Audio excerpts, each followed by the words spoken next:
Chapter 277. Jianquan's face sank slightly.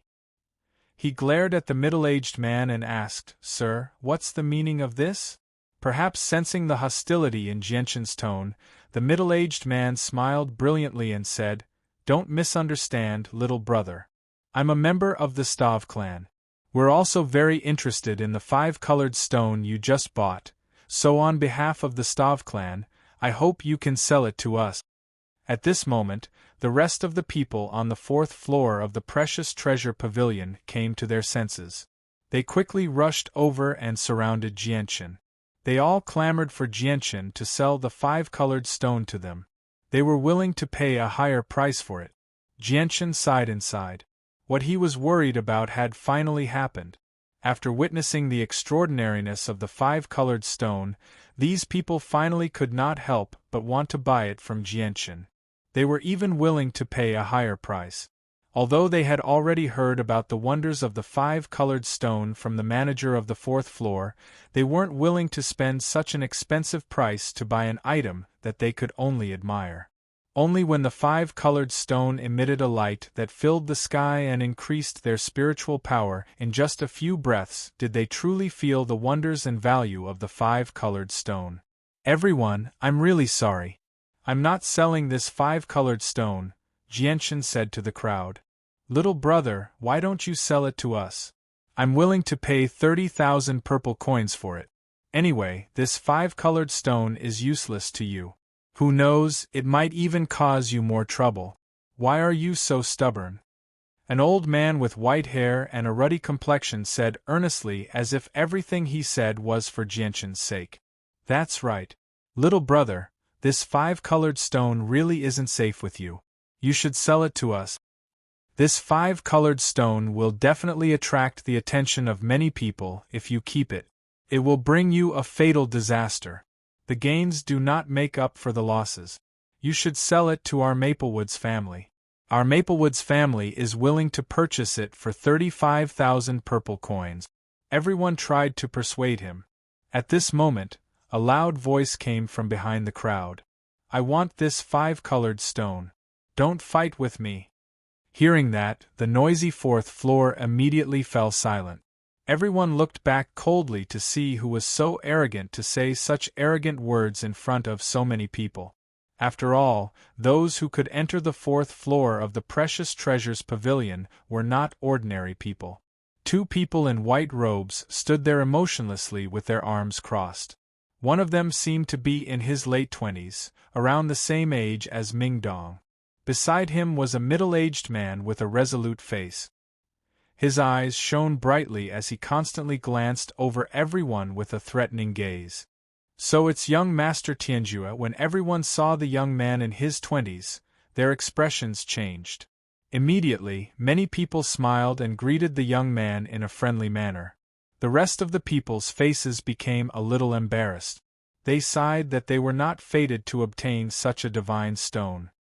"Sigh, how did I meet young Master Tianju? Now it's all good, I have no chance with this divine stone. Even if this little brother is willing to sell the 5-colored divine stone to me, I'm afraid I can only give him to young Master Tianju." A middle-aged man sighed, his face full of disappointment. "Haha, so it's young Master Tianjue. I didn't think that young Master Tianjue would come to the Precious Treasures Pavilion today. Since young Master Tianjue is interested in this 5-colored stone, then we won't fight over it." Everyone spoke one after another. The scene that was fighting to the death suddenly changed. They all took the initiative to withdraw from the fight for the 5-colored stone. Moreover, they didn't dare to show the slightest dissatisfaction. They all had smiles on their faces. Young Master Tianjue was very satisfied with everyone's attitude. He slowly walked to the front of Jianquan and said with a somewhat arrogant tone, "Give me the 5-colored stone." He said, "Give me the 5-colored stone. I'll have someone send you the 15,000 purple coins later." Jianquan slightly frowned and said indifferently, "Sorry, I said that I'm not selling the 5-colored stone." Hearing this, young Master Tianjue's expression became angry. Looking at Jianquan, his gaze suddenly became sharp. He shouted in a low voice, "Brat, do you know who I am? In this Walorant city, there's nothing that I, Tianjue, can't get." Young Master Tianjue's words also made Jianchen angry. Staring at Tianjue with a sharp gaze, an intense killing intent surged. He shouted in a low voice, "I don't care who you are. I said I'm not selling and I'm not selling." Jianchen's unyielding tone not only made everyone on the fourth floor of the treasure pavilion dumbstruck, even Tianjue was stunned. In this Walorant city, there had never been anyone who dared to speak to him like this. When Tianjue reacted, he was so angry that he laughed. His gaze was cold as he stared at Jianchen. Good. Good. Brat, you really have guts. You actually dare to speak to me like this. In this Walorant city, you're the first one. As he spoke, young Master Tianjue glanced at the white-robed middle-aged man and said, "Guard Qing, capture this arrogant brat for me." Humph. He actually dares to speak to this young master like this? He's simply tired of living. "Yes, young master," the middle-aged man responded. His figure flashed as he rushed towards Jianchen. Both of his hands were about to grab Jianchen. Jianchen coldly snorted. The silvery white light wind sword appeared in his right hand. His right arm suddenly turned into a blur as it shot out like lightning. When the middle-aged man was about to reach him, the sharp blade of his sword was already at his neck. That incomparable speed made it impossible for anyone to see when Jianchen's sword stabbed out. The middle-aged man's body came to a stop as his entire body stiffened. His eyes were wide open as he stared at Jianchen in disbelief. The shock in his heart had already reached an unimaginable level. His forehead was already covered with fine beads of sweat as his face became a bit pale. Just a moment ago, he didn't even see how fast Jianchen's sword was. Facing Jianchen's sword, he didn't even have the ability to react. Only when the sword was already at his neck did he realize that if Jianchen wanted to kill him, he wouldn't even have the strength to retaliate. After breaking through to the intermediate Great Saint Master level, Jianchen's strength and sword speed were much faster than before. With the middle-aged man's strength as a high-level Great Saint Master, unless Jianchen held back, it would be very difficult for him to even make a move. The scene in front of them made everyone on the fourth floor of the precious treasure pavilion speechless. They all looked at Jianchen with pity and sympathy. "Audacious, you actually dare to attack my guard. Are you tired of living?" Young Master Tianju was shocked and angry as he shouted at Jianchen. "Who is making such a ruckus here? It's so annoying. My ears are going to be deaf." Just as young Master Tianju's voice fell, a somewhat angry voice came from the stairs. Hearing this voice, a few people on the fourth floor of the precious treasure pavilion revealed a trace of pity and immediately began to mutter in a low voice. "Who is talking like that? Is he looking to die?" Before speaking, he didn't even look at who was the one who was angry. Now look, he offended young Master Tianju with a single sentence. Young Master Tianju is in a fit of anger right now. This person is too careless and directly offended young Master Tianju. He definitely won't have a good ending. Sure enough, after hearing this voice, young Master Tianju's face immediately became incomparably gloomy. His eyes were filled with killing intent as he stared at the stairs and shouted, "Who is talking over there? Get the hell out here!" After being provoked time and time again, young Master Tianju felt that he had lost all face and his anger clearly flourished. Under the attention of everyone on the fourth floor of the precious treasure pavilion, a tall and sturdy figure finally walked up the stairs in a neither fast nor slow manner. However, when everyone saw this person's appearance, their expressions immediately became very interesting. They all looked at each other and speechlessly looked at each other. They couldn't find anything to say. Then, when they recalled young Master Tianju's last words in their minds, everyone's eyes surged with a smile. However, they wanted to laugh but didn't dare to. They could only forcefully endure it. Their expressions were as strange as it could be. Qin Xiao, it's actually you. Seeing the tall and sturdy young man coming out from the stairs, young Master Tianju's expression immediately became very strange. There was a faint trace of fear. The person who came up from downstairs was precisely Qin Shao. Qin Shao looked at Tianju with a sneer and said, "I was wondering who was making a ruckus here. So it's you. Tianju, your courage has grown a lot these days. You even dare to scold me. Are you itching for a beating?" You. Tianju was so angry at Qin Zhao's words that his face turned green and white. His finger trembled as he pointed at Qin Shao, unable to say anything. However, he was really afraid of Qin Shao. He wanted to scold him, but he didn't dare to. He knew Qin Zhao's personality very well. If he really dared to talk back, Qin Shao would probably beat him up in front of so many people here. "Greetings, young master." "Greetings, young Master Qin Shao." At this moment, the people in the surroundings all came up to greet Qin Shao. The friendliness on their faces was much more sincere. Tianju's chest heaved violently. He was quite infuriated by Qin Zhao's words, but he didn't dare to talk back. Suddenly, he looked around and noticed Jianchen standing to the side.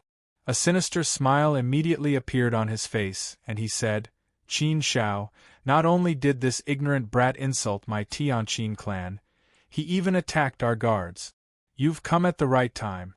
Why aren't you taking him back?" After saying that, young Master Tianju sneered inside. He thought, "Qin Shao, aren't you very strong? I'll make it difficult for you to get off the stage immediately."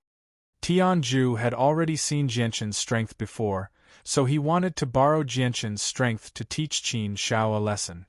Hearing this, Qin Shao looked over and saw Jianchen still holding the light wind sword against the guard's neck.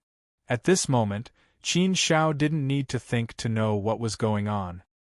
His face was filled with anger as he suddenly turned around and punched Tianju's chest with lightning speed. Tianju staggered back a few steps and almost fell to the ground. Chapter 278. Young Master Tianjue didn't have the time to be angry at Qin Zhao's punch. He was dumbfounded and tongue-tied as he looked at Jianchen and Qin Shao. His face was full of shock and disbelief. He said in shock, "Qin Shao, what did you just say? He is your brother." Young Master Tianjue wanted to die now. Originally, he wanted Jianchen to teach Qin Shao a lesson and then call the family to arrest Jianchen. But he didn't expect that things would develop so dramatically. The person who offended him was actually Qin Zhao's brother. This relationship not only cut off his hope that Jianchen would teach Qin Shao a lesson, but also cut off his idea of using the family's force to deal with Jianchen. Because if he did so with Qin Zhao's character, he would definitely stand on Jianchen's side. With Qin Shao in front of him, there was nothing he could do. Qin Shao took a big step and arrived in front of Tianjue. Once again, he fiercely punched Tianjue's chest. The powerful force of the punch directly made Tianjue stagger back. If he didn't have a certain level of strength, he would have already lost his footing and sat on the ground. After being mercilessly hit by Qin Zhao's fists twice in a row, young Master Tianju was furious. He stared at Qin Shao with fire in his eyes and said angrily, "Qin Shao, don't go too far." "Too far? How am I going too far? Tianjue brat, you actually dare to bully my brother and still dare to say that I'm going too far. Humph, how can my brother be bullied so casually?" Qin Shao said loudly. His face was also full of anger. He didn't give young Master Tianjue any face and was very overbearing. The crowd on the fourth floor of the treasure pavilion stood far away, watching the development of the situation with an expression of watching a good show. There was no surprise on their faces. Obviously, they were already used to this scene. "Qin Shao, you're talking nonsense. How did I bully your brother?" Young Master Tianju argued loudly, his face full of indignation and a stomach full of grievances. Previously, he did want to use his family's power to suppress Jianchen and forcefully buy the 5-colored stone from Jianchen. Unfortunately, not only was Jianchen not afraid of him, He even put a sword on his guard's neck, making him feel very vexed and unable to step down. Don't think that I, Qin Shao, don't know what kind of person you are. All these years in Wallerant City, you've relied on your family's influence to bully so many people. Don't think that I don't know. Today, you actually dared to bully my brother. You really have the guts of a leopard. Tianjue, today, I, Qin Shao, will kick the heavens and teach you a good lesson. Qin Shao said loudly with a sullen face, looking righteous. Then, he rushed towards Tianjue again and punched him fiercely with both fists. Tianjue's strength was originally weaker than Qin Shao. In the face of Qin Zhao's relentless attacks, he was almost powerless. As Qin Zhao's fists hit Tianjue's body fiercely, a dull bang-bang sound was also transmitted. Although the sound was loud, the injuries on Tianjue's body were not serious. After all, Qin Shao did not dare to be ruthless to Tianjue. Qin Shao, just you wait. When I go back, I will definitely report this to my father. Just wait for your punishment. Tianjue shouted as he dodged Qin Zhao's fists in a sorry state. Humph, you've already said this many times. Qin Shao sneered disdainfully. The scene in front of him made Jianchen dumbstruck. He never thought that the insufferably arrogant young master Tianjue would be beaten into such a sorry state in the blink of an eye. That awe-inspiring aura from before had already disappeared without a trace. Now, Jianchen had already guessed that Tianjue and Qin Shao were both members of the Tianqin family. However, one was surnamed Qin, while the other was surnamed Tian. Jianchen slowly put away his light-wind sword and looked at Qin Shao, who was still chasing after Tianjue. He couldn't help but bitterly smile. The current young master Tianjue was like a completely different person compared to before. Brother Qin Shao, let's just forget about this matter, Jianchen said to Qin Shao. Qin Shao stopped chasing after Tianjue and clapped his hands. I'll let you off for the sake of my brother's face. Tianjue, if I see you bullying my brother again, I, Qin Shao, will definitely not forgive you. Tianjue looked at Qin Shao with fear, but he didn't dare say anything. He was someone who bullied the weak and feared the strong. Qin Zhao's power and status in the family was not something he could afford to offend. Although they were both direct descendants of the Tianqin family and had equal status, Qin Shao was the one with the most potential. Almost everyone in the family cared for him and treated him like a pearl in their palms. The degree of care they gave him was not something a mediocre cultivator like him could compare to. Immediately after, Tianjue looked at Jianchen with a cold expression. Everything that had happened today, all the humiliation he had suffered, he would remember it all on Jianchen. Qin Shao arrived in front of Jianchen and looked at him from head to toe. Then he patted Jianchen's shoulder and smiled. Brother Jianchen, are you all right? Haha, I'm fine. Fortunately, Brother Qin Shao came in time. Otherwise, I'm afraid I'd be in trouble. Jianchen laughed. As he said that, he glanced at the two middle-aged men who had appeared at the top of the stairs. The two middle-aged men were expressionless as they stared at Jianchen. But when they saw the friendly relationship between Jianchen and Qin Shao, they hesitated for a moment before silently retreating. After what had happened in the pavilion, Jianchen and Qin Shao no longer had any interest in strolling around. They immediately returned to the Tianqin clan. In the Tianqin clan, Jianchen and Mingdong had been given a new residence with a rather nice environment. It was extremely close to Qin Zhao's courtyard. Jianchen locked himself in his room as soon as he returned. He shut the door and covered the windows, making the room seem rather gloomy. Jianchen sat on his bed and pulled out the 5-colored stone he had bought in the pavilion from his space ring. Suddenly, as soon as the 5-colored stone appeared in his hand, the sword spirits in Jianchen's dantian began to tremble. Excitement was transmitted to Jianchen's head from the sword spirits. At the same time, the 5-colored stone began to shine with a dense, 5-colored light again. The light filled the air and immediately dyed the gloomy room with 5 colors. At the same time, the light passed through the walls of the room, enveloping Jianchen's entire room in a dense, five-colored light. A pair of patrolling guards just happened to see the five-colored light from Jianshan's room. They were both shocked. The captain immediately ordered, "Quick, go inform the patriarch immediately." Immediately, a guard leapt into the distance. Jianshan was enveloped by the dense, five-colored light in the room. His mind immediately felt extremely comfortable. At that moment, he could clearly feel his mind slowly and unbelievably growing. What was even more unbelievable was that a scene had appeared in his head for some reason. It was actually the scene outside the room. A few scenes within 30 meters of the room were imprinted in Jianshan's head. Jianshan could even clearly see ants crawling on the ground. What's going on? Just where did this five-colored stone come from? It's actually so miraculous. Jianshan was extremely shocked. Suddenly, the sword spirits in Jianshan's dantian trembled again.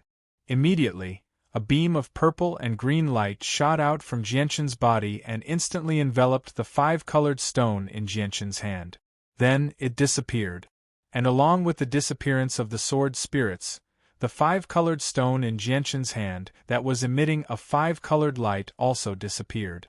As soon as the five-colored stone disappeared, the five-colored light in the room immediately disappeared. Jianshan, who had fallen into a strange state, also recovered. The strange scene in his head also disappeared into thin air. However, when Jianshan saw his empty right hand, his expression immediately changed. He cried out, "Where's the five-colored stone?" Now, Jianshan was shocked to discover that the five-colored stone in his hand had actually disappeared.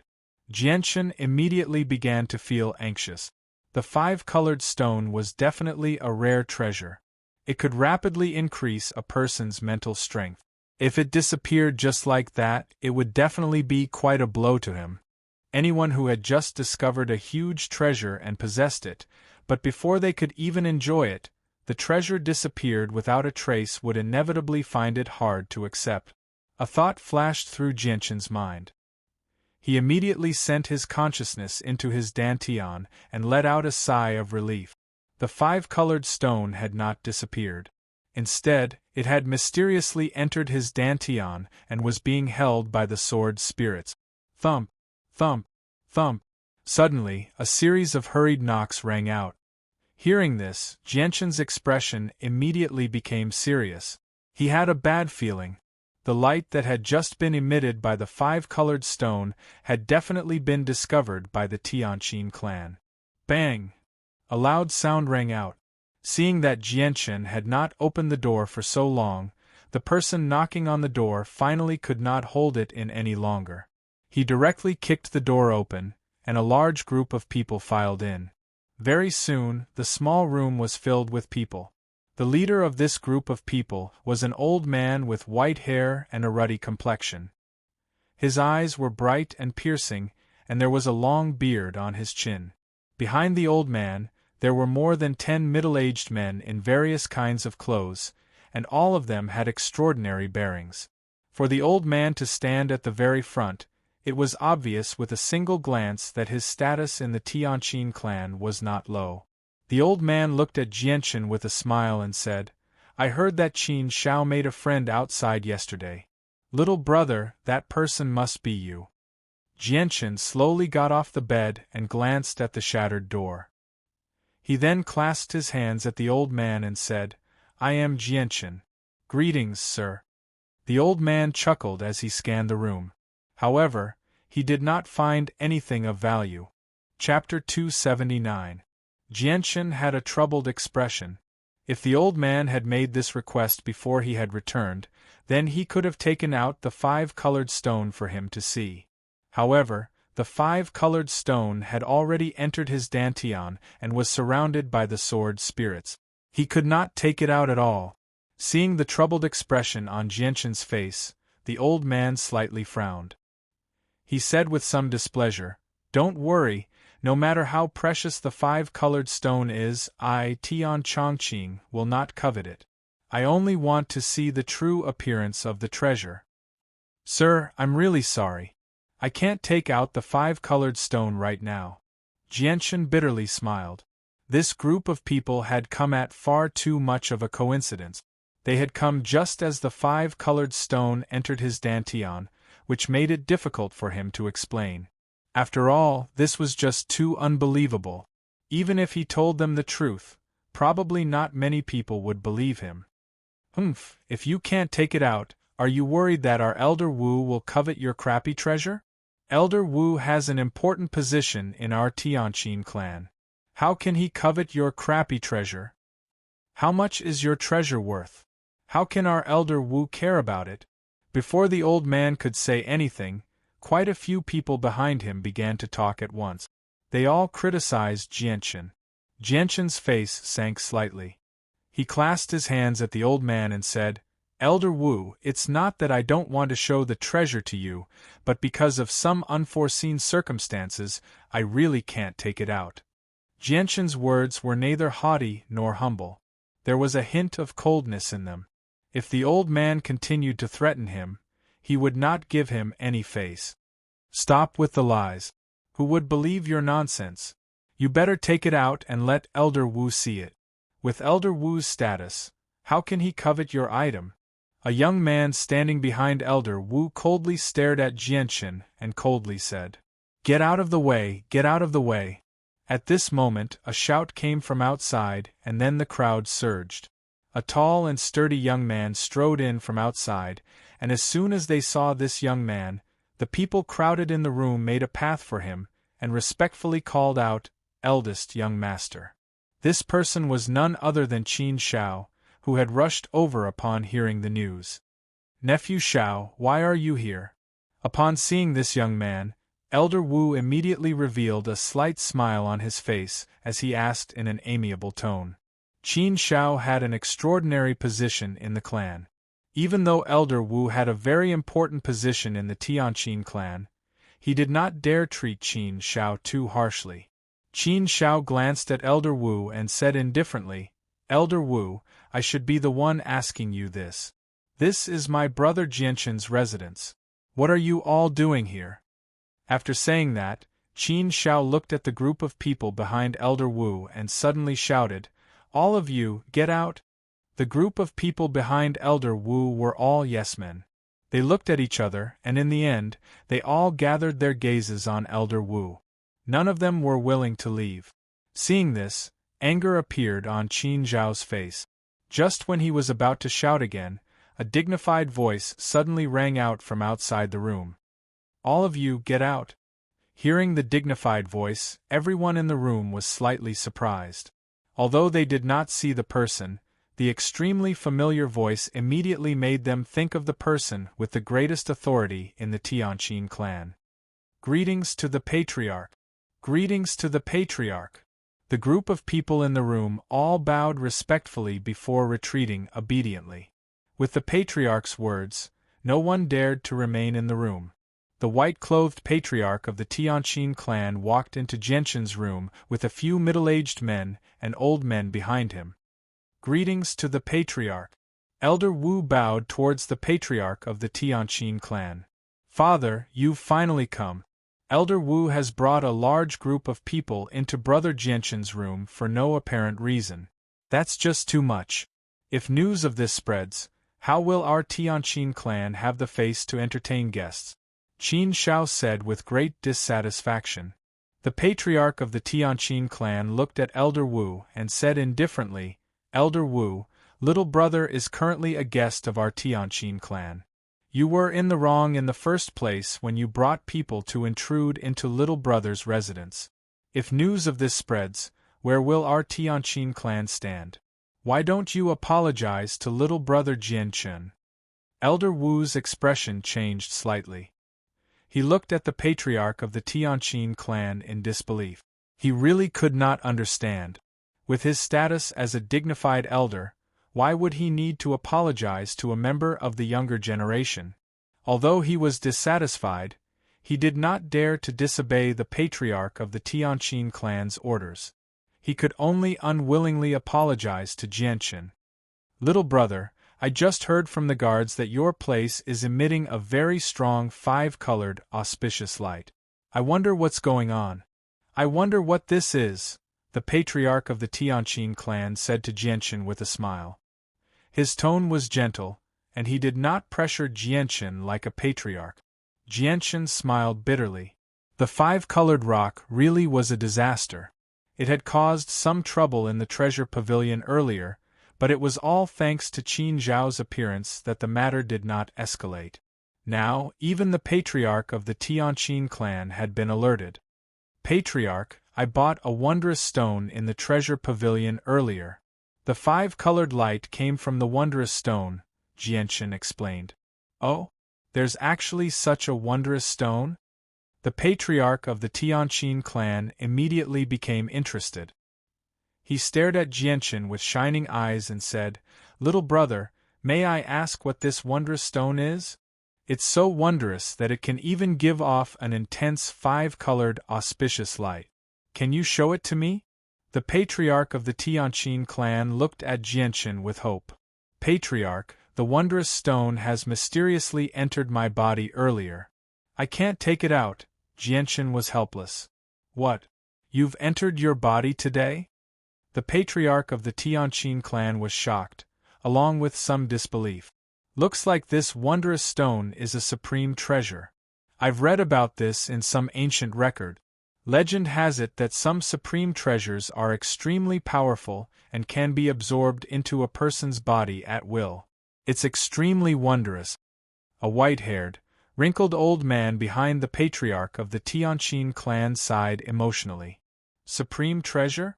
Elder Zhua, just how powerful is this supreme treasure?"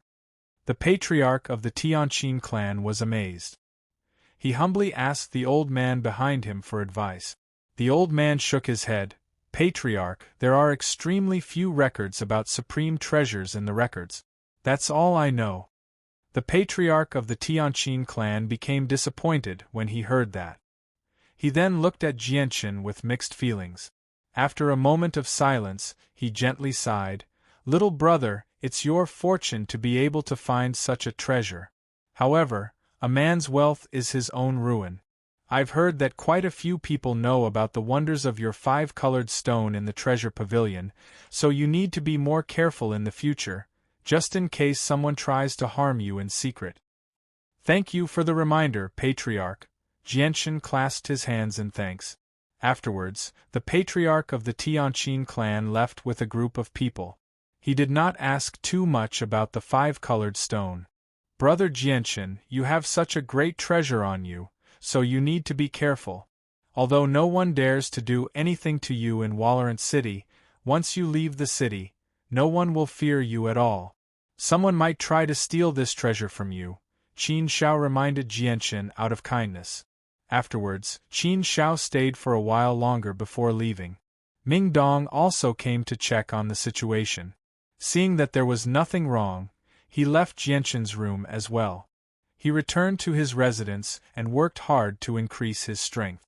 After the people from the Tianqin clan came to repair the damaged door, Jian Chun immediately shut the door and locked himself in the room to diligently cultivate.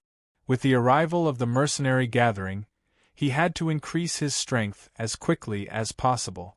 In the blink of an eye, the sky darkened. Late at night, Jianchen sat on the bed in the pitch-black and silent room as he constantly absorbed the energy within the monster core. Creak! With a soft sound, the door to Jianchen's room was opened. With the sound of gentle footsteps, a black figure slowly walked in from outside. Jianchen slowly opened his eyes. He looked at the black figure calmly and said, "May I ask why you have come so late at night?" Although he was focused on cultivation, Jianchen had always maintained a trace of vigilance towards the outside world. As a result, he sensed the black figure as soon as it entered the room. The room was pitch black and there were no candles lit. The black figure walked to a table in the room with great familiarity and sat down. Following that, an old voice rang out, "Jianchen, I won't beat around the bush with you. I want to buy the five-colored stone in your possession. Just tell me what you want." Jianchen chuckled, "So it's Elder Wu. However, Elder Wu is destined to return disappointed this time. I've already said it during the day. The five-colored stone has already entered my body, and escaped my control. Jianchen, don't try to quibble with me. Do you think I'll believe your nonsense? I don't want to waste my breath with you. The 5-colored stone will only cause trouble for you if you have it. It'll be a disaster sooner or later. Are you willing to sell it or not? Elder Wu's voice carried a trace of impatience. Jianchen's face darkened with Elder Wu's words. Since Elder Wu had already said so much, he could not be bothered to be courteous.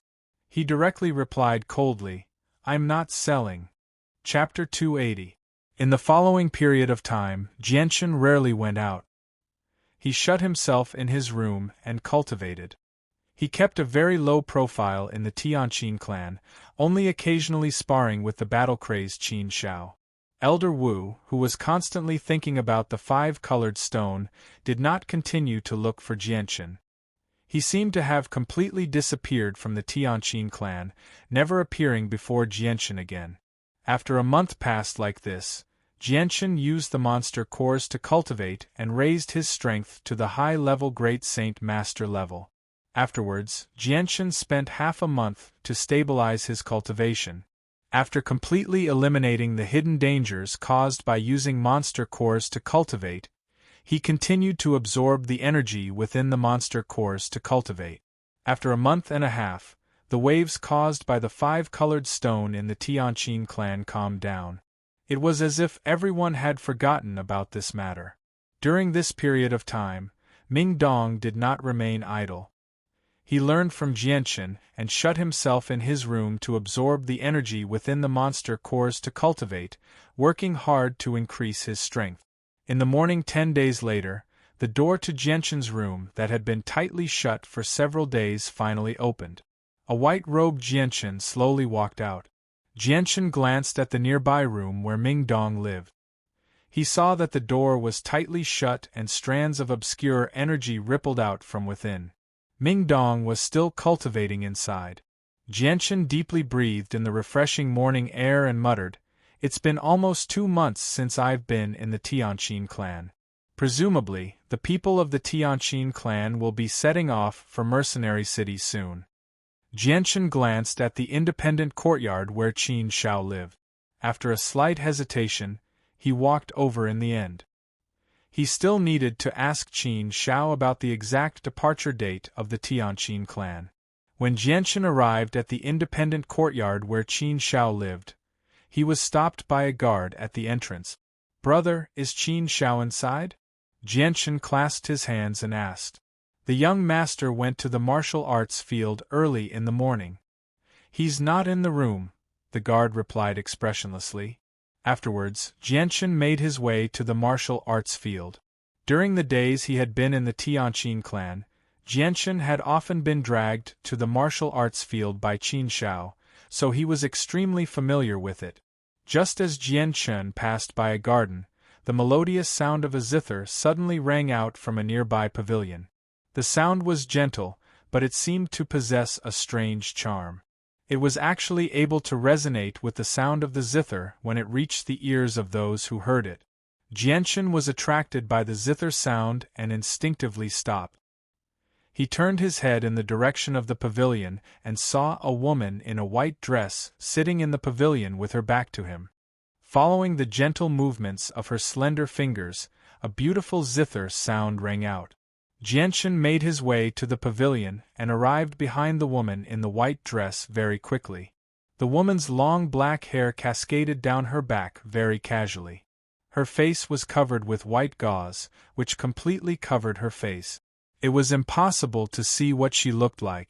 However, from the exposed skin on the woman's face and her near-perfect figure, it was still possible to imagine that she was definitely a heavenly beauty.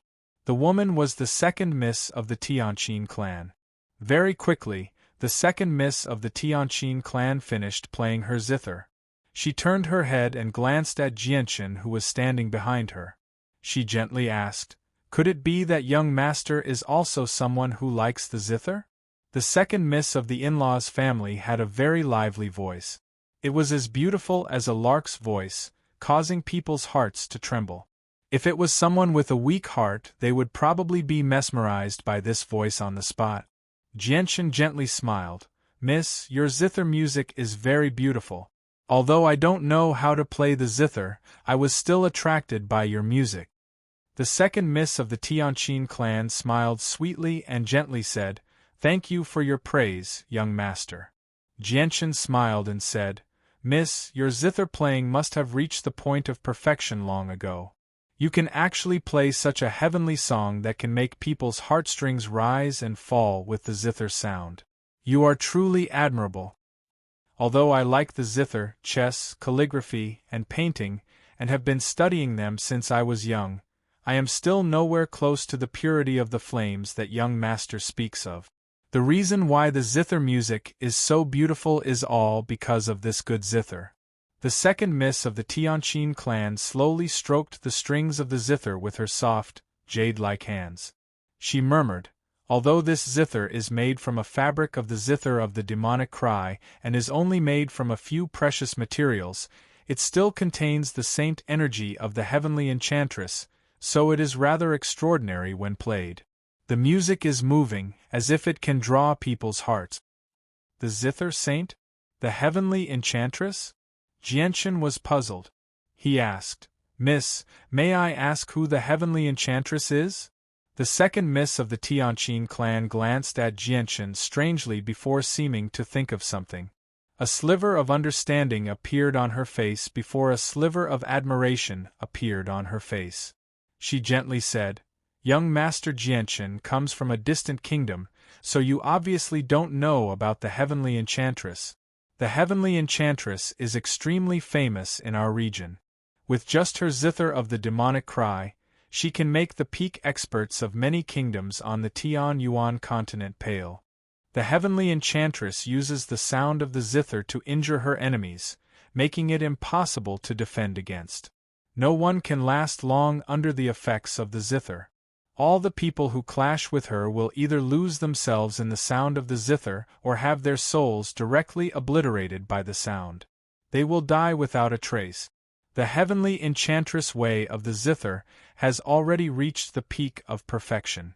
Her music can cause the weather to change.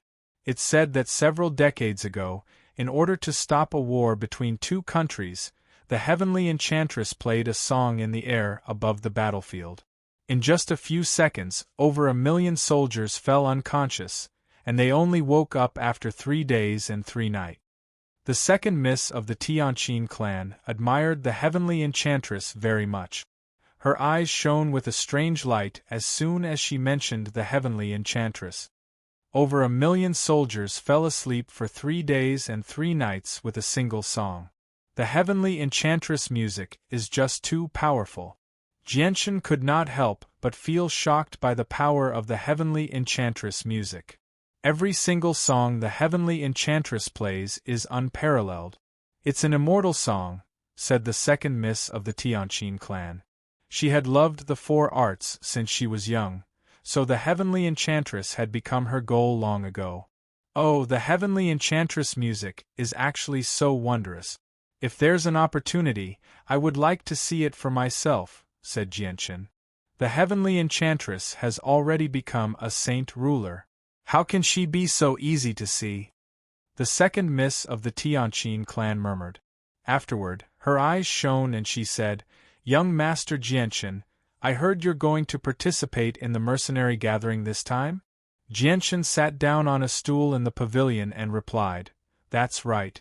I am indeed going to participate in the mercenary gathering. I may not have seen the mercenary gathering, but I've heard that it's extremely dangerous. Less than 1/10 of the people who participate in the mercenary gathering will survive. Even Earth Saint Masters may not necessarily survive. Young Master Jianchen, you must be careful, said the second miss of the Tianqin clan softly. Thank you for your advice, second miss. I will be careful. After casually chatting with the second miss of the Tianqin clan, Jianchen left and made his way to the practice field. The practice field of the Tianqin clan was a ring with a circumference of 60 meters. When Jianchen arrived, the half-naked Qin Shao just happened to jump off the ring. In the ring, the 5 captains of the guards were lying there with pale faces. Qin Shao took a towel from a guard and wiped the sweat from his forehead. He smiled at Jianchen. Brother Jianchen, why have you come here? Are you itching to spar with me? Jianchen arrived before Qin Shao and smiled. Brother Qin Shao, I've come this time to ask when we'll be leaving for Mercenary City. No rush. No rush. There's still over 3 months until the mercenary gathering. We'll have to wait at least half a month before leaving, said Qin Shao. With that, Jianchen hesitated slightly before replying, Brother Qin Shao, I have some matters to attend to and need to leave for a period of time. However, I'll definitely be back within half a month. Jianchen's strength had already reached the peak of Great Saint Master. There would definitely be quite a few Earth Saint Master geniuses among his opponents in the mercenary gathering this time, so before he left for Mercenary City, Jianchen wanted to break through to the Earth Saint Master level. That way, his chances of success in the mercenary gathering would be much greater. Qin Shao did not ask Jianchen what he was going to do. He only warned Jianchen not to miss the time. Afterward, Jianchen left the Tianqin clan by himself. Riding a mount, he rushed out of Walorant City. Jianchen has left the clan. It looks like he's going on a long journey. Go inform Elder Wu.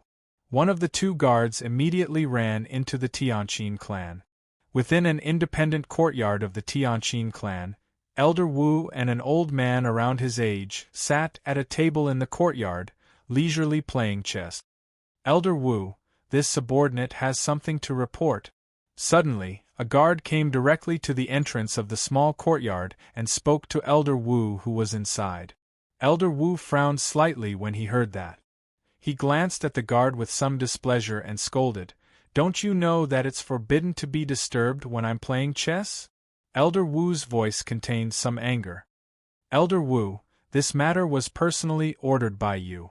It's a special matter, so I have to report it to you no matter what, the guard followed up. Elder Wu's heart skipped a beat when he heard that. He said, Come with me. With that, Elder Wu stood up and walked into the room. Old Wu, what's so important? Can't you finish the game first? The old man who was playing chess with Elder Wu grumbled. Old he, I have something important to do. Let's put this game on hold for now, Elder Wu said without even looking back as he led the guard into the room. Elder Wu closed the door and turned to look at the guard. The guard was smart as well. Without Elder Wu asking, he took the initiative to speak. Elder Wu, Jianchen has just left the Tianqin clan. It looks like he's going on a long journey. A gleam of light flashed through Elder Wu's eyes. Which direction did he go? Chapter 281. Jianchen left Walorant City on his Class 3 magical beast and headed east as the sun rose. He had already seen a map of the nearby region. 100 kilometers to the east of Walorant City was a small mountain range. That was his destination. Jianchen had already read many of the experiences left behind by his predecessors in Changyang Prefecture's library and Kargath Academy's library. He had already memorized the process. Although less than 1/10 of the people on the Tian-Yuan continent could successfully break through to Earth Saint Master, Jianchen had absolute confidence in himself. He believed that the hurdle of life and death from Great Saint Master to Earth Saint Master could not stop him. If he did not even have the courage to break through the first hurdle of breaking through to Earth Saint Master, then how would he face the more difficult bottlenecks in the future? Passing through the plains outside of Walorant City, Jianchen arrived in a small forest. The Class 3 magical beast ran like the wind in the small forest. The whistling of the wind blew past his ears, greatly affecting his hearing. Just as Jianchen passed under a large tree, an intense sword chi emitting a resplendent light broke through the dense foliage and shot toward Jianchen like lightning. Jianchen immediately dismounted and dodged to the side. With a miserable shriek, the Class 4 magical beast was cut in two by the sword chi. Bright red blood spurted out and dyed the grass on the ground red. Powerful saint force surged from Jianchen's right hand and quickly condensed into a silver-white longsword. With a wave of his hand, a sharp sword chi shot out from the sword and streaked through the air, shooting toward the lush foliage. The lush foliage shook and Jianshan's sword chi dissipated. Following that, a gray-clothed figure shot out from the lush foliage. A powerful aura covered the sky and fiercely pressed down on Jianshan's body. A large sword as wide as a palm emitted a dazzling golden light as it slashed toward Jianshan. Earth Saint Master! Jianshan cried out in his heart. His face became serious and he didn't dare to be careless. With a thought, a faint purple and green light emerged from the light wind sword and fiercely slashed at the incoming greatsword. Ding! Sparks flew as the two saint weapons collided in midair. The purple and green sword chi from the light wind sword had directly cut a hole in the giant sword. The gray-robed man let out a muffled groan as he staggered a few steps back. His sacred weapon had been damaged, and he had also been implicated. Jianshan also staggered back a few steps. He was now a peak great saint master, and his strength had increased by a lot. He was no longer in such a difficult situation when facing an Earth Saint Master. Even so, his arms still felt numb from the exchange with the gray-clothed man. Jianshan raised his head to look. When he saw the face of the gray-robed man, his face immediately turned cold. He said in a deep voice, "Elder Wu, it's actually you." The person who had suddenly attacked Jianshan was Elder Wu of the Tianqin clan. Elder Wu's eyes were filled with disbelief as he looked at the hole in his sacred weapon. "How is this possible? With your strength, how was it possible for you to destroy my sacred weapon?" Elder Wu looked at Jianshan with a face full of shock. Jianshan coldly smiled at Elder Wu's shocked expression and said, "Elder Wu, it seems that you still can't forget about the 5-colored stone in my hand." Hearing the 5-colored stone, Elder Wu's face revealed a look of understanding.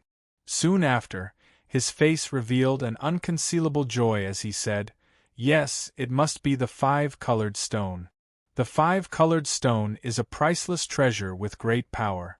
The only reason you were able to destroy my sacred weapon was because of the 5-colored stone." Thinking up to this point, Elder Wu's heart immediately calmed down. His face sank as he coldly stared at Jianshan and sternly said, "Jianshan, I'll give you 2 choices. The first is to leave the 5-colored stone behind and I'll spare your life. The second is to kill you and take the 5-colored stone from your body. Make your choice."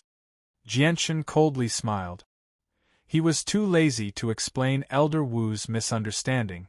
He stared at Elder Wu with a mocking gaze and said, "Elder Wu, are you sure you can defeat me?"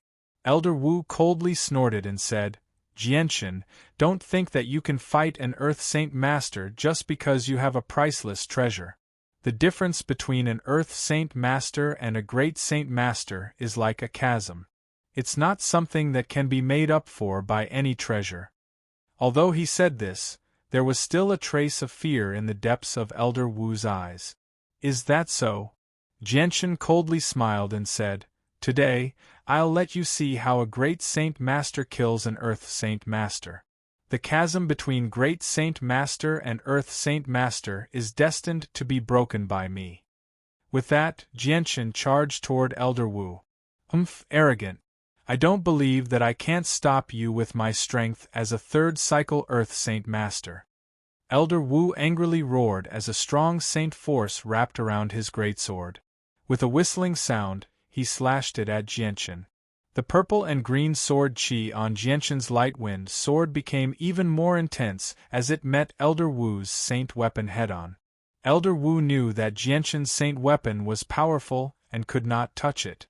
Thus, he forcefully changed the trajectory of his greatsword to avoid Jianshan's light wind sword and aimed it at his chest. Jianshan coldly smiled. The light wind sword in his hand was like a nimble viper. With a sudden twist in the air, it actually took the initiative to chase after Elder Wu's saint weapon. Jianshan clearly understood that Earth Saint Masters were not so easy to kill. If his attack had been aimed at Elder Wu, he would have definitely been able to dodge it. However, if he had struck the saint weapon in Elder Wu's hand, he would definitely have been heavily injured. Jianshan's sword was extremely fast. Even if Elder Wu wanted to control his saint weapon to dodge, it was already too late. In the end, the sharp tip of the light wind sword pierced through the greatsword. Ding! With the sound of metal clashing against metal, Elder Wu's palm-sized greatsword was pierced through by the light wind sword. With his saint weapon damaged, Elder Wu's face paled as he spat out a mouthful of blood. Elder Wu withdrew his light wind sword and immediately retreated to create some distance between himself and Jianshan. His eyes were filled with fear as he stared at the greatsword in Jianshan's hand. He cried out in alarm, "I never thought that a peerless treasure would be so powerful. It was actually obtained by a mere great saint master. It can even threaten an earth saint master's life." Although his injuries were not light, Elder Wu did not have the slightest intention of retreating. Instead, his desire to steal the treasure grew even stronger. Jianshan's body slightly swayed, leaving behind an afterimage as he rushed towards Elder Wu with a speed that was hard to see with the naked eye. Elder Wu's face became stern. He did not even have the time to wipe away the blood at the corner of his mouth before he began fighting Jianshan. However, after suffering twice, Elder Wu was now extremely fearful of Jianshan's sword. He did not dare to touch it at all. He could only use his strength, but he was unable to use it completely. He fought in a rather sullen manner. However, Jianshan did not have the slightest fear. The light wind sword turned into a hazy sword shadow as it pierced towards Elder Wu again and again. In the end, the speed of the sword was so fast that it formed layers upon layers of sword shadows that surrounded Elder Wu. Although Elder Wu was an expert in the Earth Saint Force and had already condensed a layer of armor around his body, this layer of armor was like a decoration in front of the sword spirits that could even destroy saint weapons. It was unable to provide any protection for Elder Wu. At this time, Elder Wu was unable to dodge in time and the light wind sword cut into his arm. A trace of purple and green sword chi entered his arm and rushed towards Elder Wu's 5 viscera and 6 bowels. Ah! Elder Wu couldn't help but cry out in pain. Jianshan took advantage of this rare opportunity, and the light wind sword turned into a silver ray of light as it slashed towards Elder Wu's neck. Elder Wu's head flew high into the air with a pillar of blood. Elder Wu's head had been cut off by Jianshan's sword and he died with his eyes wide open.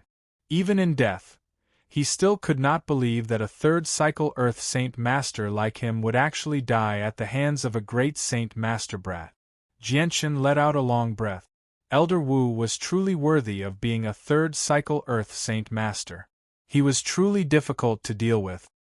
His strength was much stronger than the old patriarch of the Xia clan. Jianshan arrived in front of Elder Wu's corpse and took off the spatial ring on his finger. After a slight hesitation, he dug a hole and buried Elder Wu's body. This place was too close to Walorant City. If Elder Wu's body was left here, it would be quickly discovered by the Tianqin clan. At that time, he would be in big trouble.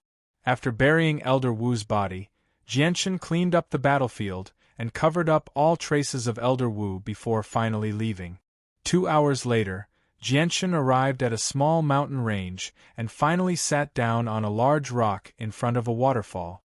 After calming his heart, he took out 2 Class 4 monster cores and entered into a state of cultivation. There were no magical beasts in this small mountain range. Even wild beasts rarely appeared, so normally no one would set foot here.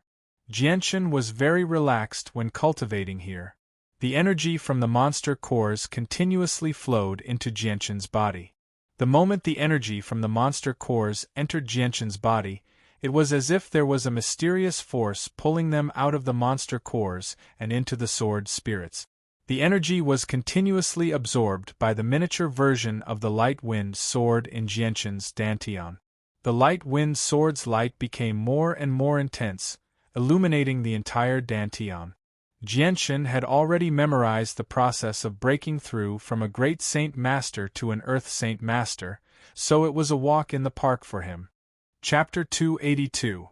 The transformation of a saint weapon seemed very simple, but every process was extremely difficult. If one didn't control it well, the saint weapon fragment would completely dissipate in the body, and that person would be reduced to a cripple. And some people who were in a more serious situation would die in the process of exploding their saint weapon. It was this seemingly simple process that blocked the path of many people who had reached the peak of Great Saint Master on the Tian Yuan continent. At the same time, many people ended their lives at this step. Less than a tenth of the people who could successfully break through from Great Saint Master to Earth Saint Master. However, all those who could break through were outstanding cultivators who possessed extremely great talent. The energy within the monster cores was constantly absorbed by Jianchen. In the end, all of it gathered in the saint weapon in his dantian. After absorbing so much energy, the saint weapon in Jianchen's dantian became extremely unstable. Powerful ripples of energy radiated from the saint weapon, making it difficult for Jianchen to control. It was like a powerful elephant struggling to break free from its shackles. A day passed. Jianchen sat on a large rock in front of the waterfall and absorbed over 20 Class 4 monster cores. The saint weapon in his dantian had reached its limit long ago and was about to explode from the surging energy. Jianchen's body had also reached its limit. The surging energy that exceeded his limit had gathered in his body. The tremendous pressure caused all the pores on his body to bleed. Even his organs were enduring an extremely great pressure. The monster core in Jianchen's hand was sucked dry once again. This time, he directly pulled out a Class 5 monster core the size of a child's fist from his space ring. The energy within a Class 5 monster core was far more powerful and pure than a Class 4 monster core. As soon as the energy from the Class 5 monster core entered Jianchen's dantian, the saint weapon in his dantian finally reached its limit. It was forcefully blown apart by the powerful energy, turning into countless tiny fragments that drifted into Jianchen's dantian. The energy ripples from the saint weapon's destruction spread out from Jianchen's dantian, viciously attacking his organs, meridians, and countless other organs. It was as if a bomb had exploded in his body. Jianchen grunted and spat out a mouthful of blood. He had also been greatly affected by the destruction of his saint weapon.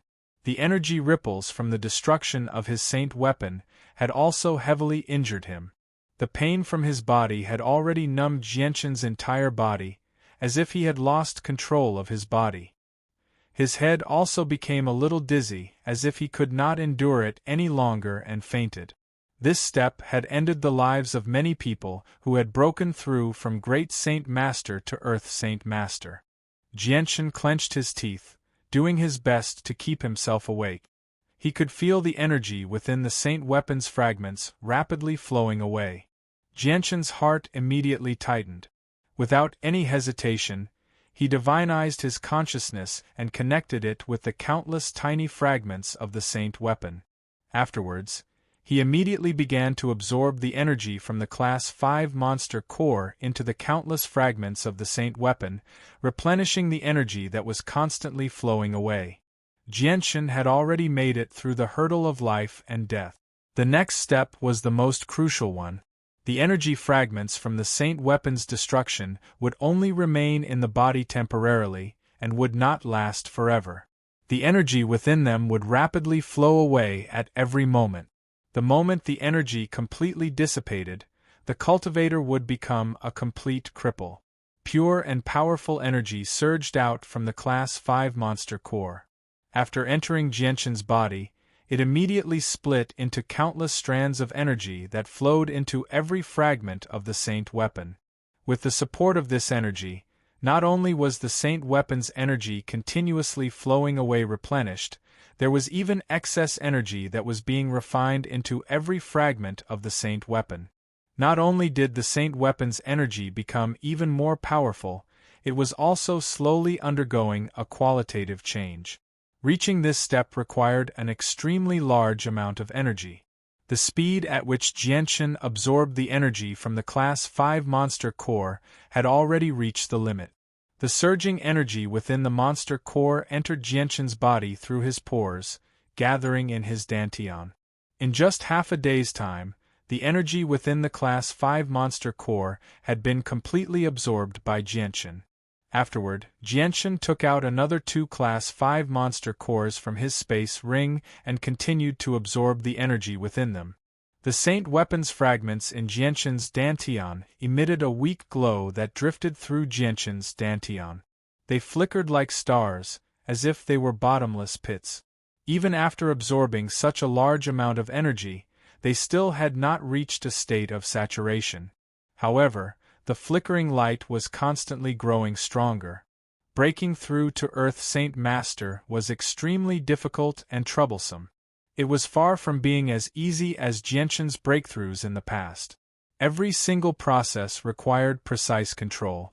Not even the slightest accident could occur, or all of his previous efforts would be wasted. After 3 days, Jianshan had already used up 10 Class 5 monster cores. Now, every single Saint weapons fragment in his dantian contained a large amount of energy. They had already reached a state of saturation, and the energy had undergone a qualitative change. They shone with a resplendent light like stars, densely packed together, as if they were transforming Jianshan's dantian into a vast starry sky. With a thought, Jianshan's consciousness split into thousands of fragments, controlling the countless Saint weapons fragments to reform once more. At the same time, the 2 Class 5 monster cores in his hands continuously emitted energy into Jianshan's body. With his dantian as the cauldron and the energy as the fire, he carried out the final refinement of the fragment. Crack! A crack suddenly appeared on the surface of Jianshan's body. Soon after, cracks began to appear all over his body. The cracks rapidly expanded, quickly spreading to his entire body. Finally, at a speed visible to the naked eye, Jianshan's body began to wither and fall off. Jianshan was on the verge of breaking through to Earth Saint Master. His body was also undergoing a qualitative change. The difference between Earth Saint Master and Great Saint Master was a qualitative change. Not only did it increase one's strength, but it also caused one's body to undergo a metamorphosis, becoming much stronger than before. As the old skin fell off, Jianshan's new skin was revealed. It was as white as a baby's skin, with a faint light flowing on its surface. 3 hours later, Jianshan's body had finished its metamorphosis. The Saint weapon in his body had also been completely condensed. The miniature light wind sword was still in its original state, quietly floating in Jianshan's dantian. It didn't seem to have changed in the slightest, but the energy within it was now 10 times stronger than before. This wasn't just an increase in quantity, but a qualitative change as well. If the light wind sword in the past was a vat of water, then the current light wind sword was a vast ocean. If the previous light wind sword was like a small flame that could burn paper, then the current light wind sword was like a raging flame that could easily melt steel. The two were not even on the same level. There was no way to compare them. Jianshan didn't stop there. The energy within his body continued to flow in all directions, merging into his flesh, blood, organs, meridians, and other organs. His body was once again being refined. The previous metamorphosis of his body was only a result of breaking through to Earth Saint Master. But now, Jianshan's body was being refined according to the Body Refining chapter of the Azulite Sword Manual. Chapter 283. The surging saint force that was more than 10 times stronger than before spread throughout every inch of Jianshan's body, slowly fusing with his skin and organs.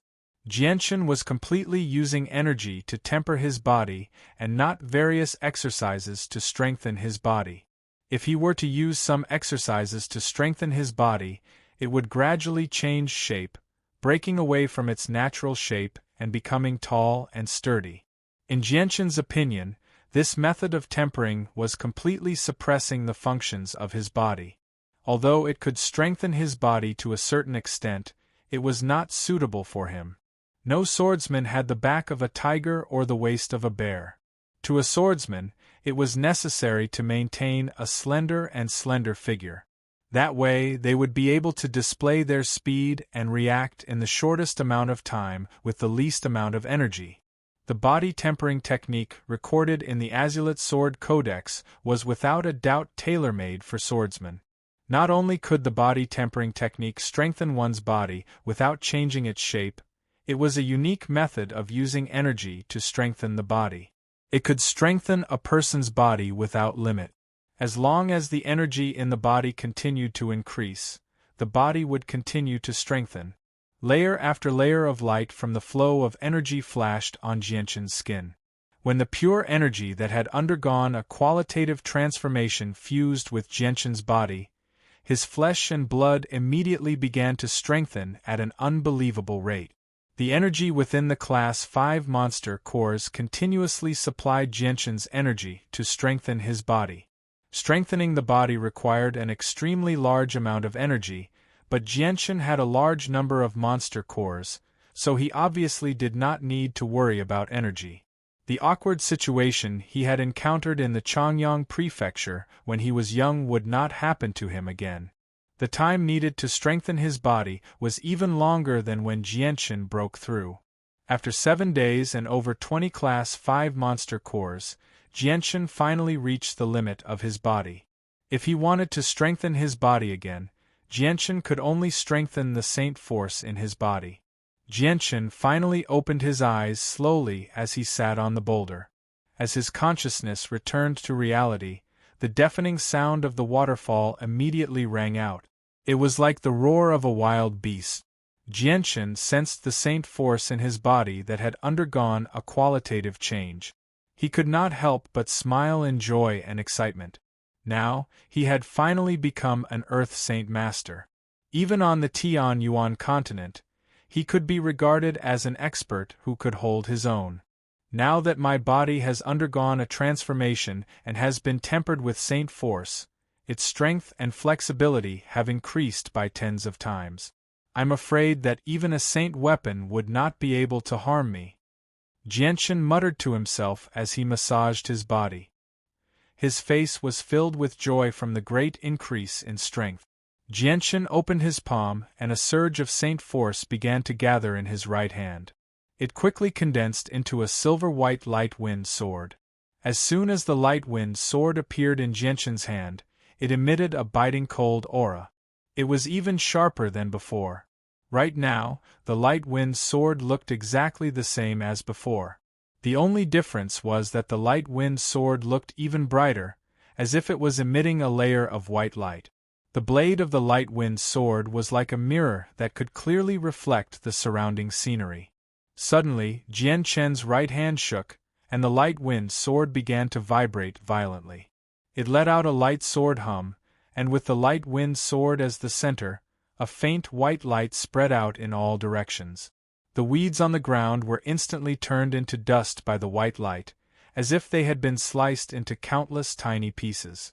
Jianshan's eyes suddenly became sharp, and his body suddenly flickered, turning into a series of afterimages that were hard to follow with the naked eye.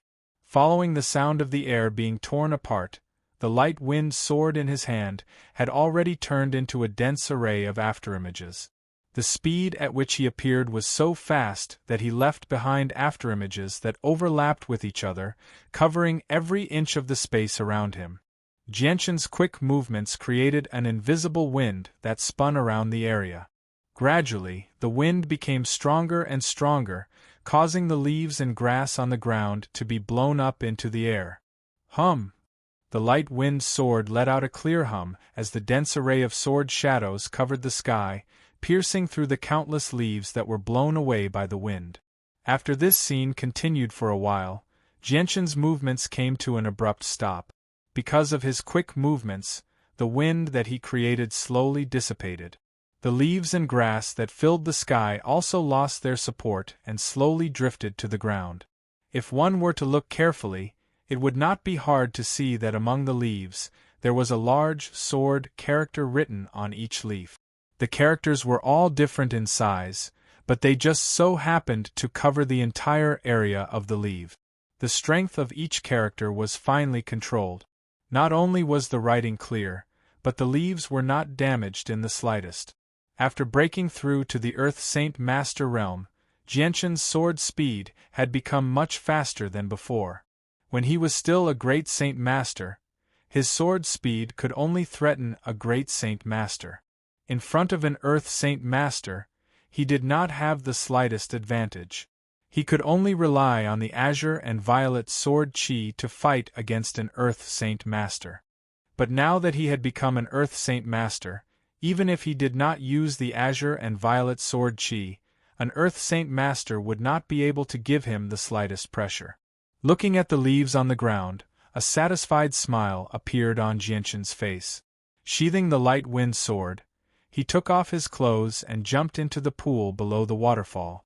After a comfortable bath, he changed into a clean set of clothes and left without any reluctance. Half a day later, Jianshan returned to the Tianqin family in Walorant City. Just as he stepped through the door, Qin Shao and Ming Dong, who had received the news ahead of time, quickly walked over from afar. "Brother Jianshan, you're finally back. You disappeared for 10 days, making me worry for a long time. I was afraid that you wouldn't be able to make it back in time and would miss the mercenary gathering." Qin Shao laughed loudly from afar. "Jianshan, why did you leave without a word and leave me here alone?" Ming Dong angrily stared at Jianshan, his voice full of resentment. Jianshan's gaze paused on Ming Dong for a while, then he chuckled. "Ming Dong, your talent is not bad. You actually broke through to the Great Saint Master realm so quickly. You came a few days earlier than I expected." Chapter 284. The power went out for an entire day, making it impossible for him to write during the day. The power only came back at night, and when he wrote in the middle of the night, there was thunder and rain. He didn't dare to continue writing, so he immediately shut down his computer. Suddenly, Qin Shao made a sound of surprise. He stared at Jianshan with a strange gaze, looking him up and down. In the end, he circled around Jianshan a few times and said with a face full of doubt, "Brother Jianshan, you've been gone for 10 days. Why do I feel like you've suddenly become a little different from before?" Ming Dong nodded in agreement, and here I thought I was the only one who felt this. So Brother Qin Shao has also noticed that Jianshan is a little different from before. Hearing the two's words, Jianshan's heart skipped a beat. If Qin Shao was the only one who said this, he could treat it as a joke and laugh it off, but now that even Qin Shao felt the same way, there was clearly some truth to it. Could it be that my breakthrough to the Earth Saint Master level has changed so much that even the two of them can sense it? Jianshan thought to himself. At this moment, Qin Shao seemed to think of something and revealed a meaningful smile. He said in a low voice, "Brother Jianshan, you haven't run off to some place to be with some girl, have you? I've heard that some people undergo very obvious changes after experiencing certain things." Qin Zhao's face was covered in a mischievous smile. Jianshan's face darkened. He unhappily glared at Qin Shao. "Qin Shao, stop talking nonsense." Qin Shao stared at Jianshan with a strange expression and laughed mischievously. "Brother Jianshan, looking at your flustered and exasperated appearance, I wouldn't have guessed right, would I?" Jianshan was immediately speechless. Qin Shao looked like a burly man and seemed rather simple and honest, but he didn't think that he would be so good at teasing people. Jianshan looked seriously at Jianshan and said, "Jianshan, I've indeed discovered that the current you seems to be different from before." Jianshan chuckled and said, "Then tell me, how am I different now?" Ming Dong carefully observed Jianshan, then imitated Qin Shao and circled Jianshan a few times. In the end, he shook his head and said, "I don't know, I can't say." Jianshan smiled and said, "All right, let's not talk about this irrelevant topic for now. Brother Qin Shao, when will we depart for Mercenary City? Has the date been set?" Qin Shao straightened up as soon as the topic was brought up. "The date of departure has already been set. It'll be in 3 days. At that time, it won't be just my Tianqin clan. There will be a few other large clans and some powerful sects from the Zhuya kingdom as well. They'll all be directly transported through the spatial gates of our allies. Oh, so there will be quite a few people participating in the mercenary gathering, Jianchen murmured. Although there will probably be several hundred people going, only a few dozen of them will be participating in the gathering. The others will be escorting them along the way so that they won't encounter any accidents along the way, Qin Shao said seriously. After learning the date of departure, Jianchen parted ways with Qin Shao and returned to his room with Ming Dong. After closing the door, Ming Dong sat down on a chair and stared at Jianchen with some worry. Jianchen, the mercenary gathering will be taking place soon. It's extremely dangerous, and it's said that even Earth Saint Masters might not be able to survive. Are you really confident? Jianchen smiled. Ming Dong, don't worry. Since I'm willing to go, I obviously have a certain level of confidence. Even if I can't make it into the rankings, keeping my life won't be a problem. Jianchen's voice was filled with great confidence. Before, he was able to threaten Earth Saint Masters when he was still a great Saint Master. Now that he had broken through again, there were very few Earth Saint Masters who could match him if he borrowed the Sword Spirit's invincibility. Alright then, I wish you success. The mercenary gathering is not a place I can participate in. Although I've broken through to Great Saint Master, it's still far from enough to participate in the gathering, so I won't be interfering. I can only go with you to Mercenary City. Ming Dong knew himself very well. Even Earth Saint Masters might not be able to survive, so he would just be throwing his life away if he participated. Afterward, Ming Dong left Jianchen's room. Jianchen locked himself in his room by himself. He sat cross-legged on his bed, familiarizing himself with the power that had suddenly increased by many times. Suddenly, a series of knocks rang out in Jianchen's ears. He saw a middle-aged man in white robes slowly walk into Jianchen's room. It was actually the patriarch of the Tianqin family. Jianchen immediately got off his bed when he saw the person. He clasped his hands. Greetings to the patriarch of the Tianqin family. The patriarch of the Tianqin family walked in with a smile, but when his gaze landed on Jianchen, his face suddenly froze. A sliver of undetectable shock appeared in the depths of his eyes, but he returned to his senses very quickly. He could not help but sigh in amazement. No wonder Shao admires brother Jianchen so much. So not only is your strength extraordinary, but your talent is also so terrifying. You don't seem to be more than 25 years old, but you've actually managed to break through to Earth Saint Master at such a young age. That's just too terrifying. Jianchen was not surprised at all. It was as if everything was only natural. After breaking through to Earth Saint Master, his body had undergone a metamorphosis, causing his bearing to change drastically as well.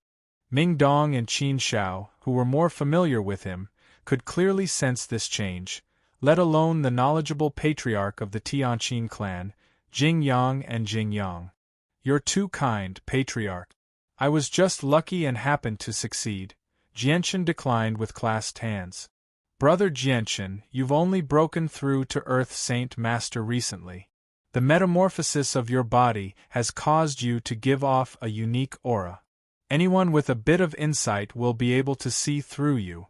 This won't do you any good when you participate in the mercenary gathering. With that, a small booklet appeared in the patriarch's hand. He continued, this is a method to hide your aura.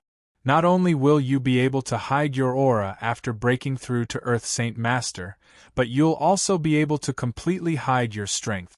You should have quite a few gang leaders when you go to Mercenary City. After all, every extra bit of strength you hide is an extra trump card for survival. As soon as he heard that it was a method to hide one's aura and strength, Jianchen's eyes immediately shone with excitement. After thanking the patriarch, he accepted the booklet without any hesitation. Brother Jianchen, we'll set off in 3 days. I'll lend you this cultivation method for 3 days. Return it to me after 3 days, the patriarch of the Tianqin clan said with a smile. He was amiable and did not put on the airs of a patriarch at all. Jianshan nodded. I'll definitely return this cultivation method to the patriarch in 3 days. The patriarch walked over to a chair and sat down. After a slight hesitation, he said to Jianshan, Jianshan, I've come this time because I have a request. I hope you can agree to it. With that, Jianshan looked at the patriarch in doubt. He asked, Patriarch, just tell me what it is. As long as it's within my power, I definitely won't refuse. The expression of the Tianqin clan's representative became somewhat solemn. There was a faint trace of worry between her brows. She said, This matter may not be difficult for you. If Shao encounters any danger during the mercenary gathering, I hope that little brother can lend a hand and save her. Do your best to protect her life. Jianshan chuckled with that. Don't worry, Patriarch. Brother Qin Shao and I hit it off right from the start. Even if you didn't mention this matter, I would still help him. If that's the case, then I don't have to worry. Brother Jianshan, you should properly comprehend this aura-concealing cultivation method. I won't disturb you any further. The patriarch of the Tianqin family let out a sigh of relief. He did not stay there for long and quickly left. 3 days passed in the blink of an eye. In the morning, Jianshan was woken up by Qin Shao. He then went to the backyard of the Tianqin clan with Mingdong. When Jianshan arrived, a large group of people had already gathered in the backyard. Half of them were old men in their 70s, people that Jianshan had never seen before. At the very front, 4 huge flying magical beasts sat on the ground quietly. They were all Class 3 magical beasts. Flying magical beasts were extremely precious and rare on the Tianyuan continent. They were far rarer than mounts. This was not only because flying magical beasts were difficult to capture, but also because flying magical beasts were not things that ordinary people dared to ride. Once a magical beast took to the air, your life would be completely in the hands of the magical beast. If it suddenly went berserk and threw you from several thousand meters in the air, even Earth Saint Masters would fall to their death. Chapter 285. Are we going to ride a flying magical beast? I've never ridden a flying magical beast before. Mingdong became rather excited as he looked at the 4-legged flying magical beast. However, in the blink of an eye, he became slightly worried. He murmured, I heard that flying magical beasts often go berserk and lose control. They're much wilder than magical beasts that run on land. What if they throw us down from the sky? Won't all of us fall to our deaths? Nearby, a young man in azure robes looked at Mingdong in disdain. He sneered, You're afraid of death. Since you're afraid to ride one, then don't. No one's forcing you. Mingdong's face changed slightly when he heard that. He glared at the young man, but before he could say anything, the young man sneered again. What? Do you still want to lay your hands on me? Come on, hit me. The young man's tone was rather arrogant. He did not take Jianshan seriously at all, and he directly ignored him as well. The people in the surroundings watched on coldly. They had no intention of interfering.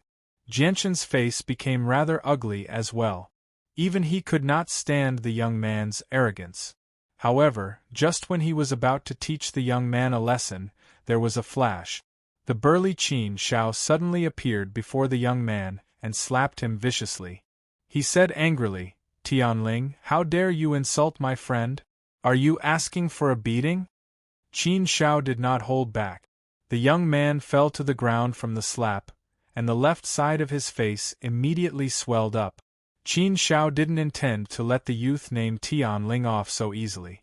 He kicked Tianling's stomach, causing him to curl up. He said in a stern voice, Tianling, weren't you very arrogant a moment ago?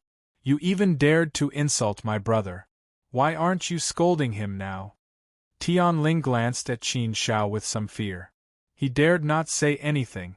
Qin Shao possessed a special status in the Tianqin clan. He received the care and concern of many older people, and he was the son of the patriarch.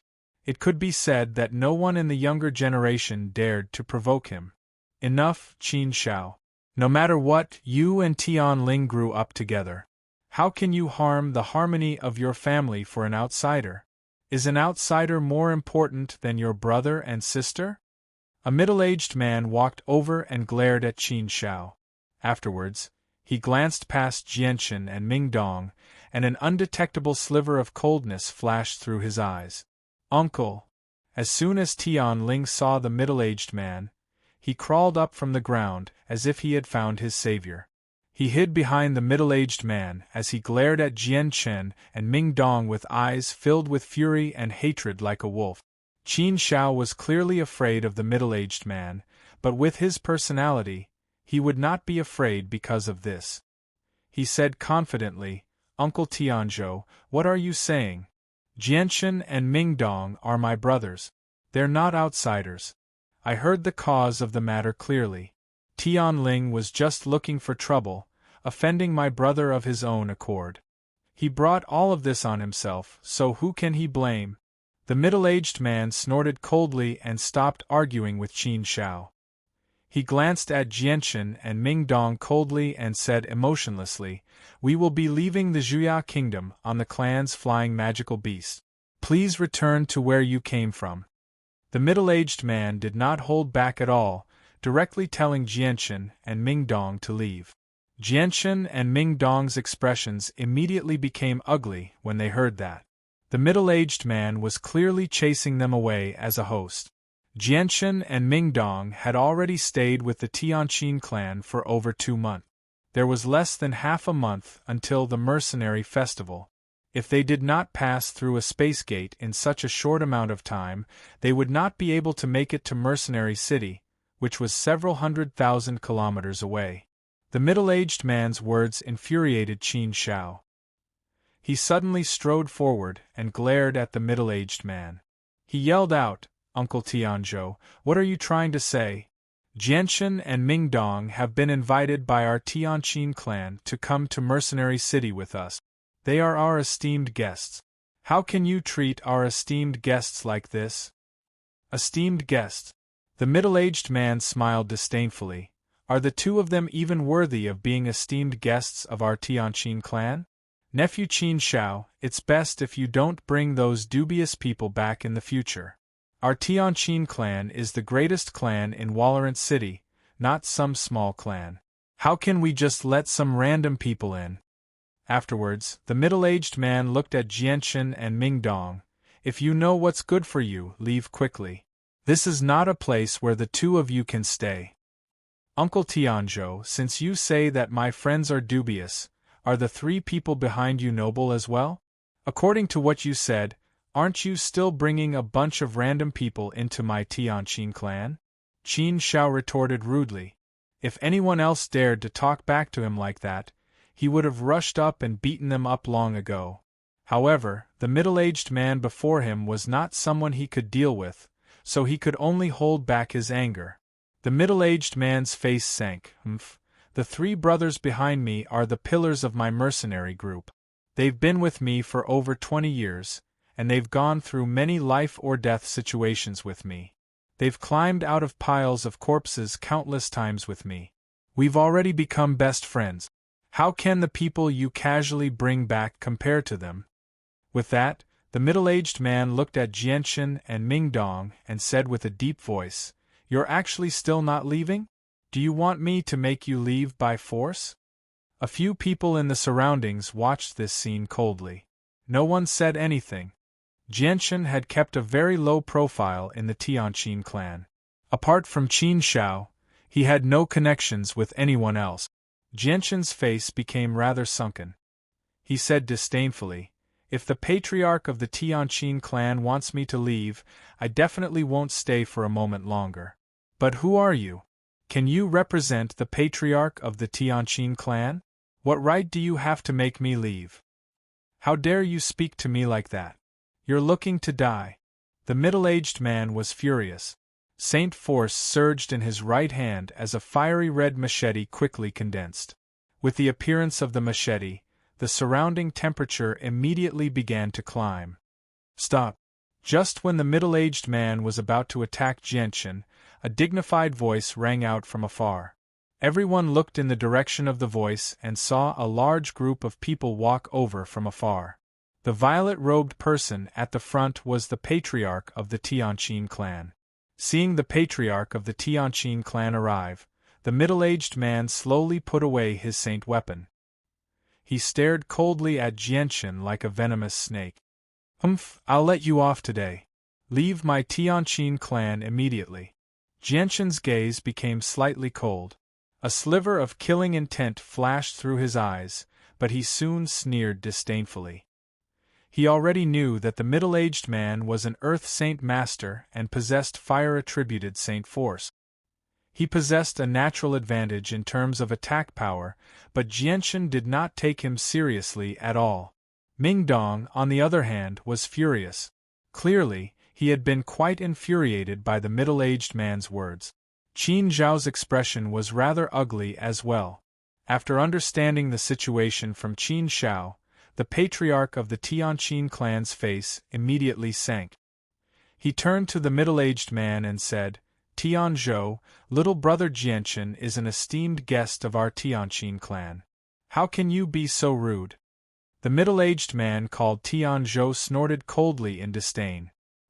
He glanced at Jianchen and Ming Dong and said, "Big brother Qin, when did you learn from nephew Qin Zhao? Treating two juniors as esteemed guests? Think about how my Tianqin clan has a transcendent status in Walorant City, and big brother Tianming is the city lord of Walorant City.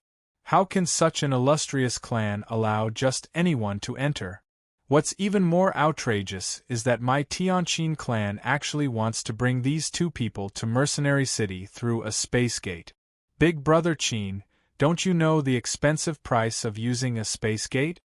"Shut up." The patriarch of the Tianqin clan became extremely stern. "Tian Zhou, how can you say something like that? Looks like you've become more and more narrow-minded after all these years in the delivery business. Little brother Jianchen is an esteemed guest of my Tianqin clan. He should be treated as such. How can I allow you to sully him like that? Why don't you apologize to little brother Jianchen?" The patriarch of the Tianqin clan was furious. "Humph. Like father, like son. You want me to apologize to a junior? That's just wishful thinking."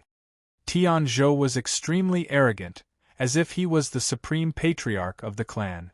He did not give any face to the patriarch of the Tianqin clan at all. With that, Tian Zhou leapt up and directly landed on the back of a flying magical beast, where he sat down.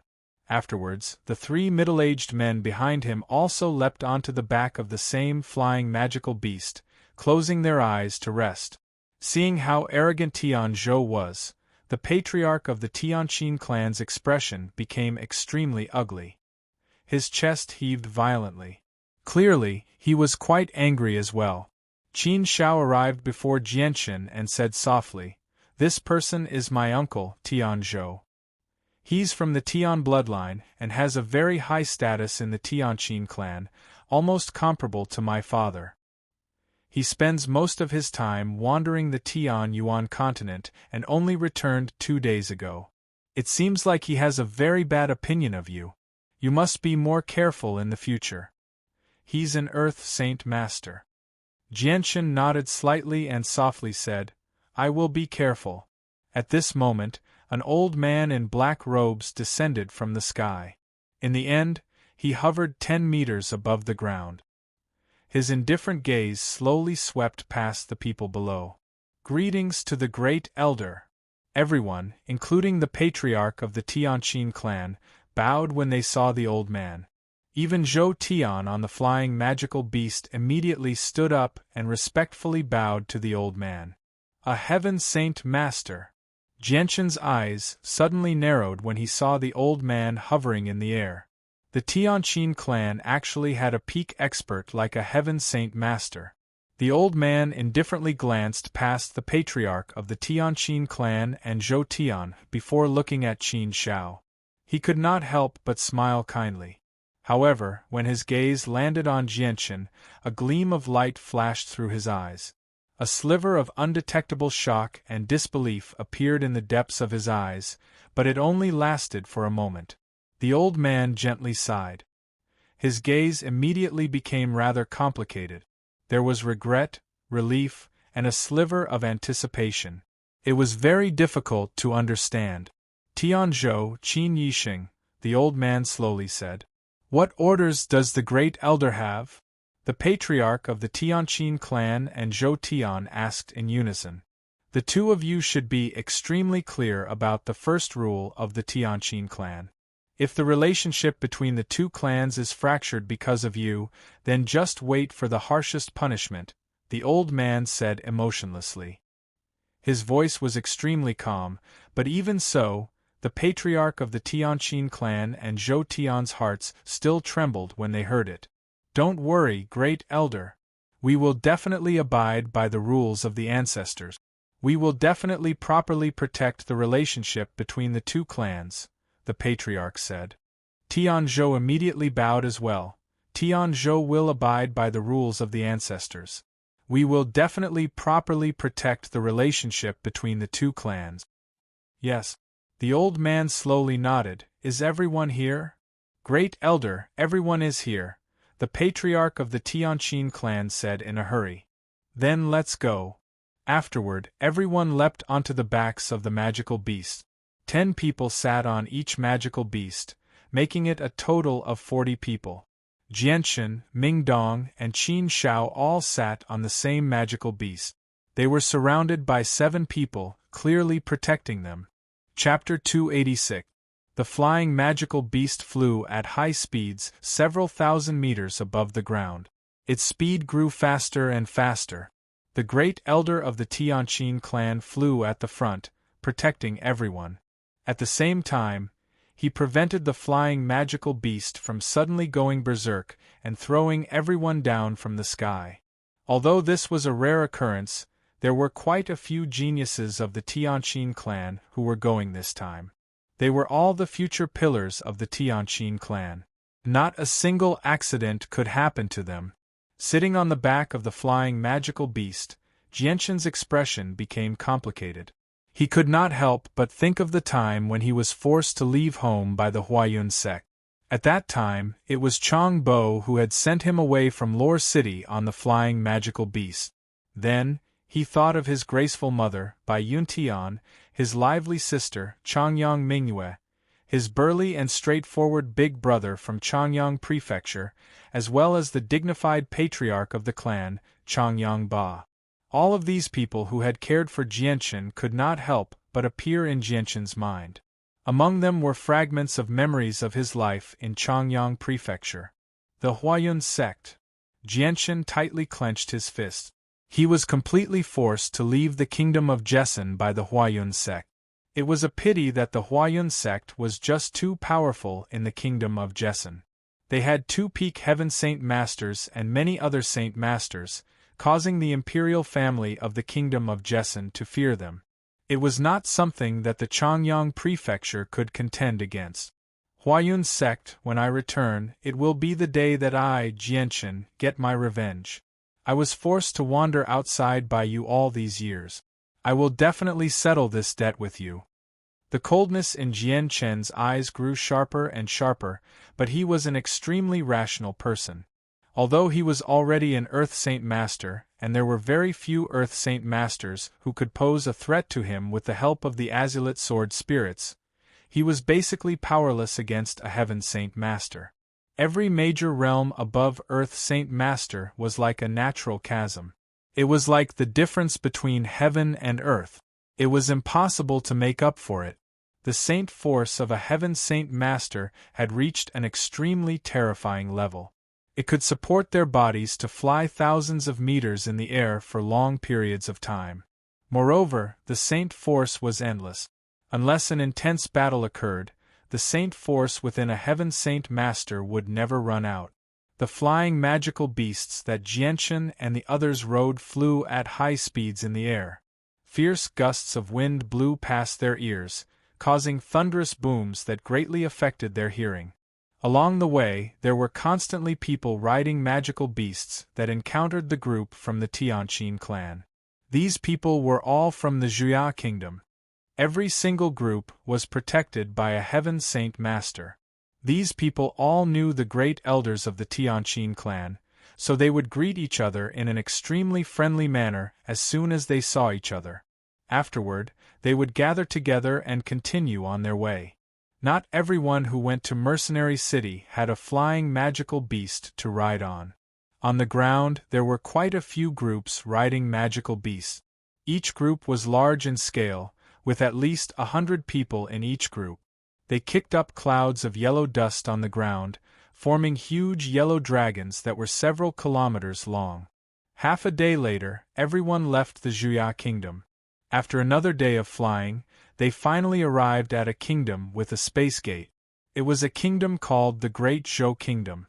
I've heard my father say that the Great Zhou Kingdom once had a period of glory. Its strength was enough to rival the three great empires of the Tian-Yuan continent. The space gate was left behind by that extremely powerful protector, but ever since he left, the Great Zhou Kingdom gradually declined. It's now just a small, nameless kingdom, Qin Shao explained as he watched the bustling cities recede below. Jianchen sighed inside. The deterrence of a peak expert was just too great. He never thought that an extremely powerful kingdom would gradually decline once they lost the existence of a peak expert. Although the Great Zhou Kingdom had declined, its territory was still not small. The flying magical beasts flew for more than half a day before finally approaching the imperial capital of the Great Zhou Kingdom. The region had gradually begun to bustle with activity. More and more flying magical beasts appeared in the air. Jianchen saw over a dozen peak Heaven Saint Masters just flying in the air. Other than that, there were a few Heaven Saint Masters who directly rode on the backs of flying magical beasts, making them difficult to discover.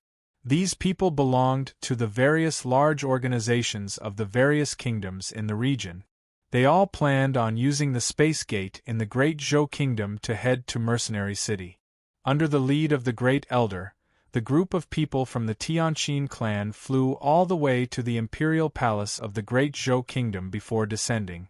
Immediately, a general wearing the uniform of the Kai clan came forward to receive them. He warmly greeted the Great Elder of the Tianqin clan before arranging for them to rest in a courtyard within the imperial palace. The space gate will open in 2 days. During these 2 days, all of you stay here and don't run around. This is the imperial palace of the Great Zhou Kingdom after all. If you cause any trouble, even the clan won't be able to protect you. The Great Elder of the Tianqin clan said to everyone before leaving. Zhou Tian coldly glanced at Jianchen before coldly snorting. He turned around and returned to his room. Although he really wanted to teach Jianchen a lesson, this was the imperial palace of the Great Zhou Kingdom after all. He did not dare to act recklessly.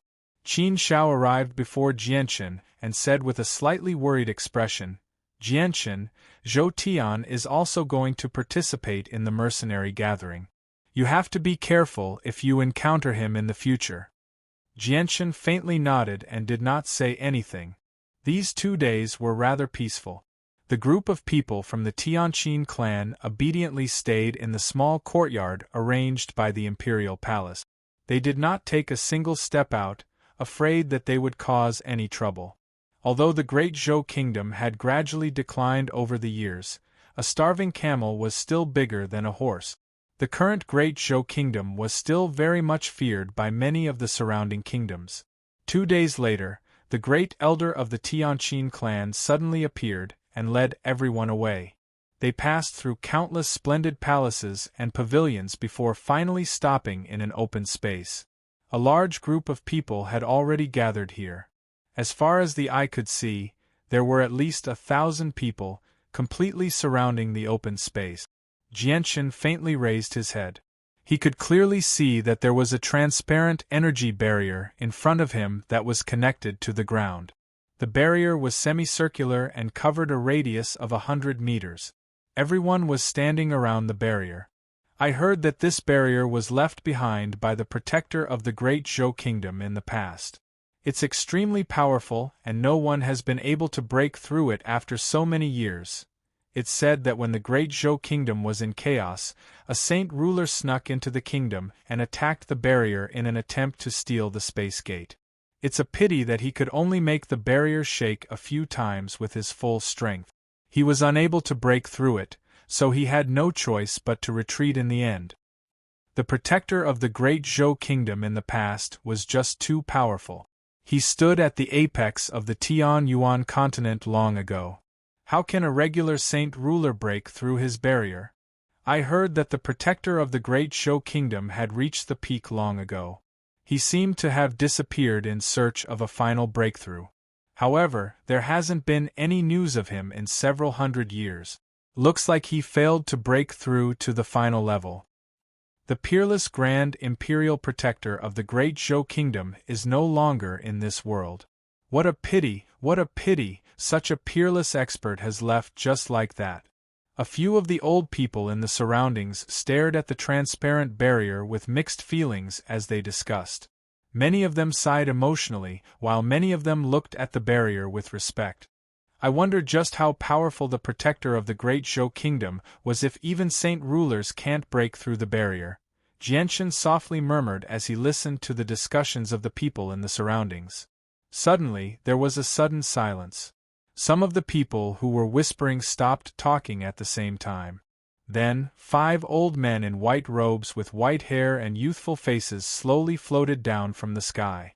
Their otherworldly temperament made them seem like immortals from the heavens that had descended to the mortal world, surpassing the mortal world. The 5 old men hovered above the barrier in 5 different directions, forming a pentagram that surrounded the transparent barrier. At this moment, one of the old men clasped his hands in the surroundings and said, "Everyone, I never thought that we would meet again after 50 years. Next, the 5 of us will use a secret technique to temporarily close the barrier. Everyone can use a space gate to head to Mercenary City. I'm sure everyone knows how to use a space gate, so let's get straight to the point." Afterward, the 5 old men used a secret technique at the same time and temporarily closed the barrier. The crowd began to slowly move forward. As powerful pulses of energy constantly appeared, people were sent away through the space gate one by one. Very soon, it was the turn of the Tianqin clan. Only now did Jianshan see the appearance of the space gate. It was a 3-meter-tall circle of light. The space around the circle of light violently distorted and pulsed. It was extremely unstable, but the circle of light was several 100,000 kilometers away. It was extremely wondrous. Below the space gate was a profound and complicated formation. A few Class 5 monster cores were fixed in the surroundings, supporting the space gate formed by the formation. Chapter 287. Although the space gate of the Great Zhou Kingdom was open to everyone, it was not free. Anyone who passed through the space gate would have to hand over a few Class 5 monster cores to the experts of the Great Zhou Kingdom. The amount varied, but it was calculated based on the number of people. Each person would receive a Class 5 monster core. This price was indeed rather difficult to bear for the Xia family and the Huatian sect of the Blue Wind Kingdom. However, the people who could come were all peak organizations of their respective kingdoms. There was no lack of peak Heaven Saint Masters among them, so a few Class 5 monster cores were nothing to them. Although the Tianqin clan had sent 40 people, most of them were there to protect the group along the way, just in case something happened. There were less than 10 people who were actually going to Mercenary City. The great elder of the Tianqin clan led everyone to the space gate. He glanced at the people behind him before handing over a few Class 5 monster cores to a Heaven Saint Master who stood guard beside the space gate. He said, "There are 9 of us in total. Here are 9 monster cores." The Heaven Saint Master from the Great Zhou Kingdom smiled as he accepted the monster cores from the Great Elder. He said, "Go on. I hope you'll be able to achieve good result." After exchanging some pleasantries with the Great Elder, he directly stepped into the space gate. With just a single step, he crossed several 100,000 kilometers and arrived on the other side of the Tianyuan continent. Afterward, Jianchen and Mingdong emerged from the crowd under Qin Zhao's signal. They walked in an orderly manner toward the space gate. Aside from the Great Elder, Zhou Tian, the three mercenaries, and Jianchen, there was also a cold-faced middle-aged man who was going through the space gate. He wore black robes and his stiff face seemed to never smile.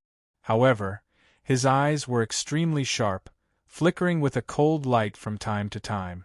Jianchen, this person is called the Zither Master, but he's not a direct descendant of our Tianqin clan. He's an abandoned child that my grandfather picked up a few decades ago. He's very cold, but because he was raised by our Tianqin clan, he's extremely loyal to us. At the same time, his talent for cultivation is pretty good. Adding on the fact that he works very hard on cultivation, he successfully broke through to Earth Saint Master 3 years ago. Qin Shao explained in a low voice in Jianchen's ear. He looked at the Zither Master with a rare trace of respect. Afterward, the people from the Tianqin clan passed through the space gate one by one. When Jianchen stepped through the space gate, he felt as if he had passed through an invisible barrier of energy. Afterward, he arrived on the other side without feeling anything else. This was a forest filled with lush greenery, and there were already over 100 people scattered around. They were all people who had arrived here through the spatial door first. I never thought that there would actually be such a wondrous thing in this world. I wonder what kind of heaven-defying abilities the supreme expert who created the space gate possessed. Jianchen sighed inside. He yearned for that goal as well, hoping that he could reach that height one day. Let's go. Mercenary City is up ahead. Once everyone had arrived, the Great Elder of the Tianqin clan led everyone away. Since mounts could not be brought over through the space gate, they all chose to travel on foot. Even though that was the case, they still moved very quickly. The forest was not large. After leaving the forest, there was a plain. As far as the eye could see, there were quite a few people like Jianchen's group, traveling in the same direction. From time to time, there would be groups of people riding magical beast mounts that would kick up large amounts of dust as they flew away. There were also quite a few flying magical beasts that rapidly flew through the sky. Everything was the same as when Jianchen's group left the Tianqin clan. However, the difference was that they had changed from riding flying magical beasts to traveling on foot. Along the way, Tian Zhou's cold gaze would sweep past Jianchen from time to time.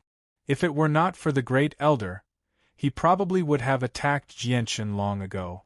Jianchen ignored Tian Zhou's gaze, which made Tian Zhou gnash his teeth in anger. He desperately hoped that Jianchen would talk back to him. That way, it would be perfectly justifiable for him to teach Jianchen a lesson.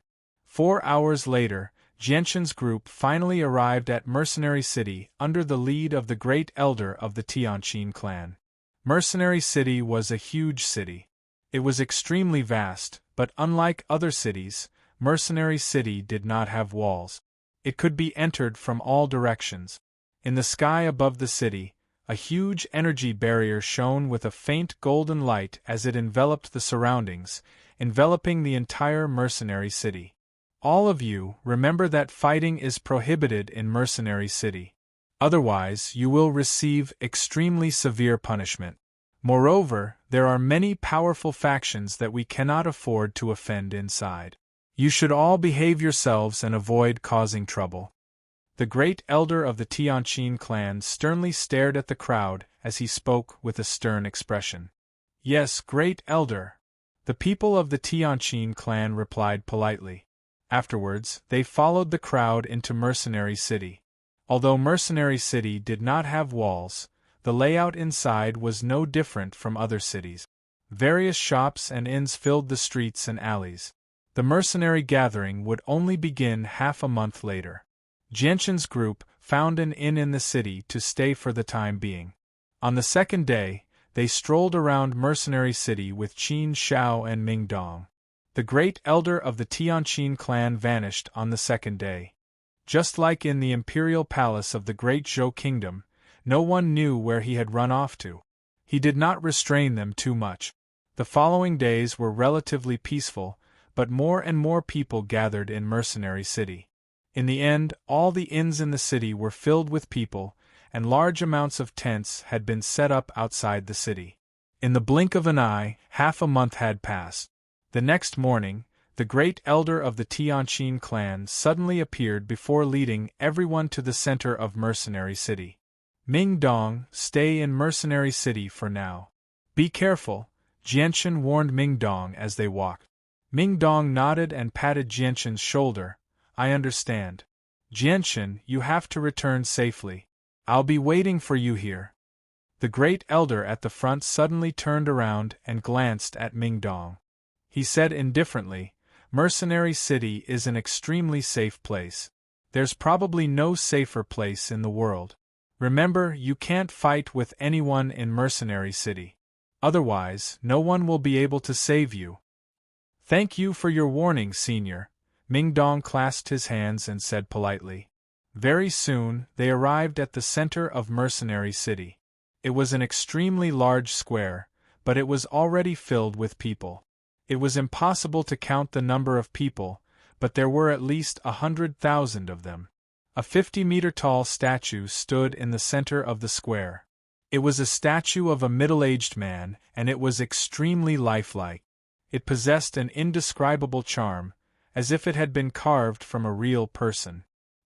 He stood with his hands behind his back and his head slightly raised as he gazed into the distance, as if he could see through the world. There were quite a few older people and a few middle-aged men with extraordinary bearings in the square. They all stared at the statue in a daze. Their eyes were filled with respect, as well as a sliver of fear. Is this statue the founder of Mercenary City? I heard that the founder of Mercenary City was extremely powerful and was said to be invincible. It's a pity that he disappeared countless years ago.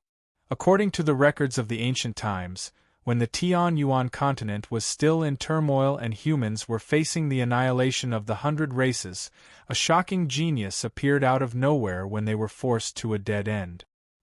He fended off the peak experts of the 100 races all by himself and repelled them in the end, protecting the humans of the Tianyuan continent. This genius founded Mercenary City, which led to the development of the mercenaries on the Tianyuan continent. According to the records of the ancient times, the person who founded Mercenary City seemed to be called Mo Yuntian. He was so powerful that he was said to be the greatest in the world. There was no news of him afterward, so he probably left the world. 100,000 years have already passed since Mo Yuntian's era. No one can live for such a long time. What a pity. Mo Tianyun was a genius of his generation. He was unrivaled in the world, but he still couldn't escape his fate. Chapter 288. Hearing the discussions of the crowd, Jianchen also curiously stared at the huge statue in front of him. Suddenly, an old man in azure robes descended from the sky. The old man was extremely ordinary and did not have anything special that could attract people's attention. Just as the old man appeared, the qi of the world that constantly flowed in the surroundings suddenly came to a standstill. An indescribable pressure filled the surroundings, causing everyone present to feel a heavy feeling in their hearts. With the appearance of the old man, the people in the surroundings all fell silent at the same time. The old man hovered in the air, proudly standing above the heads of the many heaven saint masters below. Looking down at the crowd, he said in an old and calm voice, I now announce that the mercenary tournament that occurs once every 50 years has officially begun. Those who participate, stay where you are. Everyone else, leave immediately. As soon as the old man finished speaking, the crowd below immediately became restless. The older people and those who did not plan on participating all retreated.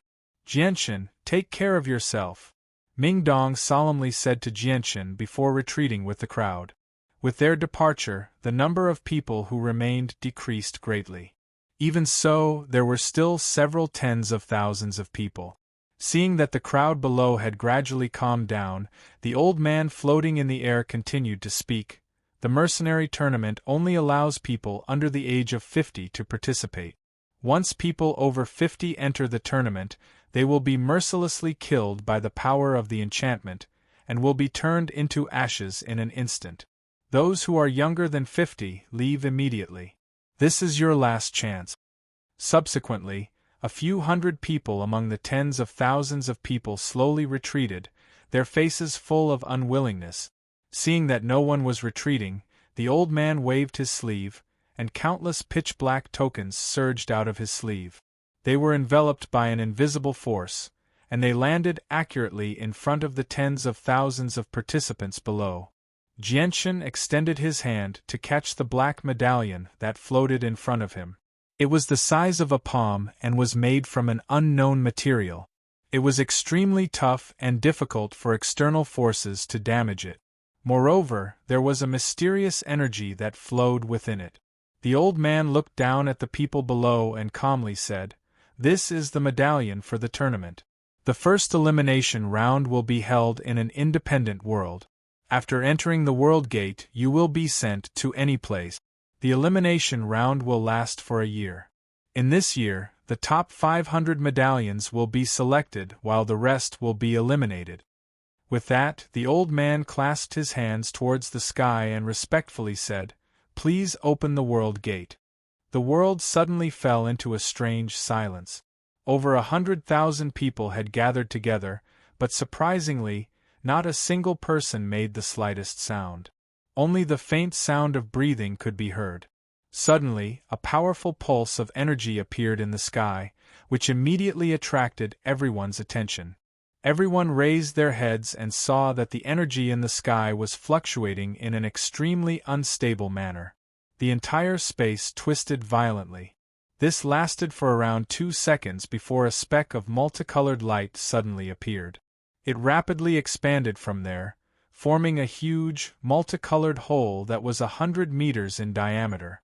It was chaotic inside, making it impossible to see anything. The pitch-black medallions in everyone's hands suddenly emitted a weak, black light. Afterwards, everyone was enveloped by an invisible force and slowly rose into the air, flying towards the multicolored hole. Arg! Suddenly, a miserable scream rang out. A middle-aged man who just got close to the edge of the huge hole had his entire body quickly melted at a speed visible to the naked eye. In a short breath, he completely disappeared from this world, leaving nothing behind. Once a person over 50 years old passes through the World Formation Gate, they will be mercilessly killed by the power of the World Formation Gate. They will completely disappear from this world. Everyone, do not panic. As long as you are under 50 years old, you can safely pass through this gate. The old man floating in the sky said expressionlessly. Those words instantly made many people reveal a panicked expression. Immediately, someone struggled in the air and loudly shouted, "I want to go out, I want to go out, I give up on participating in the competition." Unfortunately, they were enveloped by an invisible force and slowly rose into the air. No matter how they struggled, they couldn't break free from the binding of that force. "I gave you a chance before. Now it's too late." The old man coldly stared at those people and coldly said, "Arg!" Another miserable scream rang out. That voice was filled with endless pain. A middle-aged man was refined alive by the power of the world formation in front of everyone's eyes. Not a single trace of him was left and he completely disappeared from this world. "I beg you, let us out, we give up on the competition." Some people who were over 50 years old and wanted to fish in troubled waters all begged for forgiveness. The old man floating in the air frowned slightly, and a trace of impatience appeared on his face. With a wave of his hand, a burst of invisible power surged out and actually increased the speed of those people flying towards the multicolored hole. Arg! Following a burst of miserable screams, dozens of people who were over 50 years old were directly refined into ashes by the power of the world formation. That scene made everyone's heart jump. As for the older people who left before, they inwardly rejoiced. Afterwards, several tens of thousands of participants were also brought into the multicolored hole by the invisible power and disappeared. Let me in, I also want to participate in the competition. A voice suddenly rang out. Ming Dong rushed out of the crowd and quickly ran to the multicolored hole. With a pleading expression, he loudly shouted to the old man floating in the air. Everyone's gazes immediately gathered on Ming Dong. They all looked at Ming Dong as if they were looking at an idiot. The time limit for the issuance of the token arrows had already ended. Right now, all the participants were preparing to enter an independent space to participate in the elimination round. How could the expert floating in the air continue to issue the token arrows for him alone? Jianchen, who had yet to enter the multicolored hole, also noticed Ming Dong's abnormality. Immediately, he looked at Ming Dong with a strange expression and confusion. He couldn't understand why Ming Dong suddenly wanted to participate in the competition again. The old man floating in the air frowned slightly. He looked a bit impatiently at the shouting Ming Dong below. Just as he was about to wave his hand and chase him away, his expression suddenly changed. He waved his hand and a black token arrow flew into Ming Dong's hand. He gently said, "You can go in." In a short instant, the old man's attitude towards Ming Dong immediately became friendly. His tone was no longer as cold as before. It was extremely gentle. The old man's attitude towards Ming Dong made the surrounding experts who knew the old man's background all open their mouths wide. Their faces were filled with disbelief. "Looks like this young man's background is not simple," someone softly muttered to themselves. Jianchen also looked at Ming Dong, who was slowly rising up surrounded by a mysterious power. He was filled with confusion, unable to understand what Ming Dong was doing. A sliver of worry also appeared on his face. Before, the old man had clearly said that he would be sent to a random place after entering the World Gate. It was indeed extremely dangerous for Jianchen to stay in there by himself as an initial Great Saint Master. However, Jianchen was powerless to stop him. After Jianchen was sent into the multicolored hole by the black token arrow, he was sent to a random forest. The surroundings were extremely quiet. There were dense trees everywhere. Suddenly, the space around Jianchen began to ripple slightly. A figure suddenly appeared beside him. When he saw who it was, Jianchen immediately became overjoyed. He said in surprise, "Jianchen, it's actually you. Fantastic, you've actually been sent to my side." The person who had suddenly been sent to Jianchen's side was Ming Dong. Ming Dong was startled by the sudden voice and drew his saint weapon out of reflex. However, when he heard the familiar voice, his face became filled with excitement. He immediately put away his saint weapon and happily said, "Jianchen, I've actually been sent to the same place as you. This is fantastic. With the two of us working together, we'll definitely be able to stabilize ourselves here." "Right, Jianchen, weren't you not going to take part in the competition? Why did you suddenly change your mind at the very last moment?" And that mysterious and powerful old man, he actually made an exception and allowed you to join halfway through. Jianchen was confused. A sliver of confusion appeared on Ming Dong's face when he heard that. He said, "I don't know why I suddenly changed my mind to take part in the competition either. Earlier, I felt like something was summoning me here, and the summoning grew stronger and stronger. In the end, it seemed to be able to influence my will. I couldn't even control myself anymore, so I ended up here in a daze." "What? You're saying that something is summoning you here? Can you still feel it?" Jianchen was surprised. What Ming Dong had encountered was really strange. Ming Dong closed his eyes and sensed carefully. He then nodded, "I can still feel it. It's just that the summoning power has weakened by a lot." Jianchen furrowed his brows in thought. He said, "Then can you sense where the summoning is coming from?" "To the east." Ming Dong pointed ahead. Jianchen glanced in the direction Ming Dong was pointing in. After a moment of thought, he said, "Let's go over there and see what's summoning you." With that, Jianchen and Ming Dong headed east together. This was an independent world. Jianchen and Ming Dong were currently in a primitive mountain range. The environment here was extremely harsh, filled with venomous insects and insects. Suddenly, Ming Dong, who was walking behind Jianchen, lowered his body and rapidly sank into the ground. He had actually stepped into a swamp that was difficult to see with the naked eye. Ming Dong slammed his hands against the swamp in an attempt to fly out with his own strength. However, Ming Dong's face suddenly changed. He cried out, "Something's bitten my legs! Jianchen, help me!" Jianchen was startled. He immediately grabbed Ming Dong's shoulder and threw him into the air. At the same time, a venomous snake as thick as a water barrel was thrown out. Its entire body was covered in mud, and its two large mouths were tightly biting onto Ming Dong's legs. Jianchen's eyes flashed with a cold light.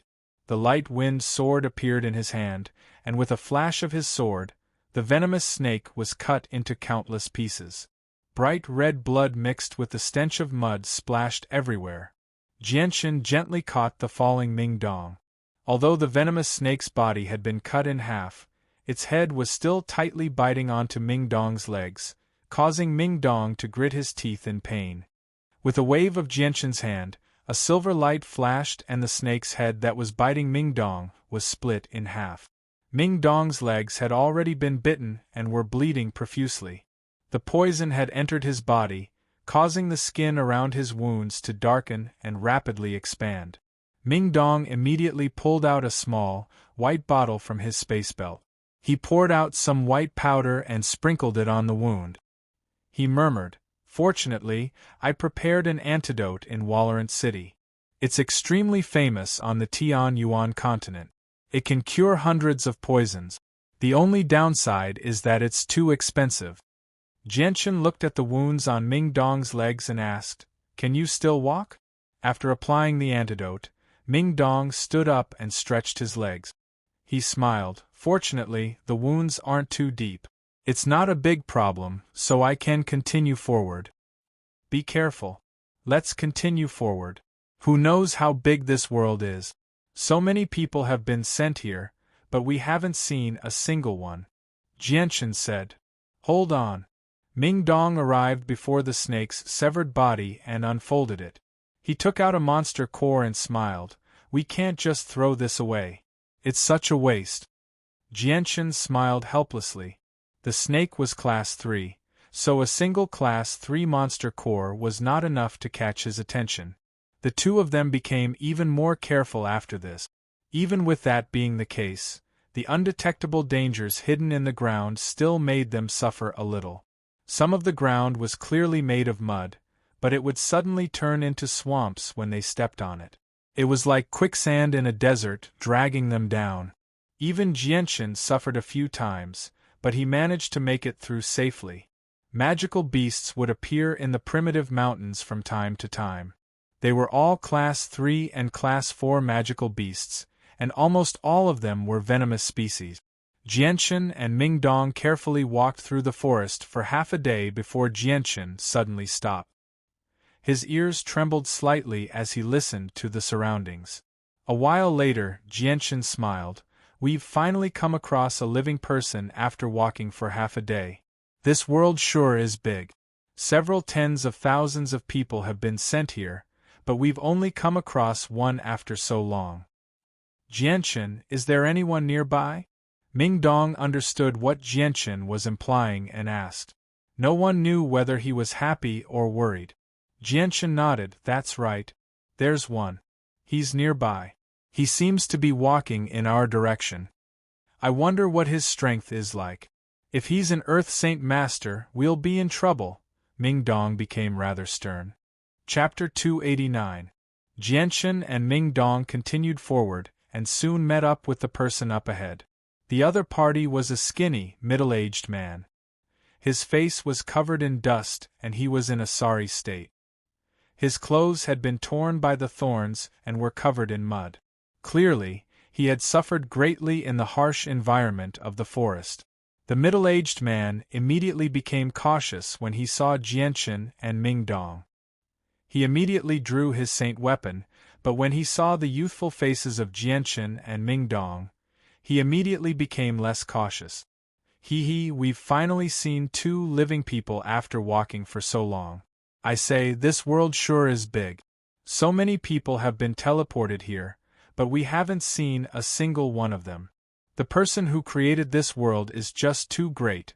The middle-aged man chuckled as he wielded his sword. The middle-aged man chuckled. He was relaxed, but his eyes were fixed on the two of them. The light in his eyes flickered with uncertainty. Jianchen chuckled as well and agreed, yeah, this space is indeed very big. We've been walking for so long before we've come across a single living person. Looks like we really are fated. Brothers, may I know your names? The middle-aged man smiled, as if he was completely harmless. We've never met before, so it's not convenient for me to tell you, Jianchen smiled faintly. Whatever. The middle-aged man did not mind at all. His gaze constantly swept past Jianchen and Mingdong as he said, this mercenary gathering is not a good place. It's filled with danger, so it's not suitable for the two of you to participate. It's best if you leave as soon as possible. Of course, leaving the token with you will only cause you more trouble. Why don't you give it to me as well? I'll take care of all your troubles. With that, the middle-aged man gripped his sword tightly and slowly and cautiously made his way towards Jianchen and Mingdong. A playful smile appeared on Jianchen's face. With a flip of his hand, the token that he had placed in his space ring immediately appeared in his hand. Jianchen waved the token and smiled. Come and get it if you want it. Seeing the black arrow that had suddenly appeared in Jianchen's hand, the middle-aged man's eyes lit up. He immediately looked at Jianchen's hand and found an exquisite ring on Jianchen's finger. Spatial ring. The middle-aged man exclaimed. His breathing suddenly became heavy, and the greed in his eyes was undisguised. No, little brother. That ring on your finger is also a problem for you. Why don't you give it to me along with your token? I'll keep it safe for you. I'll definitely have more of these things with me than in your safety zone. Furthermore, it'll also save you a lot of fatal troubles. The middle-aged man forcefully suppressed his excitement. Even his voice trembled slightly. In his opinion, Jianchen and Mingdong were still so young. No matter how powerful they were definitely not his opponent. He was already certain of his victory. Jianchen laughed involuntarily. He glanced at the skinny middle-aged man mockingly and said, "You'll be able to fool a 3-year-old with those words. There's something wrong with your head. Do you really think we're idiots?" Mingdong could not help but curse from behind Jianchen. The middle-aged man's eyes turned cold, and his face immediately sank. He sneered, "Little brothers, I'm only doing this for your sake. It's indeed very dangerous for you to carry these things on you." As he spoke, the middle-aged man was only 10 meters away from Jianchen and Mingdong. The large sword in his hand began to emit faint energy fluctuations as he prepared to attack at any moment. Jianchen looked at the middle-aged man with disdain. A high-level great Saint Master was indeed not something that Jianchen placed in his eyes. He said, "The things are in my hands. If you have the ability, then come and take them."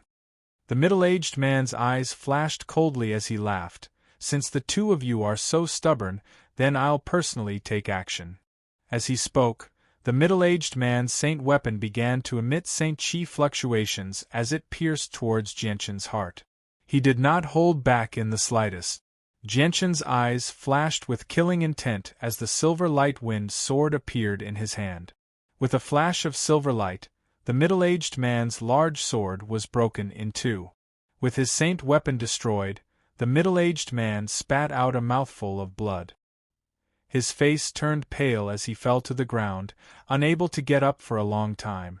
Jianchen's sword had broken his saint weapon, which was equivalent to a person whose dantian had been destroyed. Not only would he lose all of his years of training, but he would also be greatly injured. This can't be real. Looking at the saint weapon in his hand that had been broken into two, the middle-aged man's face was filled with shock. The destruction of his saint weapon was too big of a blow to him, almost causing him to faint. Furthermore, What made him even more incredulous was that the person who destroyed his saint weapon was actually a young man who appeared to be in his 20s. Ming Dong, who was standing behind Jianchen, also had a face full of shock as he looked at this scene. His face was filled with disbelief. He was also dumbstruck by Jianchen's sword breaking a high-level Great Saint Master's saint weapon. How can you be so strong at such a young age? You're pretending to be a pig to eat a tiger. The middle-aged man's face was filled with hatred as he spoke. His face was filled with unfairness, and his voice was extremely weak and powerless. I'm not pretending to be a pig to eat a tiger. You brought this upon yourself. Jianchen smiled as he replied. He then walked over to the middle-aged man's side and said, "Take the initiative to hand over the things on your body. That way you'll have a chance to live. Otherwise, I'll end your life right now." Blood continued to flow from the corner of the middle-aged man's mouth. Looking at the saint weapon that had broken into two and was rapidly losing its energy, his face immediately turned ashen. He was so regretful that his intestines turned green. He then slowly took off his spatial belt and threw it to the side. Jianchen used his light wind sword to pick up the spatial belt. Apart from finding a token to enter the competition, he couldn't find anything else. The middle-aged man's clothes were extremely shabby. Shaking his head in disappointment, Jianchen casually threw the spatial belt to the ground before leaving with Ming Dong. "Jianchen, what is your current strength? How did you break a Great Saint Master's saint weapon with a single strike? This is something that even normal Earth Saint Masters would find difficult to accomplish." On the way, Ming Dong could no longer suppress his curiosity and asked the question that had been bothering him. Jianchen smiled and said, "When I left the Tianqin clan for 10 days, I went out into the wilderness to break through my bottleneck. Now I'm already a first cycle Earth Saint Master." "What, you've already broken through to Earth Saint Master?" Ming Dong's face was filled with shock as he stared at Jianchen in disbelief. The difference between a Great Saint Master and an Earth Saint Master was an insurmountable barrier of life and death. On the Tianyuan continent, less than 10% of people could successfully break through to Earth Saint Master, and most of them were middle-aged men. However, Jianchen did not seem to be more than 25 years old. To be able to become an Earth Saint Master at such a young age was definitely a shocking genius. If news of this were to spread, it would definitely cause quite a stir on the Tianyuan continent. However, Ming Dong's face was filled with doubt as he asked, "What does a first cycle Earth Saint Master mean?" He didn't understand the finer details of the Earth Saint Masters. Jianchen explained, "From Saint to Great Saint Master, there are 3 levels: primary, intermediate, and advanced. However, due to the huge difference in strength between Earth Saint Masters, there are 6 levels, with the first cycle being the lowest and the 6th cycle being the highest." Ming Dong came to a realization and said, "I never thought that Earth Saint Masters would be divided like this. If you didn't tell me, I wouldn't have known." Suddenly, Ming Dong's expression changed and he asked, "That's right, Jianchen, what is the attribute of your saint force?" Hearing this, the light wind sword immediately appeared in Jianchen's hand. Jianchen lovingly stroked the sword's body and the light wind sword suddenly emitted a hazy silver light. A sharp sword chi filled the air, and when the light wind blew past Ming Dong's body, he immediately felt as if there were countless swords pointing at his body, causing him to feel a faint stabbing pain. "My saint force is not of the Tianyuan continent's attribute. It is pure sword chi," Jianchen slowly explained. Sword chi was not unfamiliar to the people of the Tianyuan continent. Almost everyone knew that it was a sword that had a strong layer of saint force attached to it. It had a powerful killing power and could be used to attack from a distance. However, this sword chi was not true sword chi. It was condensed from saint force, so to a certain extent, it could not be called sword chi. It could only be called energy because it lacked the sharpness of sword chi. However, Jianchen's sword chi was filled with sharpness. This was true sword chi. True sword chi was much sharper than sword chi that was condensed from energy. Moreover, true sword chi did not need to be formed from a sword. It could be formed from a finger, a tree branch, or even a small rock. Jianshan did not know how his saint force had transformed into true sword chi. It was as if he was born with it, but in his heart, he attributed it to the azure sword spirits residing in his dantian. What sharp sword chi! Your sword chi is indeed extraordinary. I feel like its attack power is even greater than fire-attributed saint force, Ming Dong exclaimed. The two of them chatted along the way. 4 hours later, Jianshan and Ming Dong arrived at a place that had been severely damaged. The ground was covered in blood, and 2 corpses lay on the ground. They were covered in wounds, and from the wounds, they seemed to have been killed by someone. Nearby, 2 space belts had been casually tossed around. Ming Dong went up to pick up the space belts and check them. He said, "There's no token for the competition, only some miscellaneous items. There's nothing valuable. Looks like they've all been taken away." Jianshan looked around and discovered that quite a few people had left in the same direction. "Let's go. Let's figure out what summoned you first. My instincts tell me that it's definitely a good thing for you," Jianshan calmly said. Chapter 290. The two of them continued through the primitive mountain range. Along the way, they discovered the footprints of many people and the corpses of magical beasts. Occasionally, they would see the corpses of some participants as well. They had all been killed and robbed of all their valuables. Roar! Suddenly, a beast's roar rang out from the distance. The sound was filled with anger. Clearly, someone was fighting with it, which had enraged it. Jianshan looked in the direction of the sound and said, "Someone's fighting with a magical beast over there. It's very far away, at least 10 kilometers away." After a moment of hesitation, Jianshan spoke again, "Let's just focus on our journey. There's still a year until the end of the competition. There's plenty of time. It's a bit difficult to collect tokens right now, but when the tokens are concentrated on a few people in the future, we'll only need to rob a random person and we'll be able to obtain several dozen or even several hundred tokens." Jianshan naturally had no objections to Ming Dong's suggestion. Afterwards, the two of them didn't take the initiative to cause trouble and focused on their journey. They passed through the thorny undergrowth and walked through the harsh environment of the primitive forest for 2 whole days before finally making it out of the forest. During this time, Jianshan and Ming Dong also encountered a few other participants. However, because the two of them were just too young, they were looked down upon by everyone. All the participants who saw them tried to steal their tokens, but in the end, they were all robbed by Jianshan and Ming Dong instead. Jianshan killed some of these people and let the others go. Jianshan showed no mercy to those who tried to kill them as soon as they made a move. As for those who only wanted their tokens and didn't intend to kill them, Jianshan showed great mercy and didn't make things difficult for them. He only took their tokens.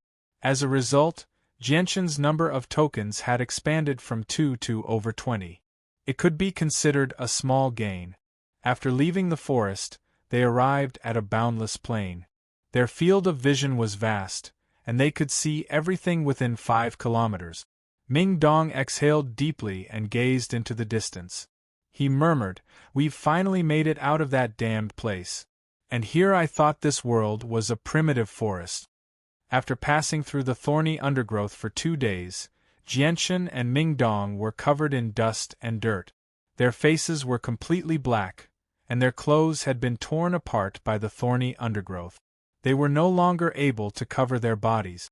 There were no rivers nearby, so they couldn't find a water source. Jianshan and Ming Dong took out some water they had collected in the forest from their space belts and washed themselves. And changed into clean clothes, they continued on their way. The two of them continued eastwards. 4 hours later, 3 figures appeared several kilometers away and hurried towards the two of them.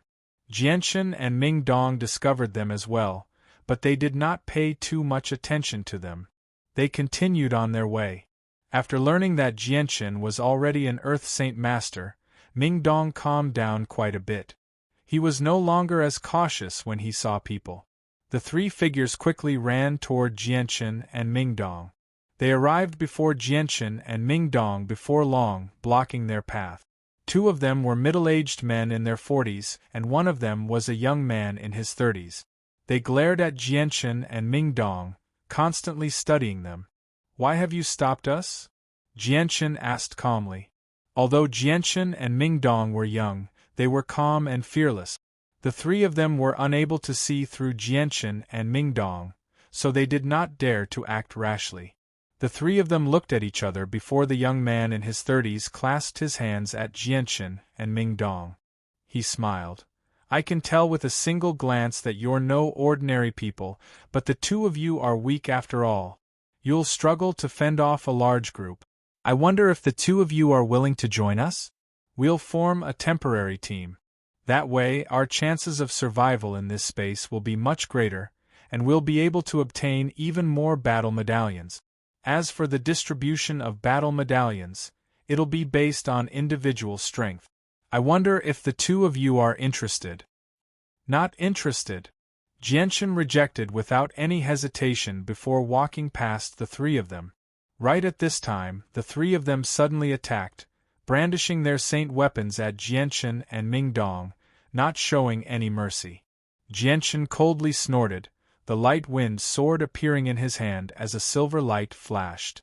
Just as the three of them were about to swing their saint weapons, three heads flew high into the air. Jianchen's sword was so fast that the three of them did not even have time to react. Three pillars of blood soared into the sky. The three headless corpses were frozen in place for a moment, then fell to the ground one after another. The eyes of the three heads were wide open, and there was still a trace of horror in their eyes that had not completely faded away. Mingdong stepped forward and untied the three spatial belts, taking out a dozen battle medallions and a few third and fourth order monster cores. After killing the three of them, Jianchen and Mingdong acted as if nothing had happened and continued to head east. Half a day later, a fierce battle cry reached the ears of Jianchen and Mingdong. They saw a large group of people fighting fiercely in front of them. From the looks of it, they belonged to two different factions, with a total of 50 people. Outside the battlefield, there was a middle-aged man in purple robes standing there with his arms crossed. The scene was a complete massacre. Although the 50 people belonged to two different factions, there was a huge disparity in the number of people. 30 people were chasing after a dozen or so people. The disparity in numbers was so great that there was a huge disparity in strength between the two sides. Very quickly, the battle was over. The dozen or so people were all hacked to death by the 30 people lying in a pool of blood. Immediately, a person stepped forward to collect the spatial belts of the dozen or so people. Finally, he took out a lot of black competition tokens and respectfully handed them to the purple-robed middle-aged man who was standing to the side with his arms crossed. "Boss, here you go," that person respectfully said with a charming smile on his face.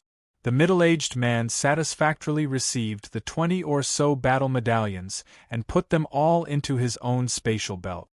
His tone was cold as he said, "Unity is strength. Don't worry, if you follow me, I guarantee that everyone will reap great benefit." As he spoke, the middle-aged man casually looked around and saw Jianchen and Mingdong 3 kilometers away. "Go, kill those two for me as well." The middle-aged man pointed at the 30 or so people. The 30 or so people didn't hesitate and immediately raised their saint weapons and rushed towards Jianchen and Mingdong. Jianchen saw this group of people coming and knew that this battle was unavoidable, so he said, "Mingdong, stand back a bit. Be careful." Mingdong didn't try to be brave and retreated 20 meters away. When the group of people was 50 meters away from Jianchen, Jianchen also took out his light wind sword and fearlessly rushed towards the 30 or so people in front of him. Rushing into the crowd, Jianchen was like a tiger in a flock of sheep. His light wind sword became a blur as it continuously slashed across the throats of his opponents, mercilessly reaping their lives. In just a few short breaths of time, The 30 or so Saint Masters who had previously been incomparably ferocious were all lying on the ground with wounds on their throats. Fresh blood continuously flowed out. The purple-robed middle-aged man who was standing in the distance let out a light cry of surprise. His body flashed and turned into a purple blur as he shot towards Jianchen. In the blink of an eye, he had arrived 20 meters away from Jianchen. His eyes were filled with shock as he stared at Jianchen, completely indifferent to the deaths of the 30 or so people. After a while, the middle-aged man looked at Jianchen with more and more shock. This was because he simply couldn't see through Jianchen's strength. In his eyes, it was as if Jianchen was covered by a black veil. What made the middle-aged man even more shocked was that Jianchen was simply too young. "Little brother, to have such strength at such a young age, your talent isn't bad." The purple-robed middle-aged man smiled, not revealing any hostility. "It's still okay to kill a few mobs." Jianchen gently smiled as he replied. "Little brother, you must be joking. To be able to kill over 30 great Saint Masters in just a few short breaths, and all of them in a single strike, I think you're at least an Earth Saint Master no matter how weak you are. Earth Saint Masters at such a young age are extremely rare on the Tian-Yuan continent. I wonder if you're willing to work with me. If we work together, we'll definitely be invincible in this trial space." The middle-aged man had a friendly expression as he took the initiative to invite Jianchen. "Sorry." Jianchen refused without any hesitation. "Sigh." The middle-aged man sighed as his face was filled with disappointment. He didn't say anything else and turned into a purple blur as he shot off into the distance. Jianchen didn't chase after the middle-aged man. Right now, his thoughts weren't on collecting the tokens at all. "Jianchen, that person seems very powerful. Don't tell me he's an Earth Saint Master," Ming Dong softly said as he watched the purple-robed man leave. Jianchen gently nodded. "That's right. He really is an Earth Saint Master. He probably chose to leave because he wasn't confident he could defeat me. Alright, let's continue on our way." Battles were taking place everywhere on this plain. Some were big, some were small. The big ones had hundreds of people, and the small ones only had a few people. By now, many of the contestants had already started to form groups. They were walking around in various places, looking for prey that had fallen behind. For 3 consecutive days, Jianchen and Jianchen traveled through the plains at a steady pace. The two of them were focused on hurrying along, searching for the source of Ming Dong's summons. They never took the initiative to participate in any battles. However, they did come across obstructions many times, which were easily dealt with by Jianchen. At the same time, their gains from the past few days all ended up in Jianchen's hands. Unknowingly, Jianchen had collected over 100 tokens. Chapter 291. The two of them stopped in the distance. Ming Dong stared at the mountain range shrouded in pink smoke as he said sternly, "The feeling of being summoned is coming from the mountain range. However, it's very difficult to get in because of the smoke. Although I have an antidote, I don't know if it'll be able to fend off the smoke up ahead." Jianchen smiled meaningfully. He patted Ming Dong's shoulder and said, "Don't worry. Just the smoke won't be able to stop us. Let's go in." "Alright then. Let's see if we can make it in first." With that, Ming Dong took out a small bottle from his space belt. He poured out a fragrant pill and swallowed it before passing another one to Jianchen. Jianchen refused to take the antidote. "I don't need this. The smoke can't hurt me." Although Ming Dong was very confused as to why Jianchen was not afraid of the smoke, he knew that it was definitely Jianchen's secret, so he did not ask. He said nothing more and followed Jianchen into the smoke-shrouded mountain range. As soon as they were 20 meters away from the smoke, Ming Dong's face suddenly changed.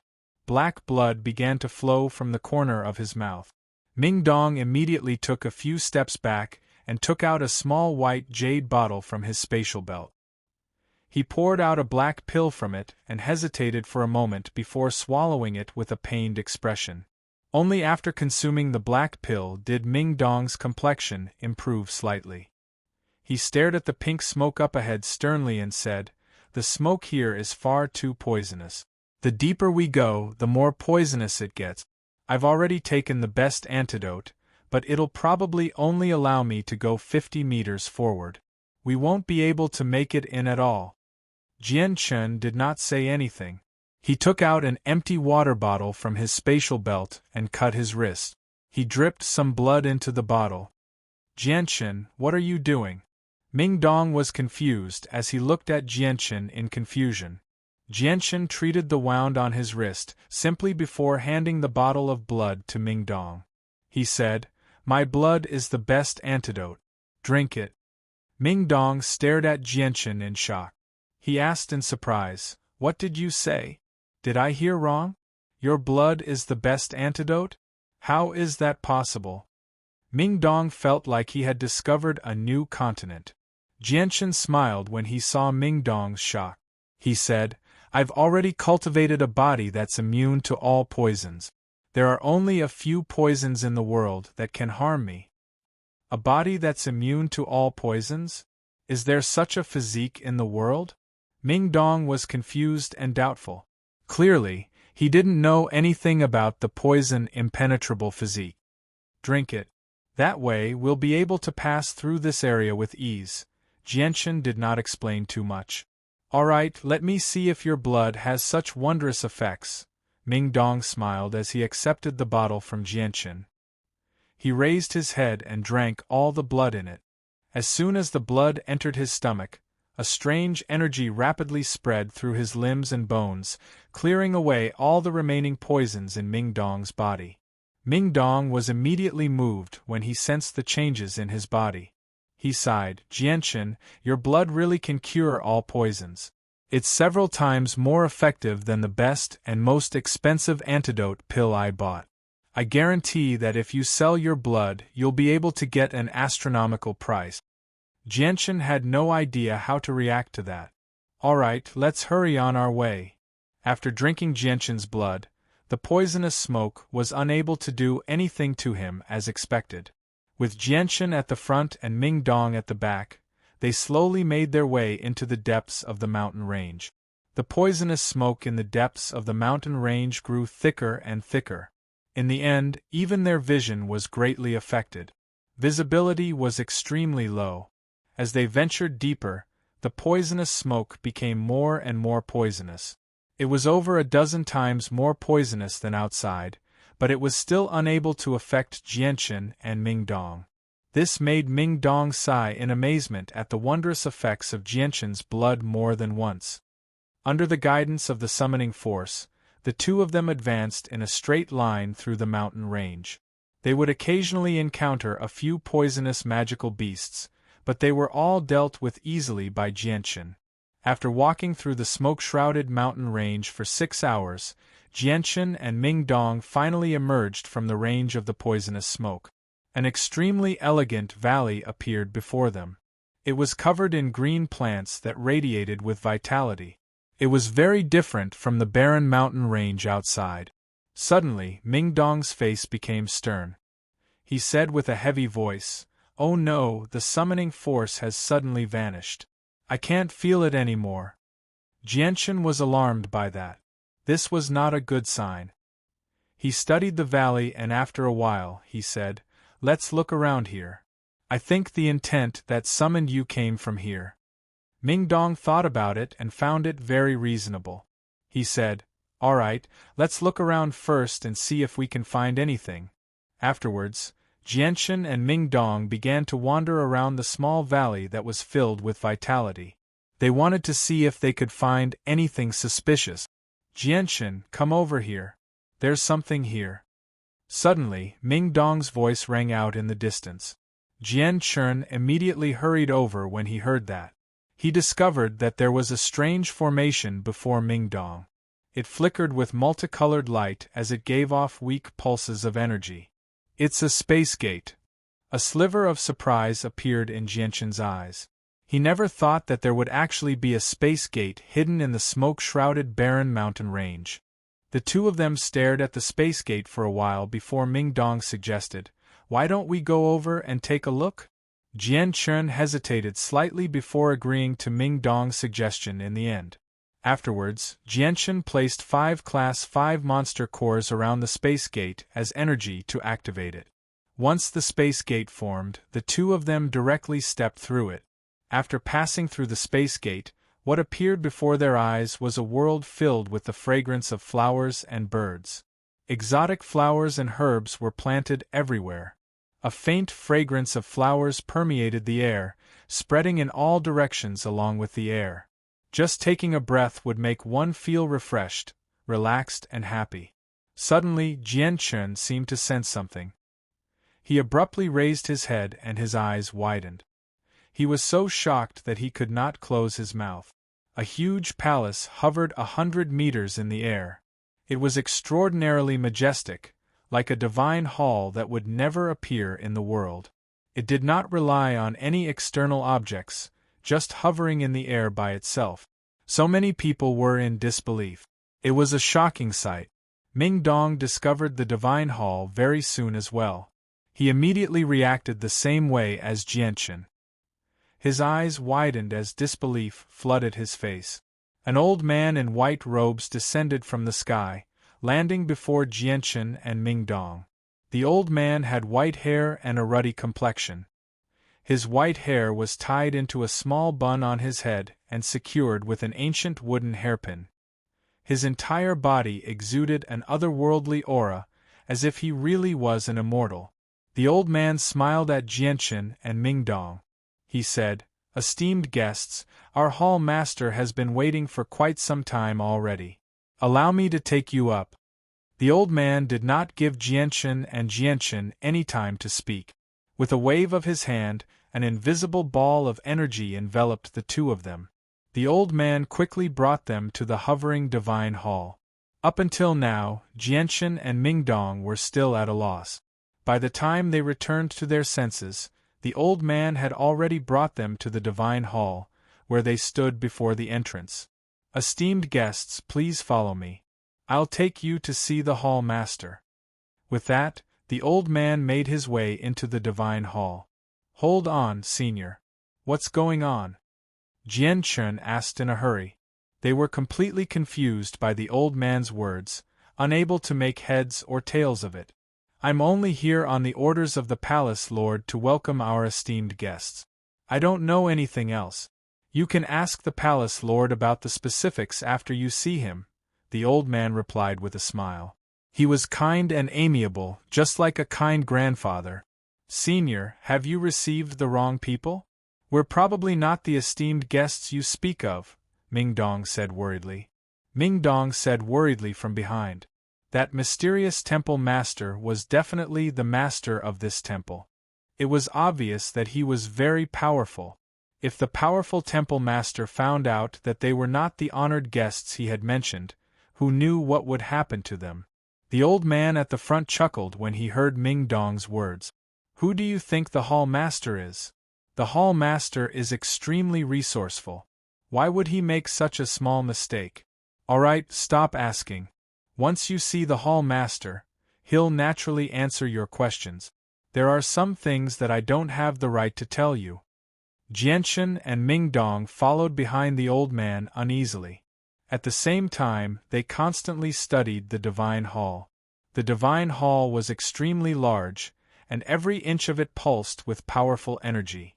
It was as if the entire divine hall had been constructed from extremely pure energy. There were many halls within the divine hall, but it was extremely quiet. The surroundings were completely silent. There was not a single person in sight. They seemed to be the only people in the large divine hall. Jianchen and Ming Dong passed through the halls before stopping before a huge hall in the center. Afterwards, the old man bowed politely at the closed door and said, "Hall master, the esteemed guests have been brought here. You can leave." An ethereal voice came from within the hall. From the voice, one could tell that it was a man's voice. "Yes, hall master." The old man bowed politely before leaving. Only Jianchen and Ming Dong remained where they were, at a loss for what to do. Come in, the two of you. The illusory voice once again rang out from within the hall. Following this voice, the tightly shut doors of the hall slowly and silently opened. Chapter 292. The hall was extremely large and empty. Apart from the throne at the very front, there was nothing else, not even the most basic of pillars. It was unknown how the roof of the hall had been built. A white-robed figure stood with his hands behind his back next to the throne at the very front. He did not give off any aura, but he gave off the impression that he had become one with the world. Jianchen and Ming Dong walked side by side, finally stopping at the center of the hall. They clasped their hands towards the white-robed figure at the same time. Greetings, Senior. Sigh. The person sighed deeply.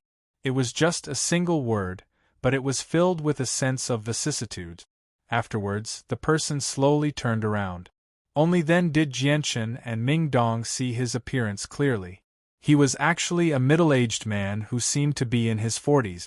He had a shrewd appearance. The white-robed man stared at Ming Dong the entire time. His ordinary gaze seemed to be able to see through the mysteries of the world. Nothing could hide from his gaze. After a long while, the white-robed man sighed again. He shifted his gaze away from Ming Dong and looked into the sky. It was as if he could see through the roof of the divine hall and into the 9 heavens. He sighed deeply. It's been 5,000 years, 5,000 years. One day, I've finally found your descendant. I can finally fulfill your final wish.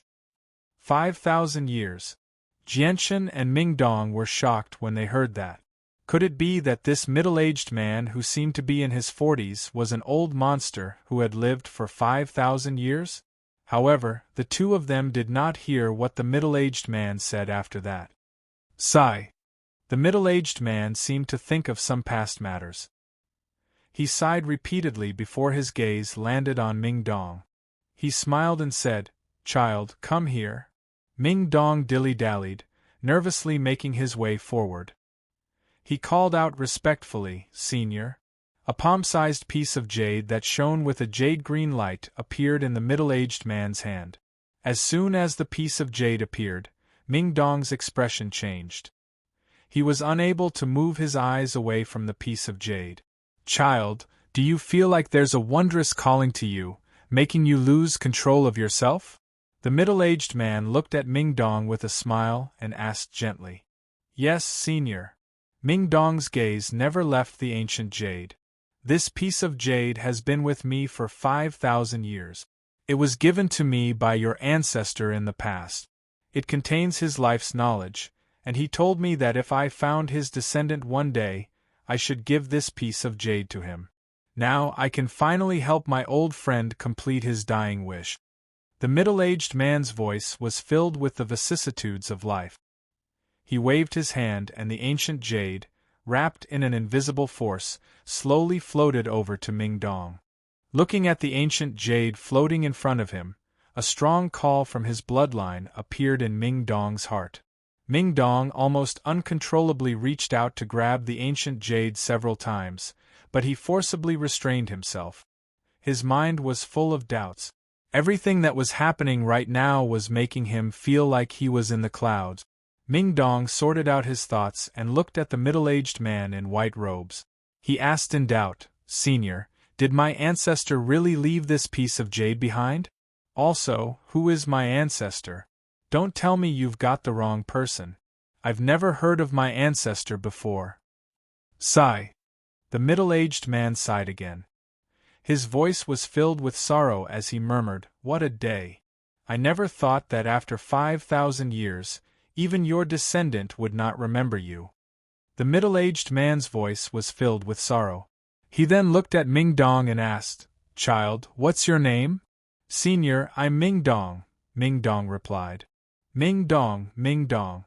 What a good name," the middle-aged man murmured. The middle-aged man murmured a few words before saying, "Child, let me tell you what happened to the Ming family 5,000 years ago." The middle-aged man pondered for a while before raising his head to look at the sky. As if he had sunk into his memories, he slowly said, 5,000 years ago, your Ming family could be regarded as a powerful clan. At that time, a genius appeared in your Ming family, breaking through to Earth Saint Master at the age of 30. He was your ancestor, Ming Etian. Your ancestor Ming Etian and I met by chance. We became good friends and created a mercenary group together. We traveled the world and experienced countless life or death battles. We went through life and death together countless times, crawling out from piles of corpses. As a result, your ancestor Ming Etian and I became good friends who went through life and death together. 100 years later, your ancestor Ming Etian and I both reached the peak of Heaven Saint Master at the same time. During those 100 years, the two of us grew tired of being mercenaries, so we left the world of mercenaries at the same time. We came to a remote forest to undergo life or death cultivation, preparing to reach sainthood. 10 years later, the two of us broke through to Saint Ruler at the same time. After that, we emerged from seclusion and traveled the Tian-Yuan continent.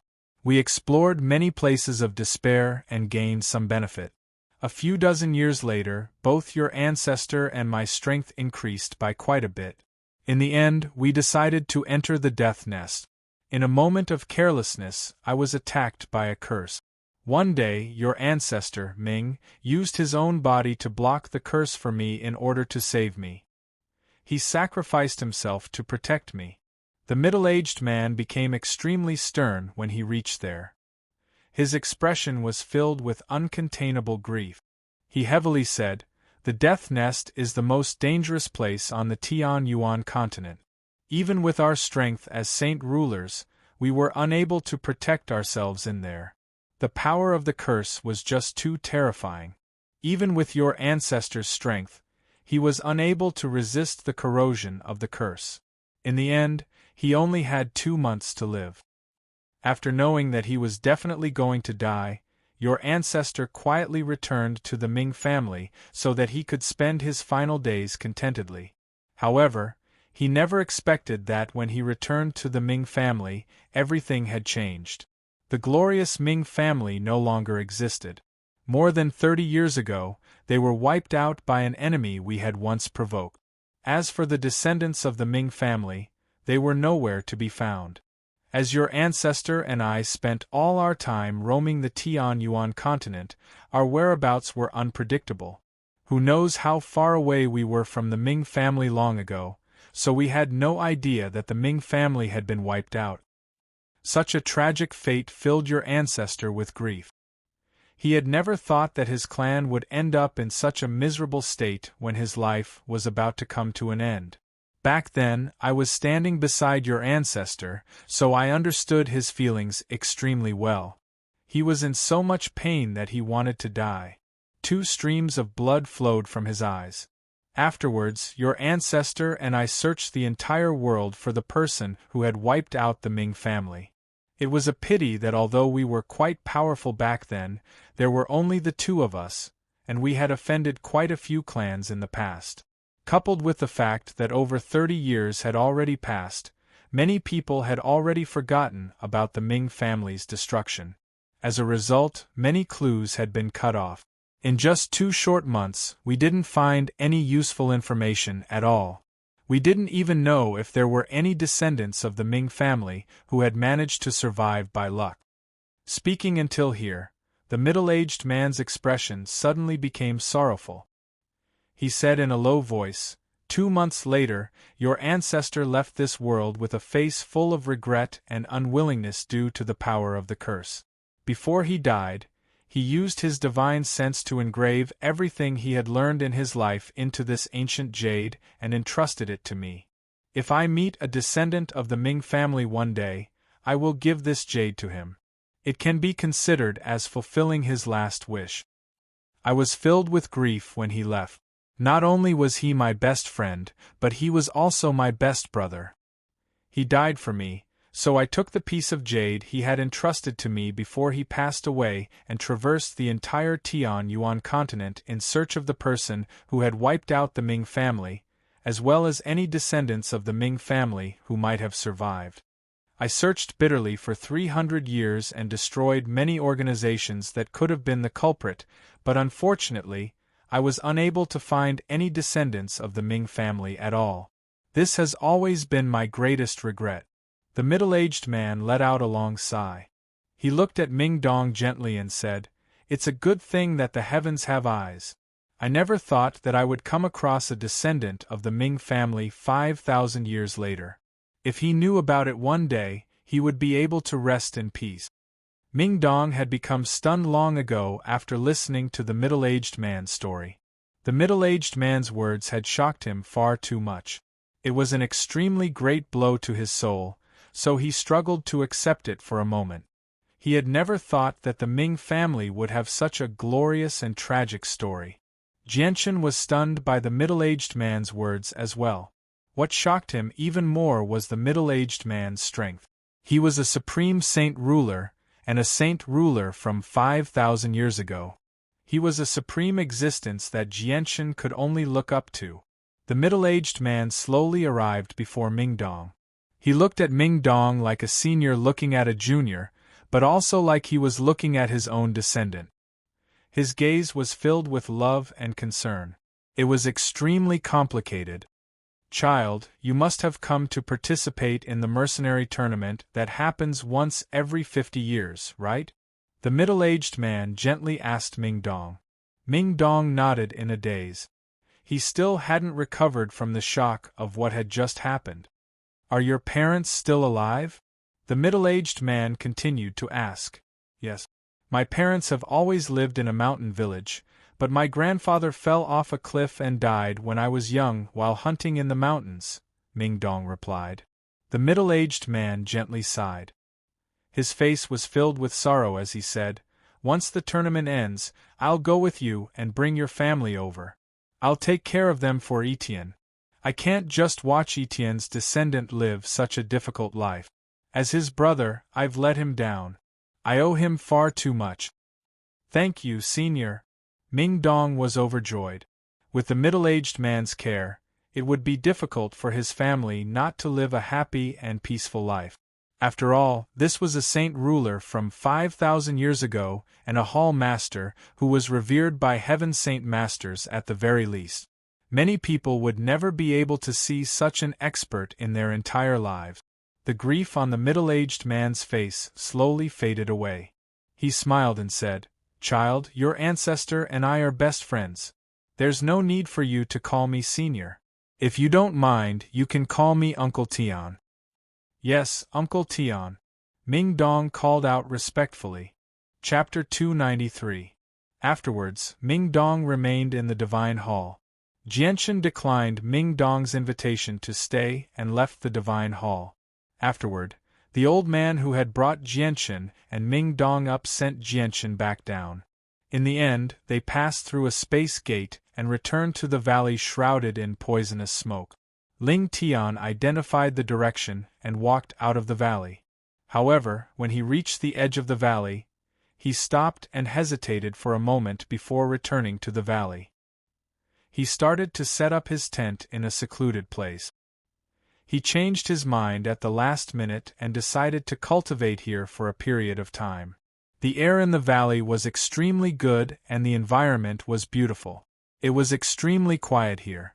Aside from a few butterflies dancing in the flowers, there was no other life. Outside the valley, a faint layer of pink poisonous smoke enveloped the surroundings. As far as the eye could see, the sky was covered in a layer of dark red. The poisonous smoke did not disperse, slowly drifting about. However, it did not enter the valley, as if something was blocking it from entering the valley. The poisonous smoke was extremely poisonous. Basically no one among the participants had the ability to pass through here. At the same time, there was a space gate that led to the Divine Hall, so the master of the Divine Hall must have done something to this place. As a result, Jianchen was extremely at ease. He was not afraid of being disturbed during his cultivation and directly entered a deep state of cultivation. Within Jianchen's dantian, the sword spirits slowly revolved around a thumb-sized, multicolored stone. Strands of strange energy radiated from the multicolored stone before fusing with the sword spirits. After absorbing the energy from the multicolored stone, the sword's spirits began to slowly strengthen. However, this speed was extremely slow. If one did not pay attention, it would be impossible to notice. In the blink of an eye, Jianchen had stayed in the valley for 10 months. During these 10 months, Jianchen would sometimes cultivate in the tent or practice his sword in the flowers. Although his strength did not increase by much, he was much more adept at using his saint force. His battle prowess was definitely much greater than before. There were only 2 months left until the end of the elimination round. Jianchen originally planned on cultivating here while waiting for Mingdong to come out, but the remaining time did not allow him to continue waiting. He needed to go out and collect the competition medallions. Jianchen arrived in front of the space gate. He stared at the profound diagram on the ground for a while before gently sighing in the end. He put away the tent and left the valley without any hesitation. Jianchen did not look at the diagram on the space gate again after the first day. The diagram was extremely profound. Although it was only a complicated diagram, it contained the incomprehensible mysteries of the world. It was as if every single line of the diagram drew upon the laws of the world. It was so profound that it was not something Jianchen could understand.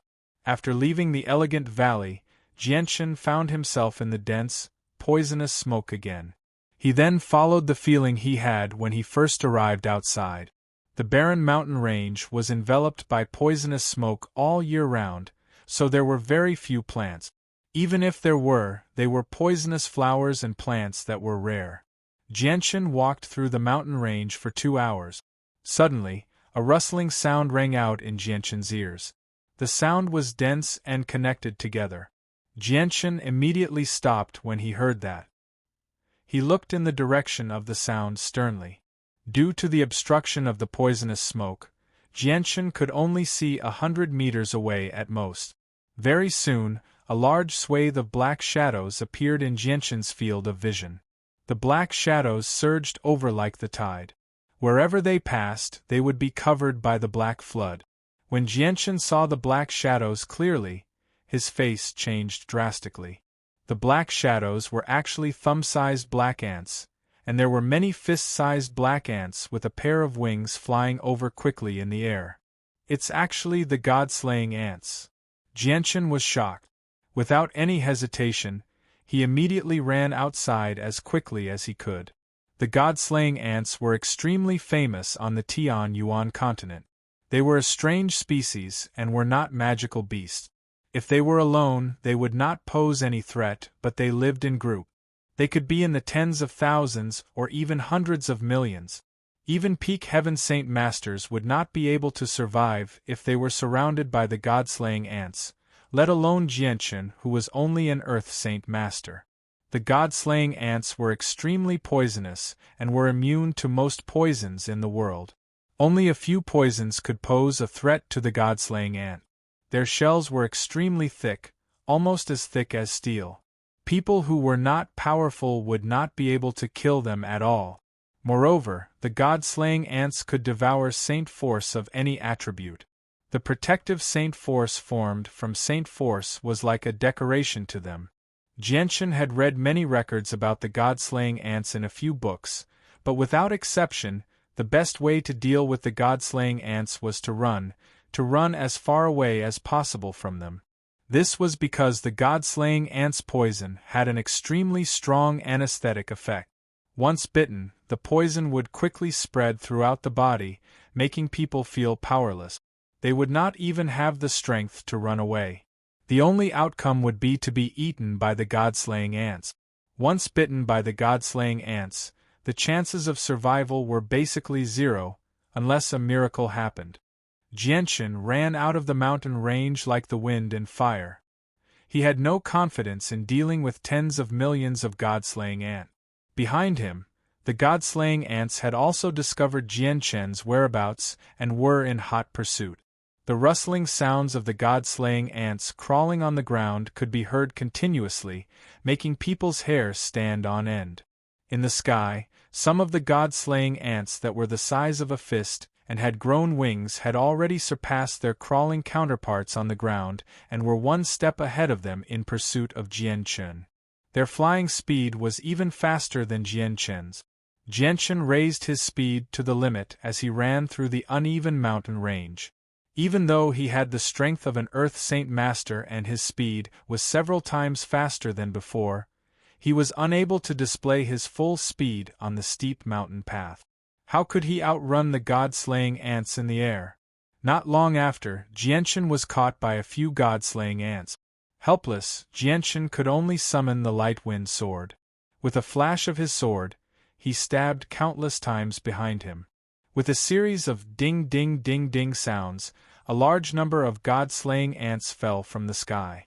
Their entire bodies had been cut in two, and black liquid flowed out of them. With this delay, Jianchen was quickly surrounded by even more god-slaying ants. A large group of god-slaying ants flapped their wings and charged at Jianchen without any fear of death. Jianchen's light wind sword was already tightly brandished, forming a net of swords in front of him, blocking the god-slaying ants from approaching. At the same time, he also broke out of the encirclement. Even so, there were still a few god-slaying ants that managed to break through Jianchen's net of swords and pounced on him, opening their mouths and viciously biting down. Under the sharp teeth of the god-slaying ants, Jianchen's body, which was strong enough to block the attacks of a saint weapon, was as weak as tofu, unable to withstand a single blow. Jianchen ignored the god-slaying ants that were biting him and used all his strength to break out of the encirclement. If he continued to be trapped here and waited for more god-slaying ants to catch up, then he would be at the end of his rope. After much effort, Jianchen finally escaped from the encirclement of the god-slaying ants. Without slowing down in the slightest, he used all his strength to escape from the valley. At the same time, he stretched out his hand to grab the god-slaying ants that were biting him. With a squeeze of his arm, the fist-sized god-slaying ants were directly crushed to pieces, causing black liquid to stain Jianchen's entire palm. When the poison of the god-slaying ants entered Jianchen's body, it was cleansed clean by Jianchen's blood, leaving not a trace behind. Although the poison of the god-slaying ants was frightening, it was still unable to harm the golden-striped silver snake's body that was impervious to poison. Behind him, the god-slaying ants that were flying in the air flapped their wings, still pursuing him closely. Suddenly, the mountain rock beside Jianchen split open, revealing a large hole that was as tall as a person. A giant python that was 1 meter thick and had a light red body flew out of the huge hole like lightning. It opened its bloody mouth and bit at Jianchen. Jianchen's mind had been highly focused. His body swayed slightly, narrowly avoiding the attack of the giant python, and then he directly punched the giant python's head heavily. The violent shock from the head made the giant python feel dizzy. Before the giant python could wake up, it was surrounded by the god-slaying ants that were chasing after it. Then, the god-slaying ants fiercely bit at every part of the giant python's body with their sharp teeth. Hiss! A hissing sound came from the giant python's mouth.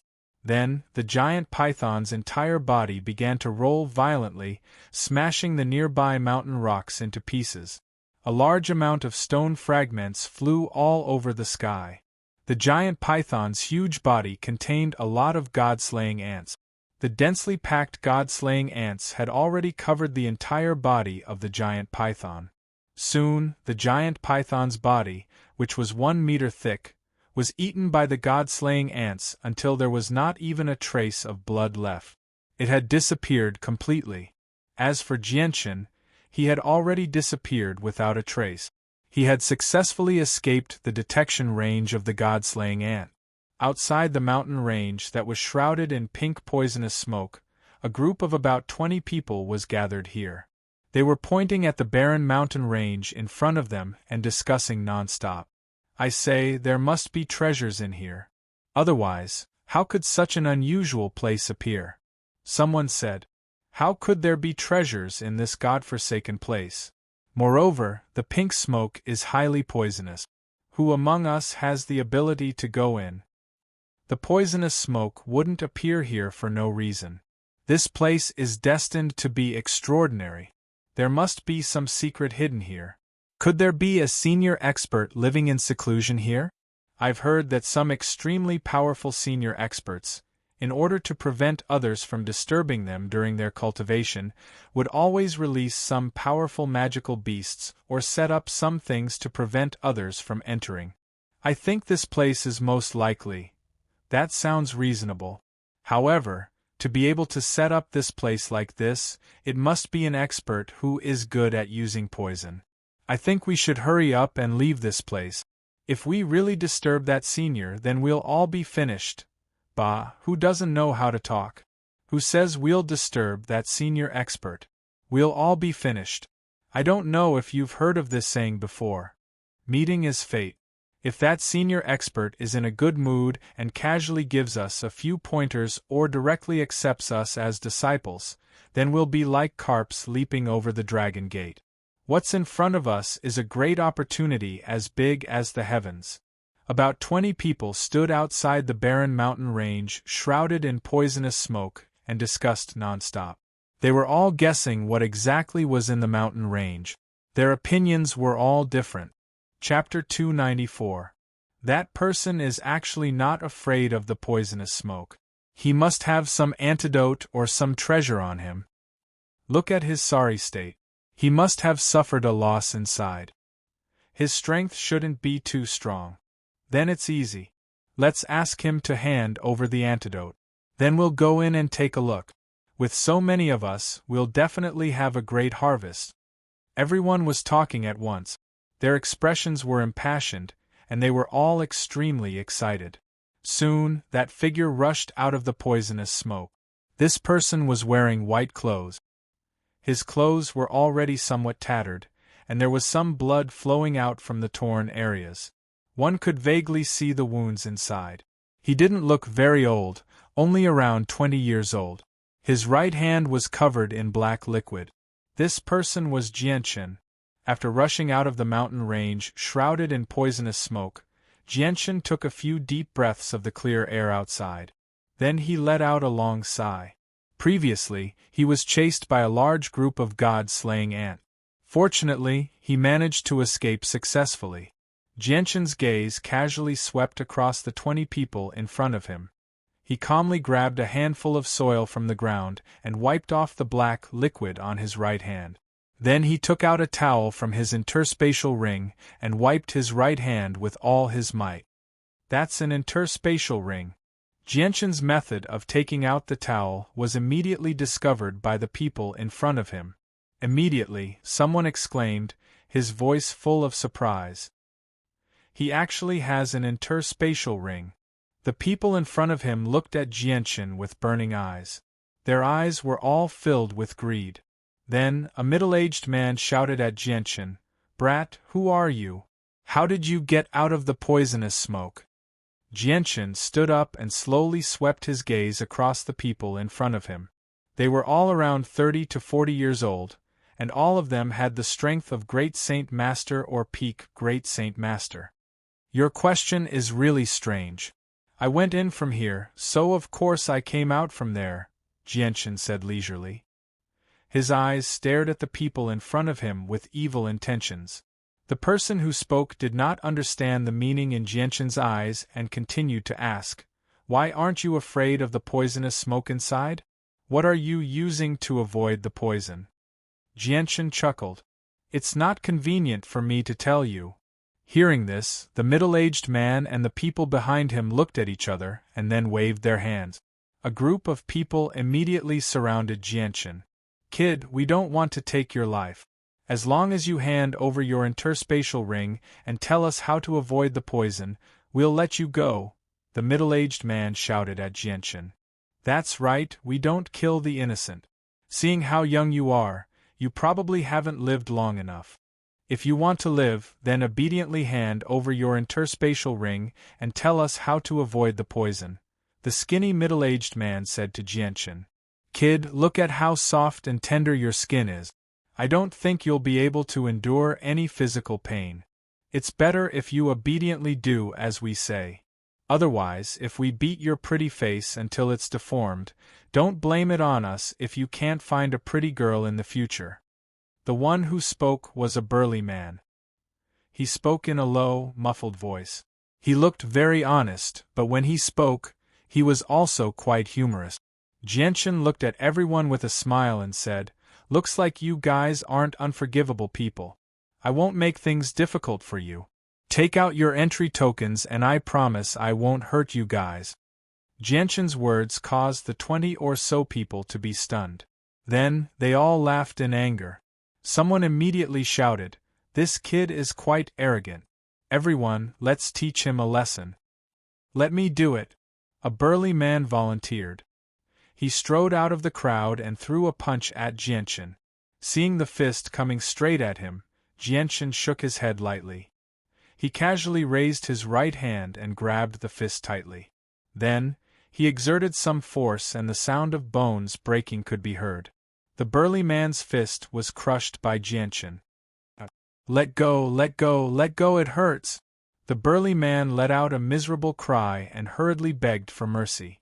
Such a shocking turn of events shocked the rest of the people, following which, their expressions immediately became somewhat solemn. "I was fucking blind to actually run into a little genius. Brothers, let's use our weapons." Then, the 20 or so people took out their saint weapons and attacked Jianchen. Jianchen put 2 of his fingers together and a strand of sharp sword qi was emitted from them. It was a foot long and emitted a faint light. Then, his figure swayed and turned into a series of afterimages that moved around the field. As he spoke, the sword qi rapidly danced. In just a breath's time, Jianchen had circled around the 20 or so people at an extremely fast speed.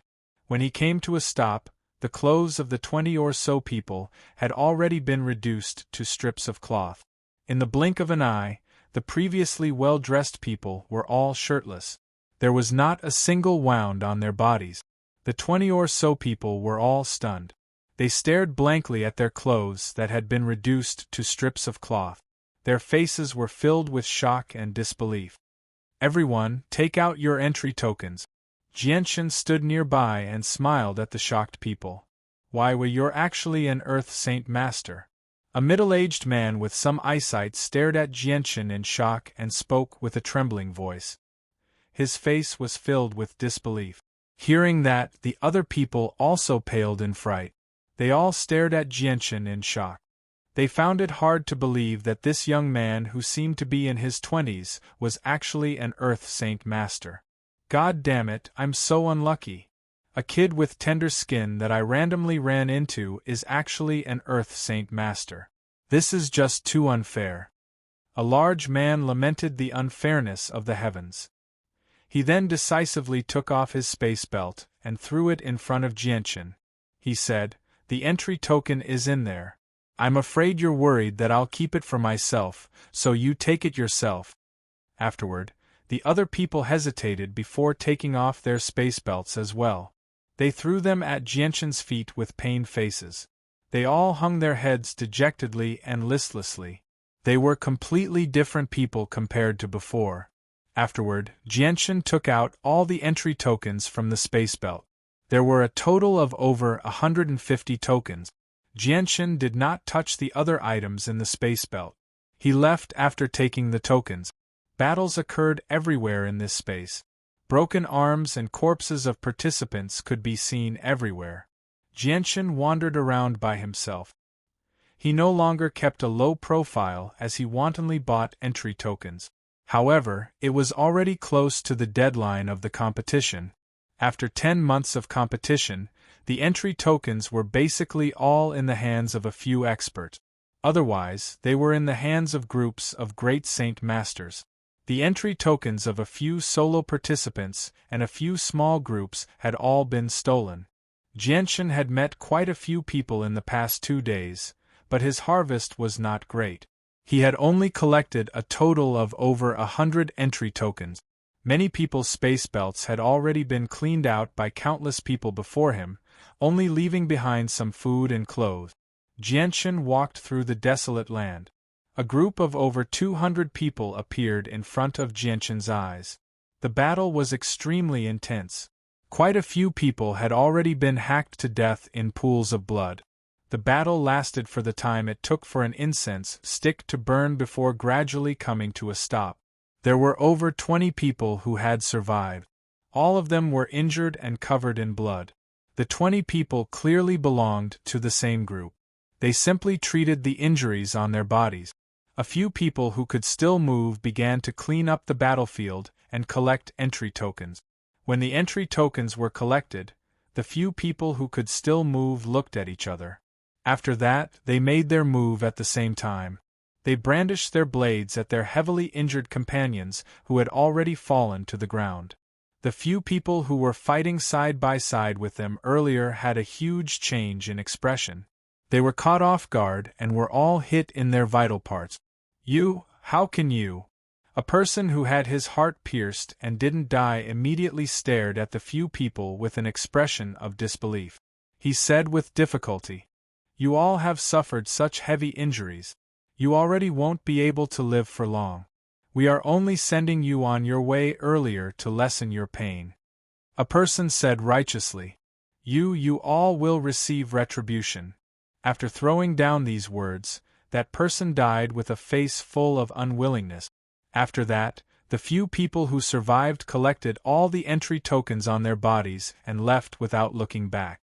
Just when they had taken a few steps, a young man wearing white clothes appeared in front of them as if out of thin air. He just happened to block their path. This person was Jianchen. "You all are really vicious and merciless. For a few entry tokens, you actually even killed your comrades who fought side by side with you." Jianchen looked at the few people with a calm gaze. His tone was indifferent. There was no fluctuation in his emotions. "Who are you?" Seeing the sudden appearance of Jianchen, the few people's vigilance instantly rose to the peak.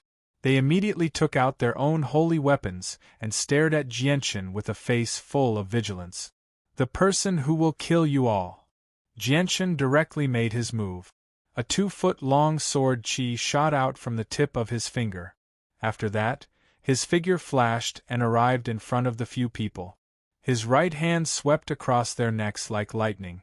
These people had the strength of a great saint master, but before they could even see Jianchen's figure, their throats were already slit. Their faces were filled with shock as they slowly fell to the ground. Jianchen arrived in front of the corpses.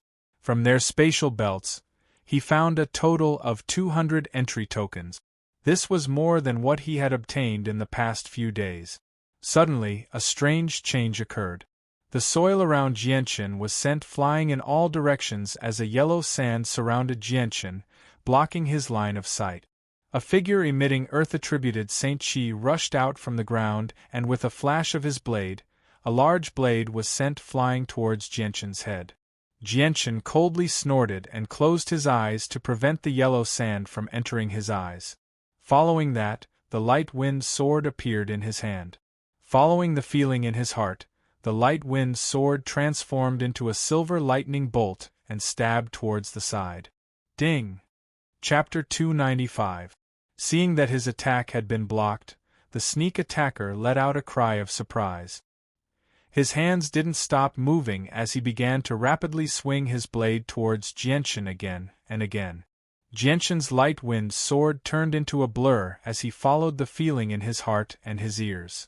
Although his vision was blocked by the yellow sand, it didn't affect his battle prowess much. In the blink of an eye, Jianchen and the sneak attacker had exchanged more than 10 blows. Taking advantage of the fact that the sneak attacker had yet to recover, Jianchen stabbed his sword towards the attacker's throat. The speed of this sword was too fast. In the blink of an eye, it had arrived in front of the sneak attacker. Although the sword chi from the tip of the sword hadn't even touched the attacker's body, it had already caused him to feel a burst of pain in his throat.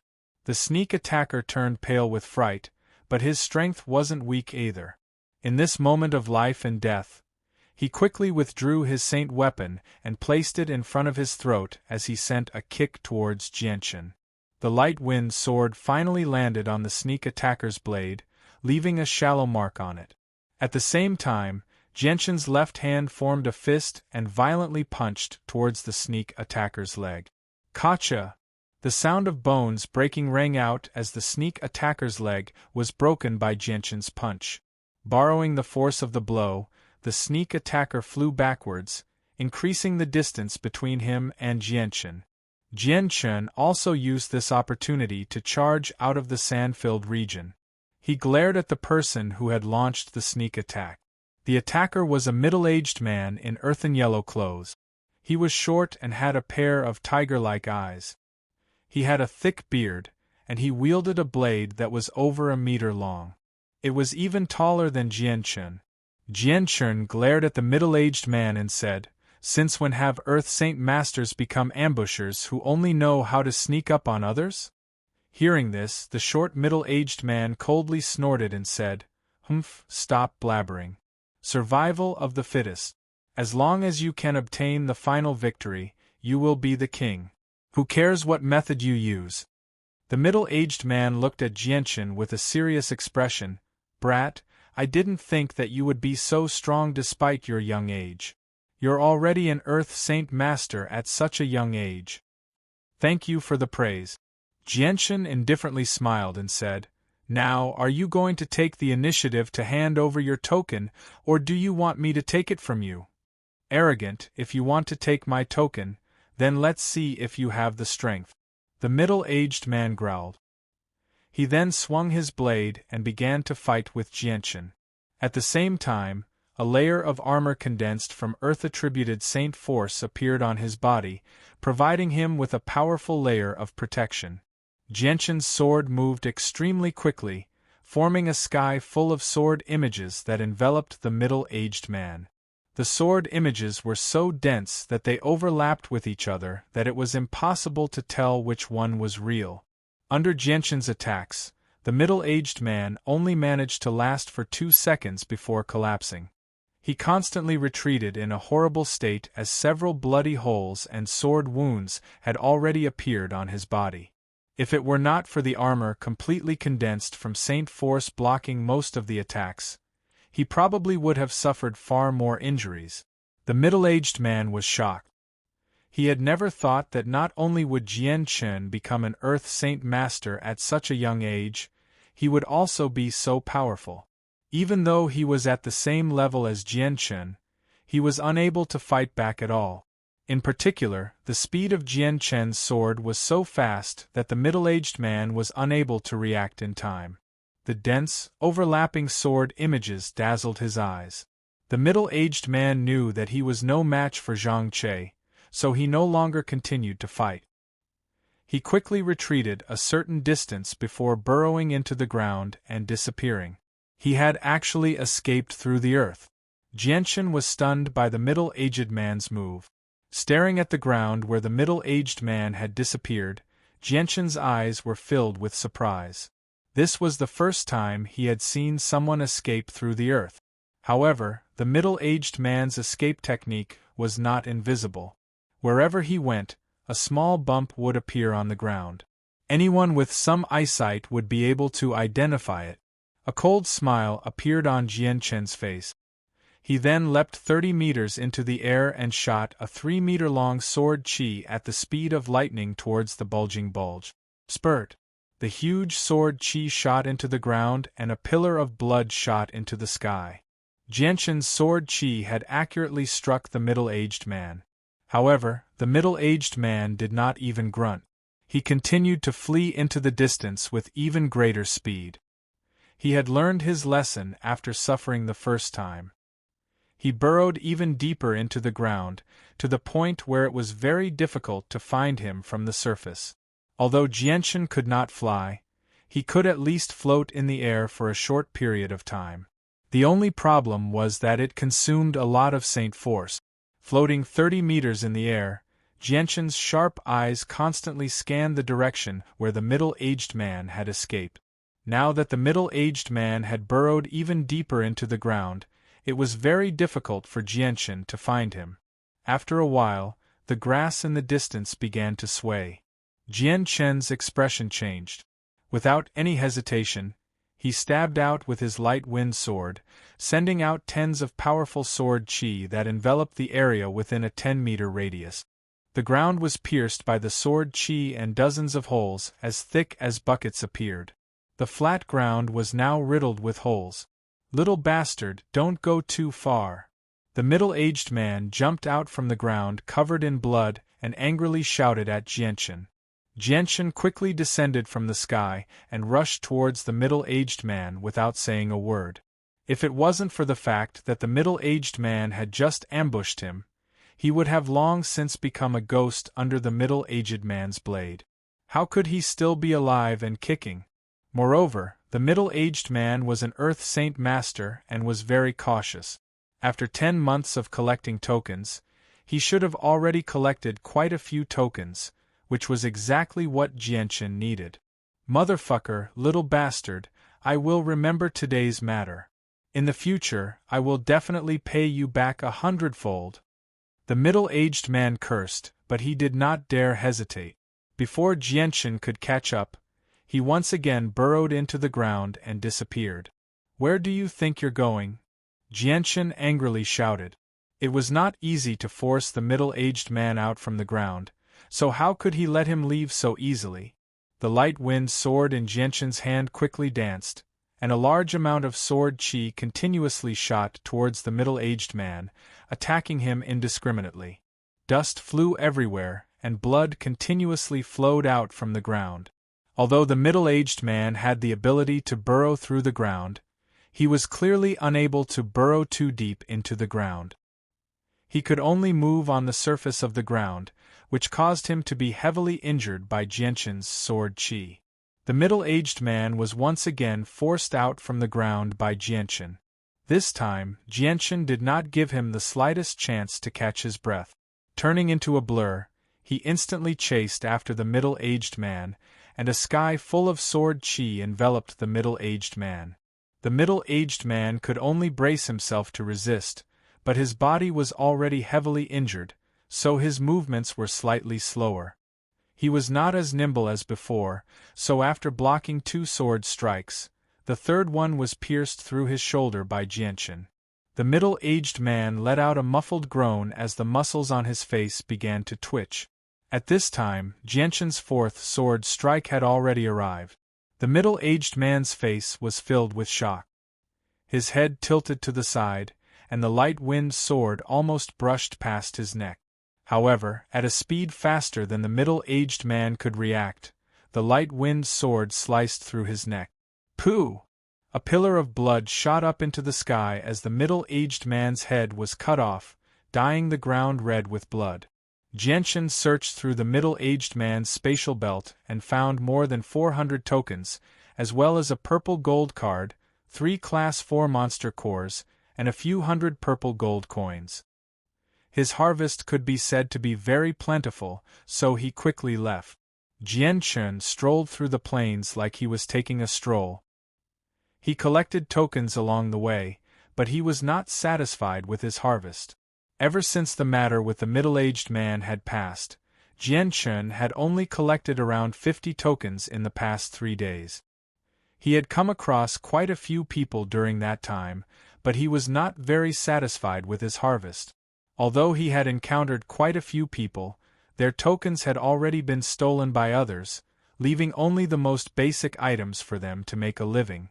3 days later, Jianchen crossed the plains and arrived at a large grassland. The grass on the grassland was at least half the height of a person, making it difficult to see anything below his feet. In the grassland there were many different kinds of poisonous snakes. Some of them were even smaller than a meter long, but their poison was very strong. It would only take 2 hours for them to poison a great Saint Master to death. It was as if they were born to be in hiding. They hid in the grass without moving or making the slightest sound. Using the cover of the grass, it was very difficult to detect their presence. During this time, Jianchen's foot was bitten a few times, but it was completely harmless. With his body that was impervious to poison, Jianchen was not afraid of these poisons. At this time, an ear-piercing sound entered Jianchen's ears. Jianshan's eyes immediately became sharp as the light wind sword appeared in his hand and stabbed forward. Dang! A large force came through, causing Jianshan's arm to feel numb. A black crossbow bolt as thick as an adult's arm was blocked by the light wind sword. The crossbow bolt was made of steel and had been specially forged, making it very hard. So. The sound of something tearing through the air constantly rang out as steel crossbow bolts as thick as an arm shot over from the distance under the cover of the grass. Their target was Jianshan. Jianshan quickly brandished his light wind sword, relying on the sound of the crossbow bolts to parry them. But the impact of the crossbow bolts was so strong that Jianshan's entire right arm felt numb. After blocking the crossbow bolt, Jianshan leapt up from the ground. His feet stepped on the tips of the grass as he sprinted through the air, quickly chasing in the direction the crossbow bolt had come from. During this time, the thick crossbow bolts continued to fly towards Jianshan. Towards these bolts, Jianshan dodged as much as he could and blocked them. Along the way, more than 10 crossbow bolts were blocked by Jianshan, but there were more than 20 that missed. Very quickly, Jianshan arrived at the place where the crossbow bolts were fired. There, he saw 3 strong muscle crossbow carts hidden in the grass. 5 middle-aged men were busily replenishing the crossbow bolt. Jianshan had seen this type of strong muscle crossbow carts in Wake City before. It was a high-level strong muscle crossbow cart. The power of the crossbow bolts was extremely great. A single bolt could pierce through the body of a Class 1 or Class 2 magical beast and could easily kill a Class 4 magical beast. Even a great Saint Master would not be able to take the crossbow bolts head-on. Chapter 296. Seeing that Jianshan was completely unharmed and had passed through several dozen bolts without any change in expression, the faces of the 5 middle-aged men around the ballista all changed. Crap, he's an Earth Saint Master. Let's run. A middle-aged man with quick reactions immediately yelled out. Afterwards, he no longer cared about the 3 expensive ballistas and fled in all directions. They were smart and did not gather together. Instead, they each fled in a different direction. Only an Earth Saint Master could remain unscathed under the continuous barrage of the ballistas. Jianshan sneered. Suddenly, a 2-foot-long pure sword chi shot out from between his fingers. As the sword chi left his hand, it turned into a silver-white streak of light that shot toward a person with lightning speed. It directly pierced a 2-finger-wide hole in the person's throat. Jianshan shot out 5 more strands of sword chi from between his fingers, killing the 5 people who had fled. Afterwards, he leisurely arrived before their corpses and began to search their space belt. After a while, Jianshan smiled as he looked at the 30 or so pitch-black token bolts in his hand. He nodded in satisfaction. 5 great Saint Masters had over 30 token bolt. It was indeed very rare. It seemed that they had used the special terrain as cover to kill quite a few targets. This was because under the continuous barrage of the ballista bolts, the chances of a great Saint Master surviving was less than 1%. The next day, Jianshan passed through the plains. Suddenly, he caught sight of the footprints left behind by a large group of people. From the footprints there were at least 100 people. It was quite a large group.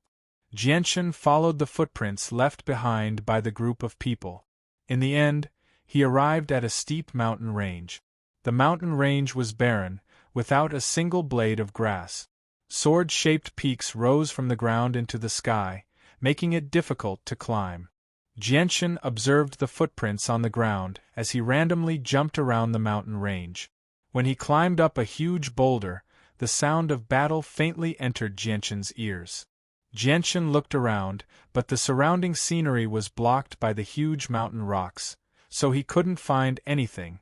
Moreover, the sound and shadow echoed in the mountain range, making it difficult to pinpoint the exact location. Jianshan looked around, and his gaze finally landed on a sword-shaped mountain peak that was 50 meters tall. He then flew up, and with a few leaps, he was already standing on the peak of the mountain. Standing on the peak, sure enough, Jianchen discovered that there was a large group of people fighting 5 kilometers ahead. There were more than 100 people, and the most conspicuous one was a person wrapped in a layer of faint green light. He constantly flashed in the crowd, and his speed was very fast. No one could touch the corner of his clothes, and wherever he passed, the people around him would fall one after another. A gleam of light flashed through Jianchen's eyes. He could tell with a single glance that the person wrapped in azure light was actually a wind-attributed Earth Saint Master. He was currently slaughtering 100 great Saint Masters all by himself.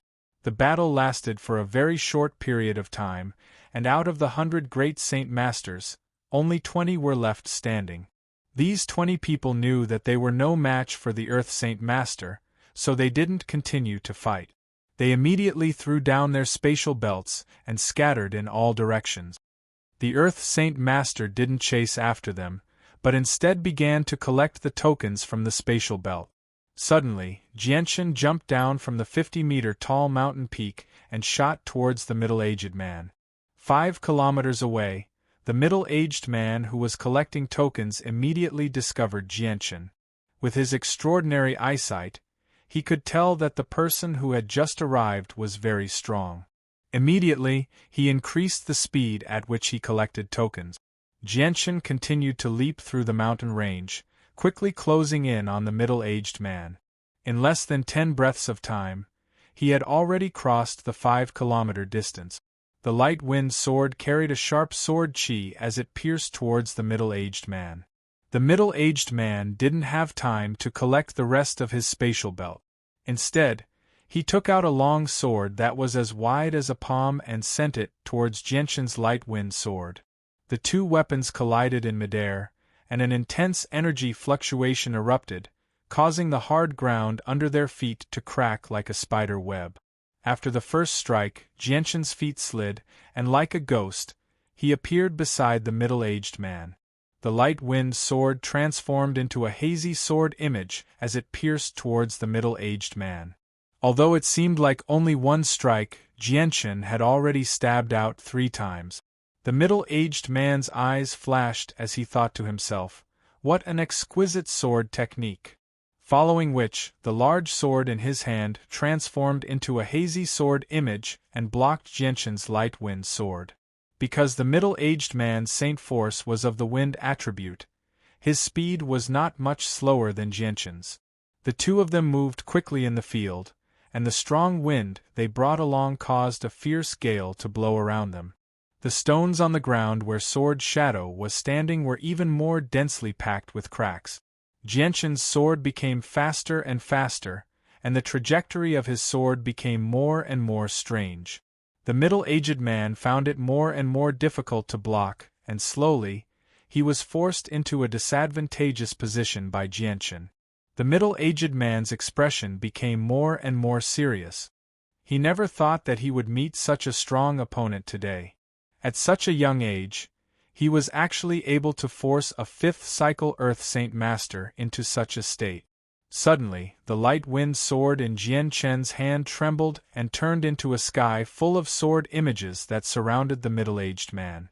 The sword images were so dense that they covered the sky and covered the sun, covering every inch of space in front of the middle-aged man.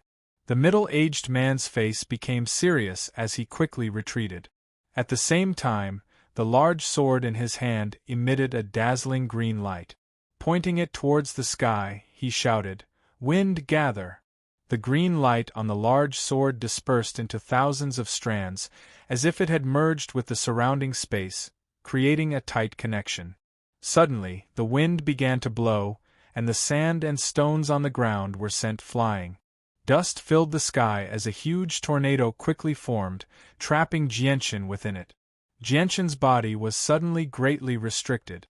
The tornado's powerful pulling force continued to pull at Jianchen's body, trying to blow Jianchen into the sky. Jianchen's body seemed to be rooted to the ground, as if he was connected to the earth. His body stood there motionlessly. Although he was able to withstand the tornado's powerful pulling force, Jianchen was also greatly restricted. He was unable to move at all. If his feet moved even the slightest bit, it was likely that his entire body would be blown into the sky by the tornado. The middle-aged man's large sword emitted a dazzling green light as he pointed it towards the sky.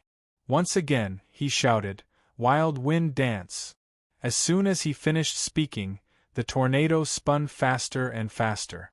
It was like a sharp wind blade that constantly cut at Jianshan's body. The clothes on his body were immediately torn to shreds, and small wounds appeared on his body. As soon as the blood came out, it was immediately blown away. Jianshan's face immediately became serious.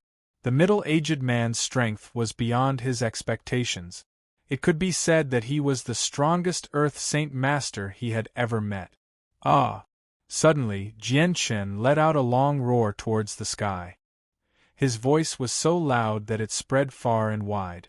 Even people tens of kilometers away could hear it clearly. Immediately after, a surge of Saint force surged out from his body as he stomped on the ground.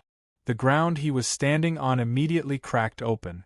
Withstanding the strong wind, he forcefully charged out from the ground with his light wind sword, mercilessly thrusting towards the middle-aged man who was still in the heavenly sword pose. The middle-aged man was greatly shocked. Jianshan being able to break through the tornado was completely out of his expectations. At that moment, he no longer cared about maintaining the tornado and immediately swung his large sword towards Jianshan. Dang! A loud sound rang out as the two saint weapons collided. A powerful saint chi crazily spread out in all directions, causing Jianshan and the middle-aged man to be forced back a few steps. A layer of purple and green light emitted from the light wind sword. Jianshan brandished the light wind sword, and a finger-sized purple and green sword chi escaped from the sword and shot towards the middle-aged man like lightning. The middle-aged man immediately used his large sword to block in front of him. When the purple and green sword chi hit his large sword, a finger-sized hole appeared on the surface of the large sword. The middle-aged man's entire body trembled as a muffled groan came from his throat. His face instantly became pale white. How is this possible? Looking at the finger-sized hole that appeared on the giant sword, the middle-aged man's eyes widened, and his face was filled with shock. Jianshan did not stop there. With another wave of his long sword, another finger-sized purple and green sword chi shot towards the middle-aged man. The middle-aged man's face greatly changed. He had already seen the power of the purple and green sword chi and did not dare to meet it head-on. He immediately dodged to the side. Jianshan slid forward and stabbed his light wind sword towards the middle-aged man.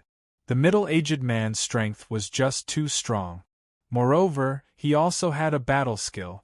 If he did not use the purple and green sword chi, Jianshan would not be able to kill him in a short amount of time. The middle-aged man's eyes were sharp. With a single glance, he saw the purple and green sword chi on Jianshan's saint weapon. In his mind, he immediately thought of the powerful sword chi that had pierced through his own saint weapon and was scared out of his wits. Without any hesitation, he immediately fled into the distance, disappearing without a trace in the blink of an eye. Jianshan gently sighed as he stared in the direction the middle-aged man had disappeared in. The middle-aged man was an Earth Saint Master with wind-attributed saint force. If he wanted to flee, Jianshan would not have been able to catch up to him. Jianshan couldn't help but feel a little regretful. He had originally thought that he would be able to gain quite a bit, but the middle-aged man was just too strong. Moreover, he was also very vigilant. When Jianshan used the purple and green sword chi, the middle-aged man ran away without a fight. This left Jianshan with no other choice but to watch him leave. Jianshan's gaze swept over the corpses lying not too far away. After a slight hesitation, he went forward and searched through their spatial belt. In total, he found over 30 tokens. If the middle-aged man had not taken some of them, Jianshan's gains would have been even more plentiful. After that, Jianshan continued to wander around the barren mountain range, looking for prey. Chapter 297. Looking at the fireball flying in the sky, Jianshan's expression suddenly froze, faintly revealing an expression of disbelief. Immediately after, when the fireball arrived, he immediately leaped to the side. Boom! Following a deafening sound, the fireball exploded where Jianchen had just been standing, exploding a 3-meter-wide crater in the ground. Gravel filled the sky, like sharp swords, flew in all directions from the explosion. Looking at that huge crater, Jianchen's eyes opened wide, his face full of astonishment. This seems to be an energy shell fired from a magic crystal cannon. After a few breaths of time, another muffled cannon sound was heard, and another fireball was shot from a sword-shaped mountain peak a few kilometers away. Jianchen's gaze locked on that mountain peak, and he quickly rushed over, quickly arriving at the foot of that sword-shaped mountain peak. After a few leaps, he easily climbed to the top of the mountain peak. The area of the mountain peak wasn't large, only 10 meters in circumference, but in the center there was a 5-meter-wide hole dug by someone, and a pitch-black magic crystal cannon was quietly set up inside. A youth about 30 years of age was lying on the edge of the huge hole, looking outside, looking for the target. That sneaky appearance of his looked very comical. When Jianchen saw this magic crystal cannon, a black line appeared on his head. He didn't expect that he had guessed correctly. The thing that shot the fireball was really a magic crystal cannon. Someone actually brought in a magic crystal cannon during the mercenary tournament's knockout round. At this time, that youth seemed to have discovered something strange behind him, and abruptly turned back to look. What he saw immediately made him turn pale with fright. Although Jianchen was very young, how could he be a mediocre person if he could silently sneak in here? The youth didn't hesitate for a moment, and decisively jumped down from the 100-meter-tall sword-shaped mountain peak, preparing to escape. Jianchen's body swayed slightly, and he arrived in front of the youth in an instant.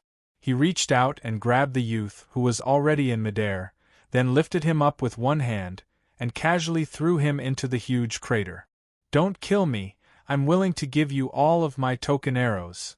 The youth knew that there was no hope of escape, so he immediately begged for mercy, his voice filled with panic.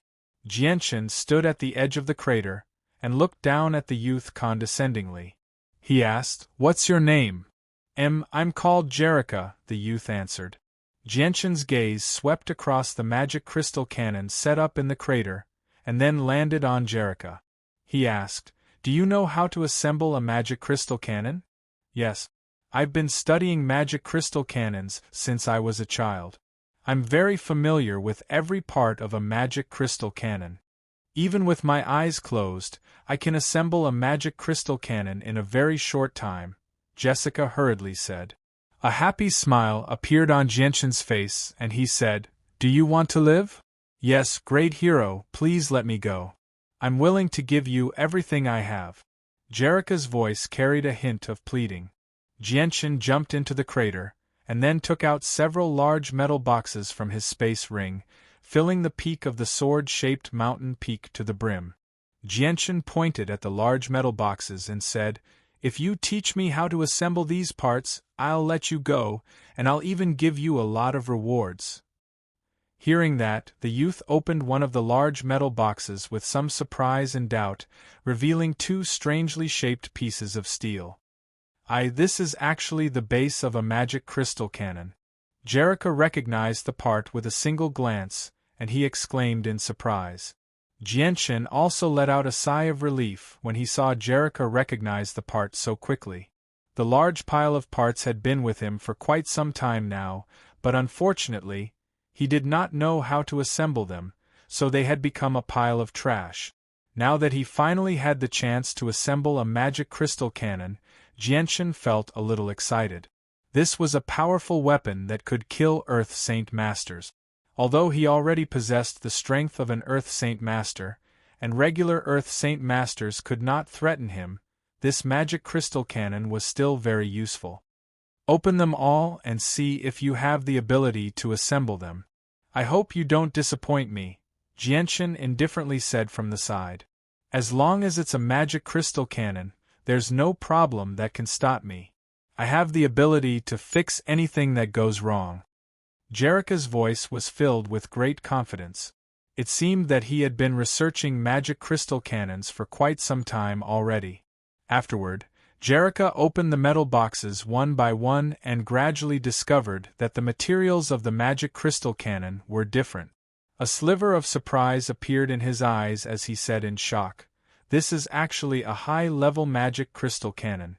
Heavens, this is actually a magic crystal cannon with a range of 20 kilometers.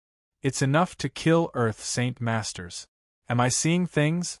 There's only one magic crystal cannon like this in our Leto Kingdom, and we spent a lot of money to buy it. Hurry up and assemble it for me. The sooner you finish, the sooner you can leave safely," Jianchen impatiently urged from the side. Yes, I'll assemble it immediately." Only then did Jerrica realize that his life was still in danger. He could lose his life at any time. Afterward, Jerrica began to work with both hands, quickly assembling the various components of the magic crystal cannon. In just an hour, Jerrica had assembled the magic crystal cannon 3 times, allowing Jianchen to watch carefully. Although there were over 1,000 components of the magic crystal cannon, Jianchen was extremely smart and had a great memory. He learned how to assemble the magic crystal cannon very quickly. After the high-level magic crystal cannon was assembled, it was extremely large. When the base of the cannon opened up, it took up an area of 10 square meters. Afterward, Jianchen immediately took out a Class 5 monster core from his spatial pouch to recharge the cannon.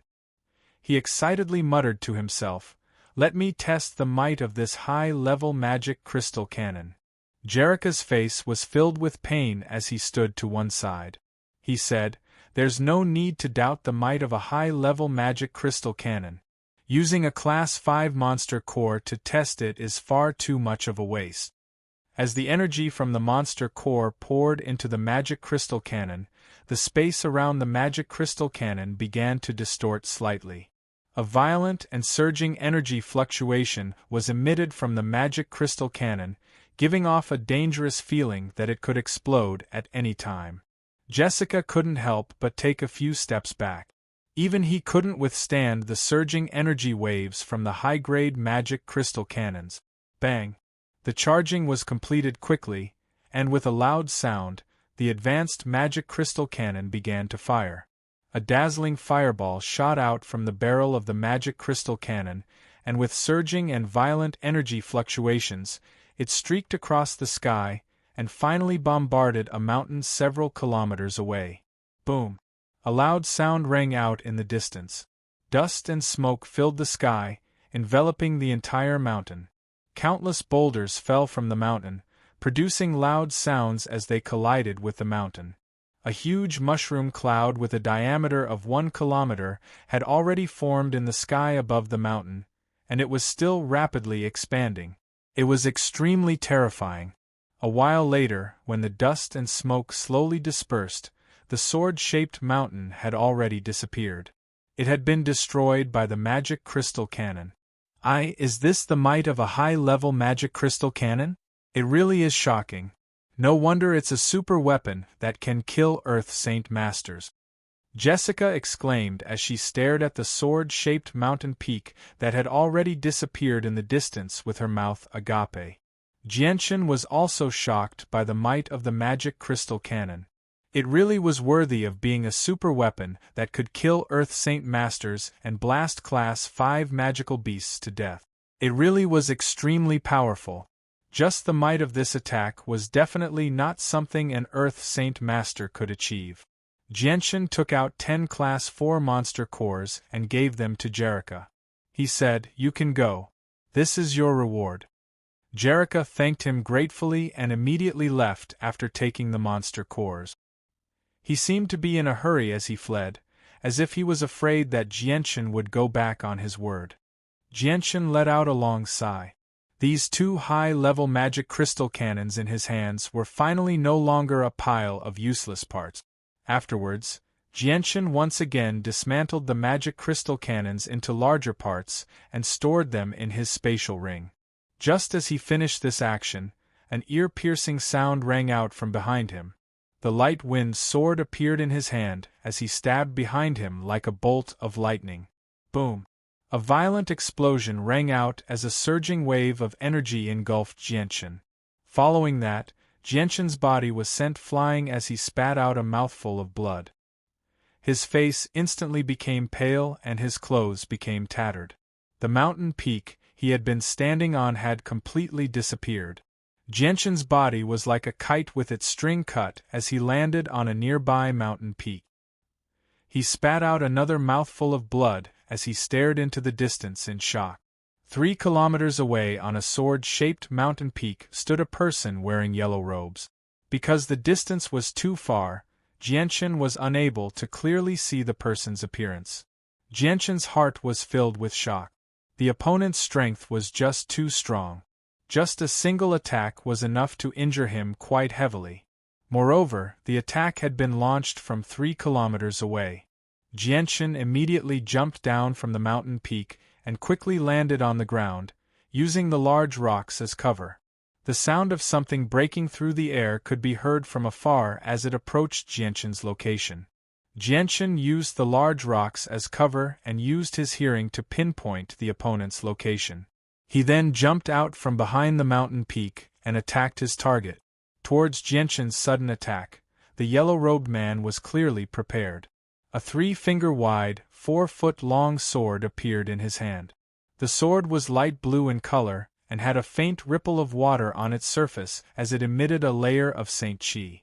The yellow-robed man blocked Jianchen's attack with his sword and clashed with Jianchen over a dozen times with lightning-like speed.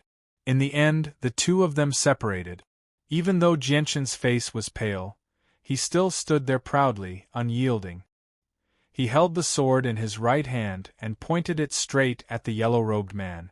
However, when Jianchen saw the yellow-robed man's appearance, a sliver of surprise immediately appeared in his eyes. The yellow-robed man was actually a girl around 20 years of age. She was extremely beautiful and possessed a heavenly beauty.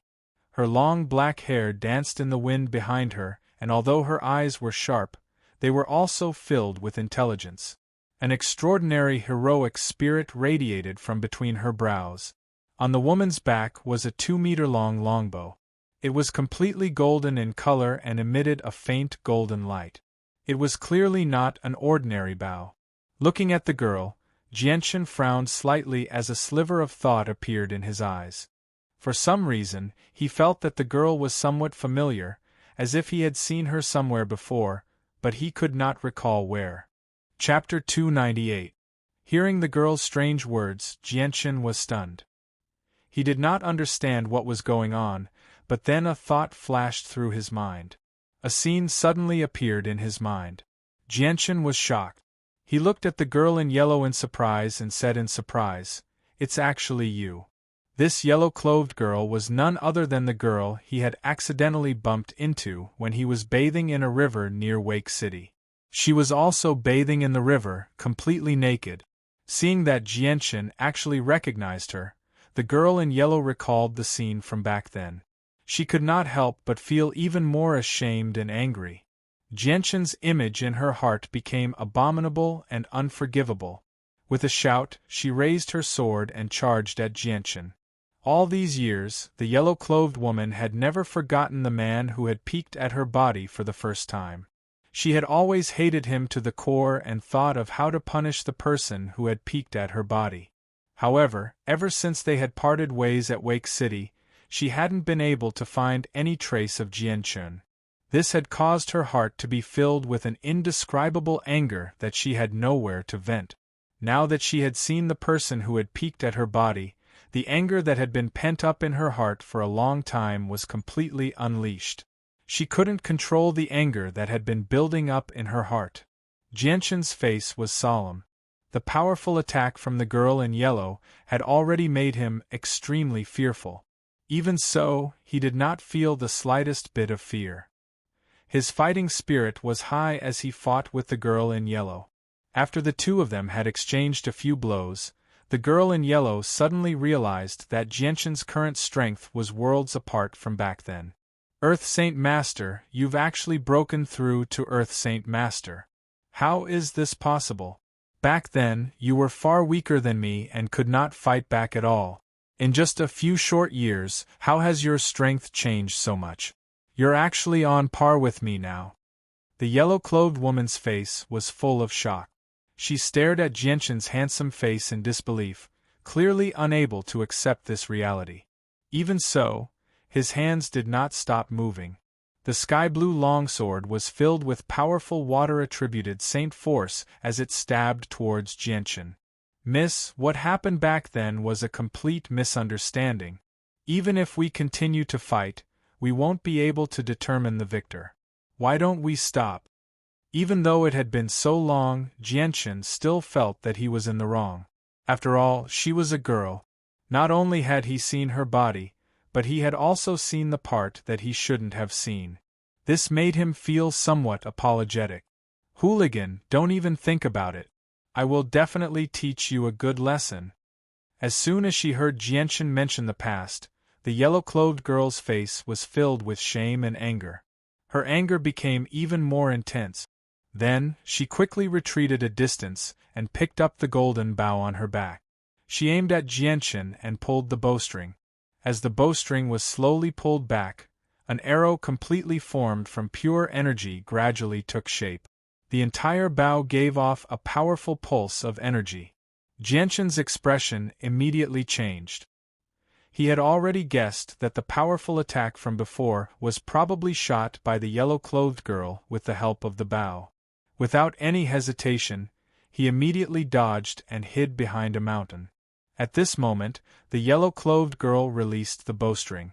The arrow completely formed from pure energy tore through the air and directly struck the mountain that Jianshan was hiding behind. Boom!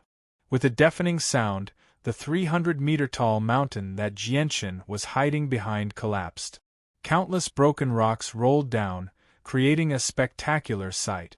Jianshan ran out as if he was running for his life. His body was covered in dust, but his heart was filled with shock. The bow in the girl's hand was just too powerful.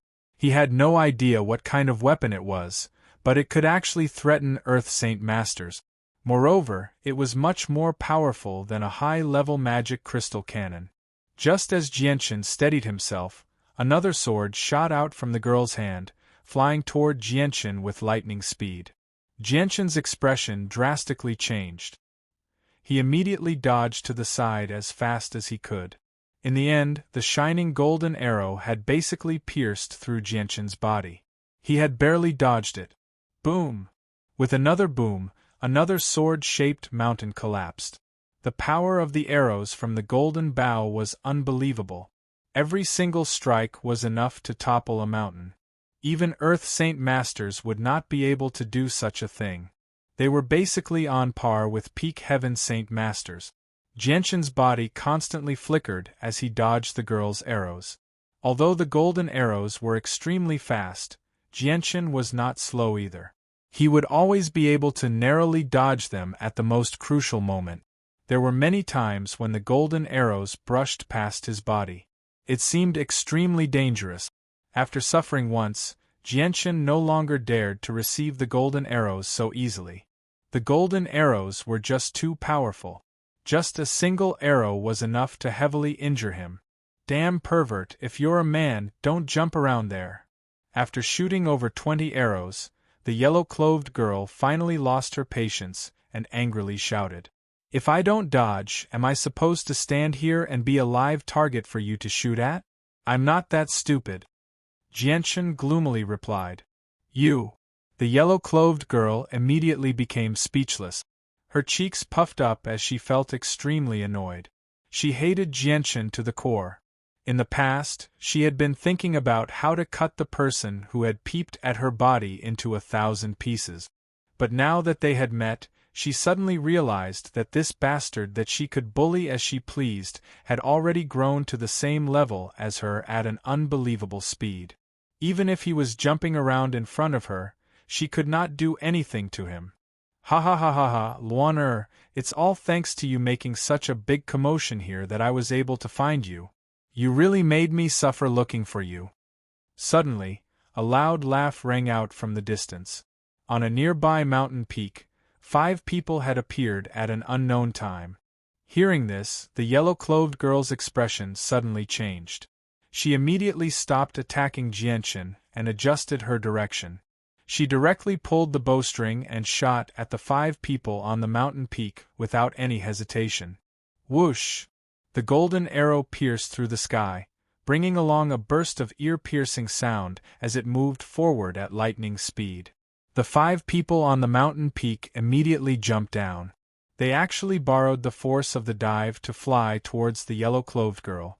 Just as the golden arrow was about to hit them, a layer of transparent barrier suddenly appeared and wrapped around them. When the powerful golden arrow hit the barrier suddenly trembled violently. However, it did not break and successfully blocked the golden arrow. The 5 people inside the barrier were also safe and sound. Luan, don't waste your energy. Your ruler weapon can't hurt me. The youth in the middle of the 5 laughed. He was not very old and looked about the same age as Mingdong, about 27 or 28 years old. Ruler weapon? Could it be that the powerful longbow is a king weapon? Jianchen's face was full of doubts. A ruler weapon was very unfamiliar to him. Today was the first time he had heard of it. Miss Luan, you should obediently hand over the ruler weapon. Now that there is no one to protect you, let's see how you can escape from our hand. A middle-aged man standing beside the youth laughed and said with a relaxed expression. The yellow-clothed girl's face was as cold as ice. Her eyes were filled with hatred and anger as she stared at the 5 people. She angrily said, "You want my ruler weapon? Don't even think about it. After we get out, my Uncle Feng and Uncle Yun will definitely not let you off. They will avenge my Huang family's disciples." Haha, Miss Luan, don't expect elders Feng and Yun. Those 2 old fellows will naturally be dealt with. The 5 people quickly rushed over. The youth in the middle laughed without any fear.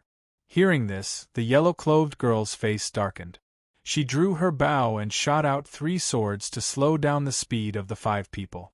She said in a deep voice, "So your Shi family has been scheming for our Huang family's ruler weapon for a long time.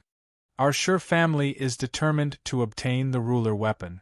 Miss Luan, you should obediently hand it over. Don't waste your energy." As they spoke, the distance between the 5 people and the yellow-clothed girl was only 1 kilometer. At this time, the yellow-clothed woman continuously drew her bow. Golden arrows shot out one after another, causing the barrier around the 5 people to constantly tremble.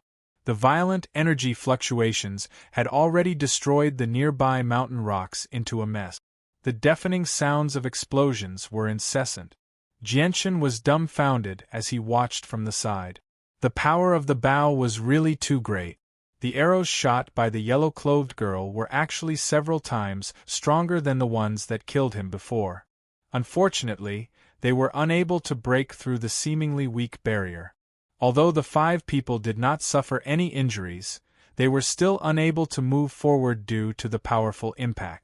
They were forcibly stopped in their tracks. Luan, don't waste your energy.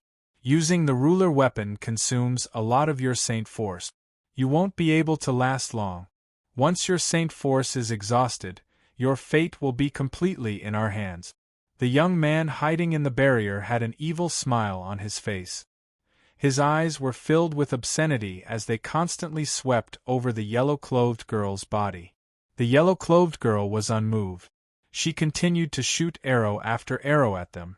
The sound of explosions in the distance was unceasing. The rumbling sound reverberated throughout the entire mountain range and spread far and wide. The commotion was extremely loud and it immediately attracted a lot of people. However, everyone carefully hid in the distance and watched. No one dared to stick their heads out. In the barrier, the 4 middle-aged men standing beside the young man took advantage of the gap between the yellow-clothed girl's arrows and immediately rushed out from the barrier. They quickly rushed towards the yellow-clothed girl from 4 different directions. The yellow-clothed girl immediately changed her target. She directly shot out her sword. A golden energy arrow shot towards one of the men with lightning speed. With a rumbling sound, the man was directly sent flying while vomiting blood. Following the violent vibration of the bowstring, another golden arrow shot out. It pierced through the chest of one of the middle-aged men, creating a fist-sized hole in his chest. As the arrow passed through his body, the energy that leaked out shattered his heart and internal organs. In the short time that the yellow-clothed girl had shot 2 men, the other 2 men had already crossed the distance between them and arrived in front of the yellow-clothed girl. The Saint weapons in their hands were filled with surging Saint force. They mercilessly slashed towards the yellow-clothed girl. At such a close distance, the longbow had already lost its effect. The yellow-clothed girl once again carried the longbow on her back. She took out a 3-finger-wide sky-blue longsword and began to fight with the 2 middle-aged men. "Luaner, let's see who can save you now." At this moment, the young man covered in a barrier also rushed over. He held a fiery red spear in his hand and joined the battle against the yellow-clothed girl.